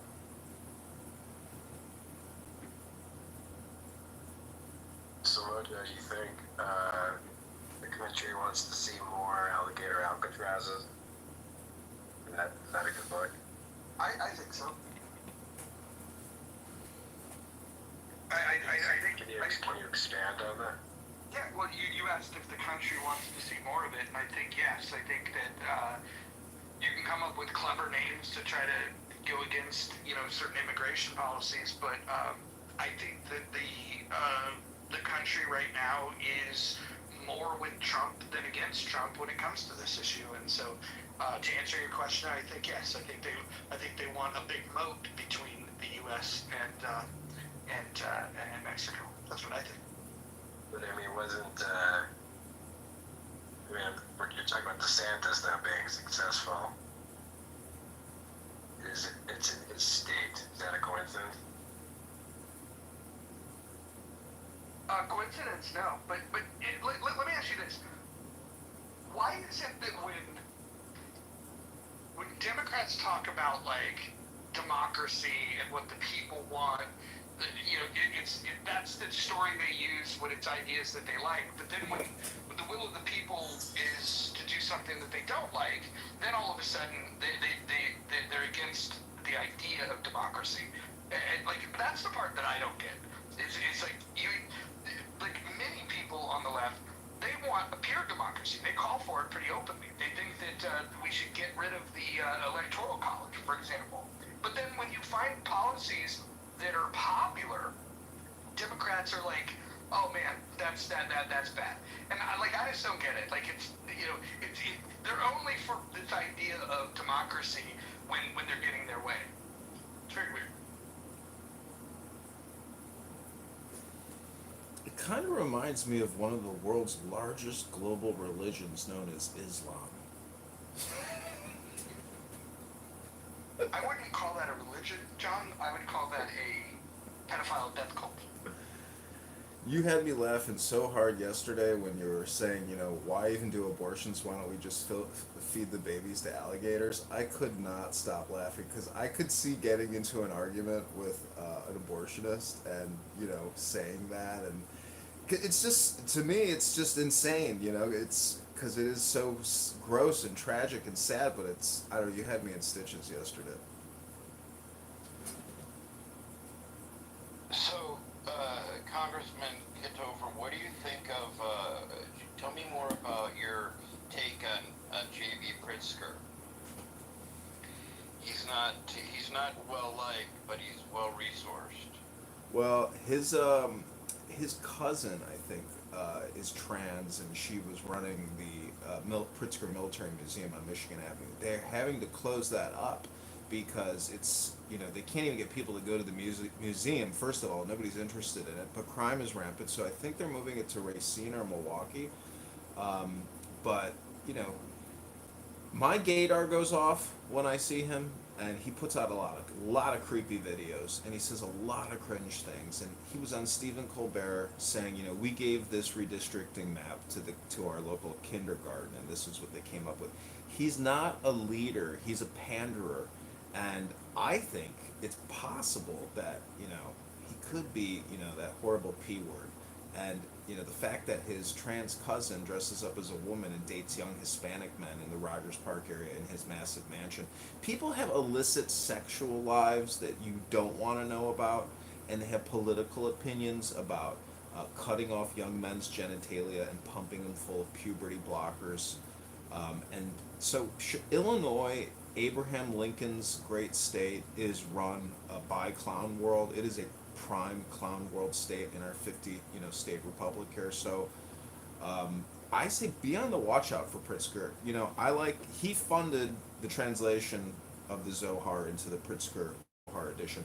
I love the Zohar. It's got incredible wisdom, but I do not think that these Clown World leaders read books. I don't think they have any wisdom, pragmatism, or just basic normality or decency in them. They are dedicated to creating gaslight content on the interwebs about all these woke positions, and it's really pathetic. I mean, they pick out the littlest things like J.D. Vance, increasing the water supply in the river. It's like they pick at the lowest hanging fruit because their jobs are essentially political communication.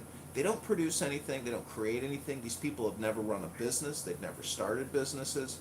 Pritzker is just a trust fund baby. And he's a fat, pathetic pig, and I don't think he has the actual physical strength to run for president. Because they're identical descriptions. So what's interesting about Pritzker, and I don't know enough about the family, but Let's go see Pritzker play 18 holes of golf. Okay, Pritzker can't walk 3 holes. What's weird is Tony, the older brother, the middle brother, the oldest is Penny, who is on the Harvard Board of Overseers.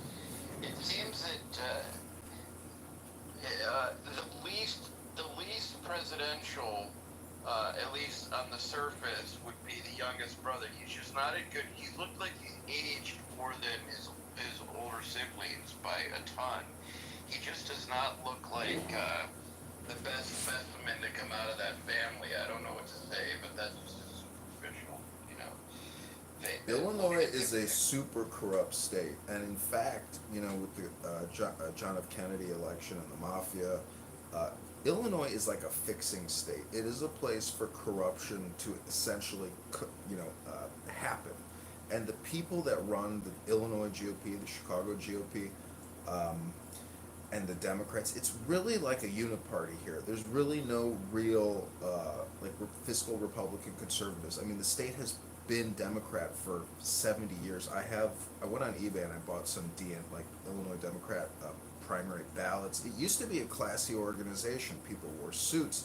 It was probably basically in the 60s and 70s, it was more like a Republican association versus a Democrat association. But now, with all the wokeism stuff and the rainbow flags and the trans flags, here where I live during the No Kings protest, the anti-American messaging that these young children were writing with chalk on all of the sidewalks was so shocking. I really wish I would have filmed it all, because they were literally the extension of their parents' woke liberal ideology, and they were transmitting it through artwork. And the messages that they were saying were so shocking, so anarchical, so violent, that the brainwashing of these young children is a tragedy in the making.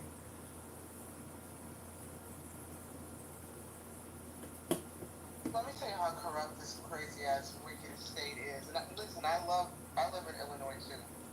Okay, the police, and I'm not making this up, as crazy as this is gonna sound. The police robbed my family blind during a house fire. We had a house fire. I won't go into it, but just know that's how deep the corruption is. How are you a victim of the fire and the doggone investigators rob your shit, steal your shit out your house? I'm done.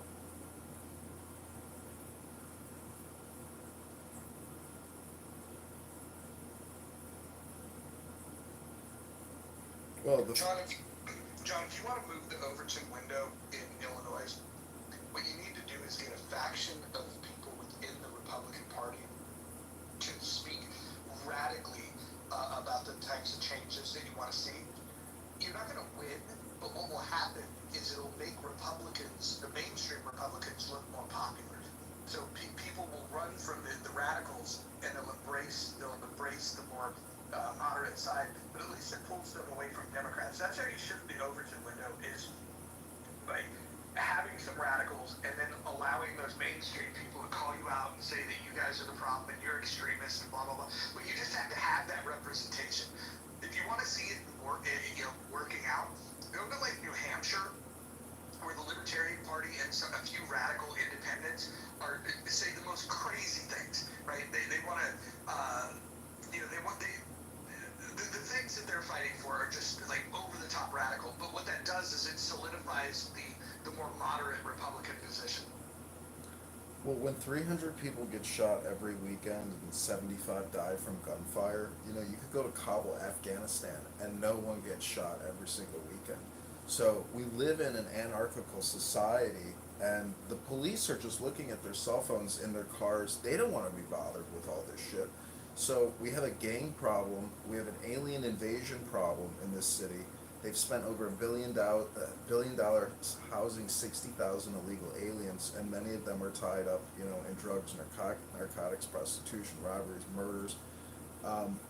It's like a political elite, and the Chicago Teachers Union, who sucks out 75% of our property taxes. Like the city, we're in a very dangerous place in the city, because they can't keep kicking the can down the road, because Trump isn't going to give them that bailout money. And those billions they spent on the COVID-19, they already spent that money. So the city is like at a breaking point. It has given up all of its value. It's sold its parking rights to the Abu Dhabi Investment Fund.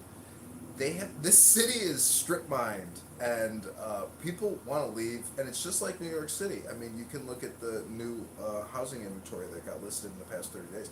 People want to get the fuck away from these socialist, Marxist, Democrat leaders who are very dangerous. I mean, it's all about white supremacy, climate change, gender, etc.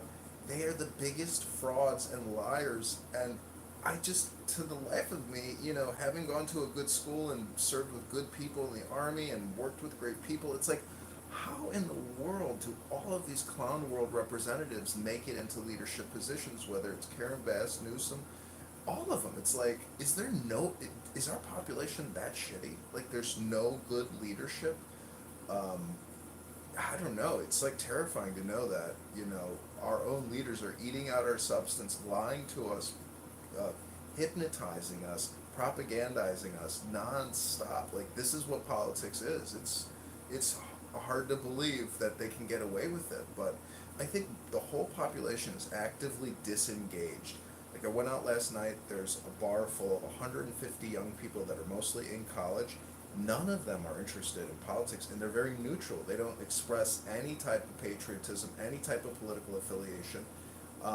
And so, again, nobody's actually involved in politics. At the GOP events in Chicago, you'll never see a red MAGA hat. So there's really just not a lot of people actively interested in politics. And, it's to their detriment. I think they don't want to be associated because everyone is afraid of being maybe labeled a racist, or they are a MAGA. So, you're a MAGA, you're a MAGA. Like, you can listen to these rooms on this app. All they do is donk on Trump and Trump supporters. And I mean, so people want to be disengaged and separated from it. But the problem is you can't be. Like, your whole financial future is tied up in this. So I think that it's really hard to run a democracy in a social media age, right? Like, everybody has a voice. There was a point when people only had a vote, but now everyone has a voice, right? And people get amplified who have strong convictions and perhaps less knowledge. I think that this is why this autocratic regime, if you will, has had some success, because people want to see some rule and order, and the only way to do that when everyone has a voice that can be easily amplified is to come down hard, and that creates a lot of enemies and a lot of polarization. As much as I don't like Trump, I don't even want to give him credit for the circumstance we find ourselves in. I think there's so many other factors, social and psychological, that have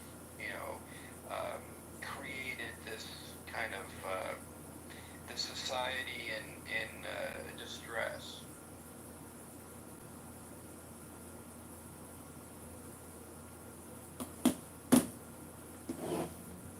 Who do the clubhouse Democrats, like, if you were to go into Patty's room, who do they think's going to be the nominee? Jasmine Crockett.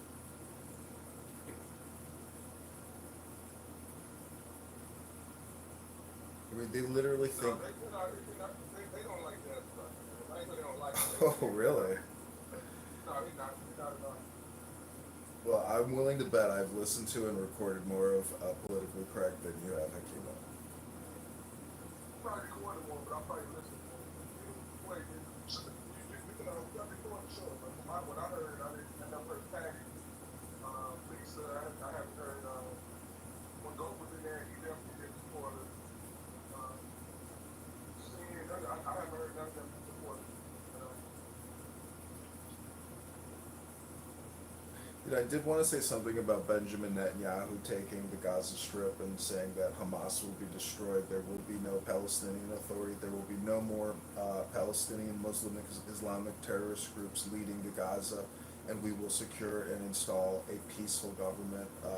So, to me, it seems like gaslight, and it's like every day there's always some kind of new gaslight news headline. I just wonder if, Benjamin can actually accomplish what, it's going to take to liberate the Gaza Strip from Hamas and hopefully save the hostages that are still alive.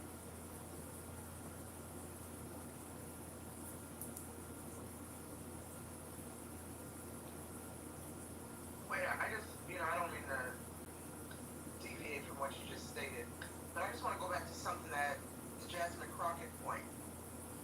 Jasmine Crockett said in an interview a couple months ago, maybe some of you guys saw it, but I had to go refresh my memory. I'm reading this from the New York Post. She said that the Democrats want the, quote, safest white boy as the 2028 presidential candidate. She said that they are hinting at, quote, one specific candidate being floated by the party's donors. She said that during a podcast conversation in May, and I'm reading that from the New York Post. So, for those saying that some folks are suggesting Jasmine on the ticket. Jasmine claims the Democrats are already eyeing, quote, 6 white boys. See what that information went you.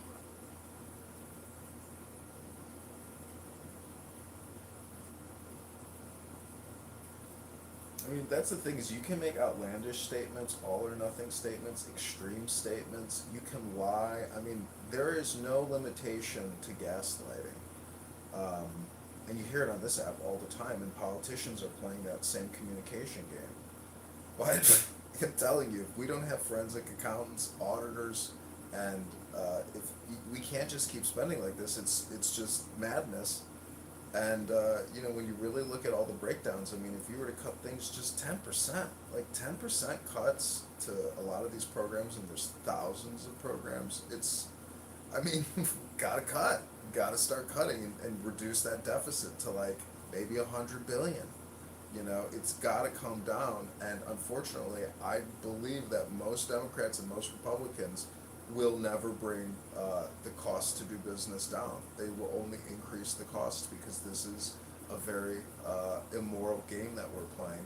And but again, I don't think we're the only country doing it. I think a lot of countries and their economists and their governments and their central banks, based on the currency exchange, they have to say, hey, we need to do more inflation to catch up to the American inflation. So you know, I guess that's what all these PhDs do at central banks all around the world, is to figure out who's cheating the most, so we can figure out if we need to catch up, or you know, maybe there are some good people that know how to do actual state central planning and know how to start and run a business or dissolve a business. So you know, do you think Jasmine Crockett or Maxine Waters have ever opened a business, or they know essentially how to create a successful economic environment without rampant inflation and dollar creation? No, they don't. They're incompetent, and they know the game though. I think, but anyways, that's what I'm thinking.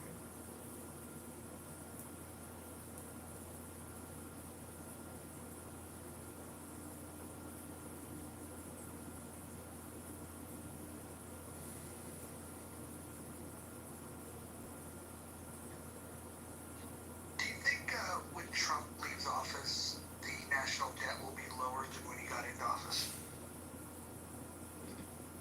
No, it's going to go up 2 trillion every year at a minimum.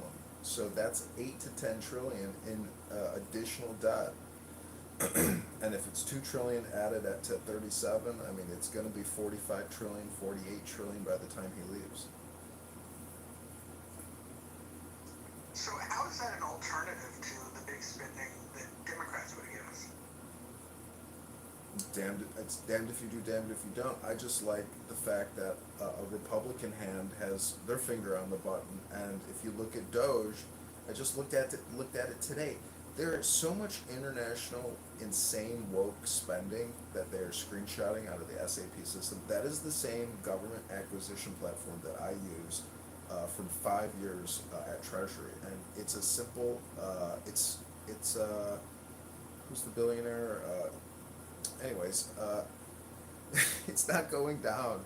It's only going up, and you know, God bless Trump, but if he was Thomas Massey, I mean, it would be better for the overall economy and the longevity and health of this country, because we're just becoming a debt slavery system.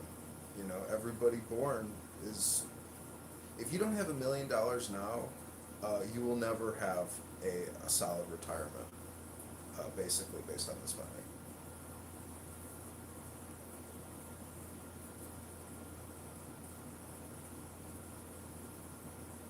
Well, you could still build wealth. You need to have some incredible attributes and be able to create value or understand the markets and the directions that they're going to go. We were talking about it earlier. I won't mention the stock again because I don't want to be accused of having too much information. But there's a move that'll be made on the 12th, it's a Tuesday, that I think will create wealth for a lot of people. So it's gotta follow the trends. You can make money in an up economy, a down economy. I think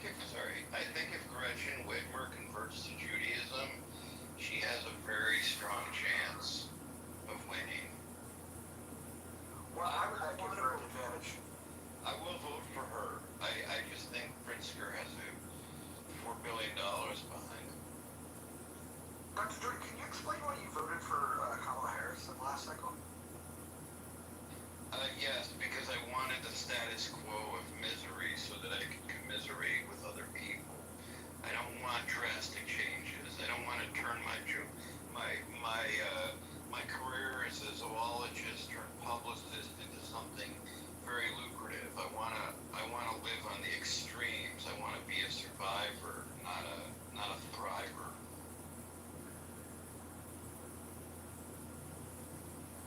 I like to complain. I'm Jewish, and if good things start happening to me, I'll have less reason to complain. See, Dr. Jordan, I keep saying this, that I talked to my mom. I was like, Mom, we should have a podcast where it's called, Let's Complain About Everything and be as cheap as possible. Because that's basically what my mom and I talk about is, we talk about as being as cheap as possible and how proud she is about how frugal she was with this and that. I mean, she doesn't flush her toilet unless she has a buildup, that type of frugality.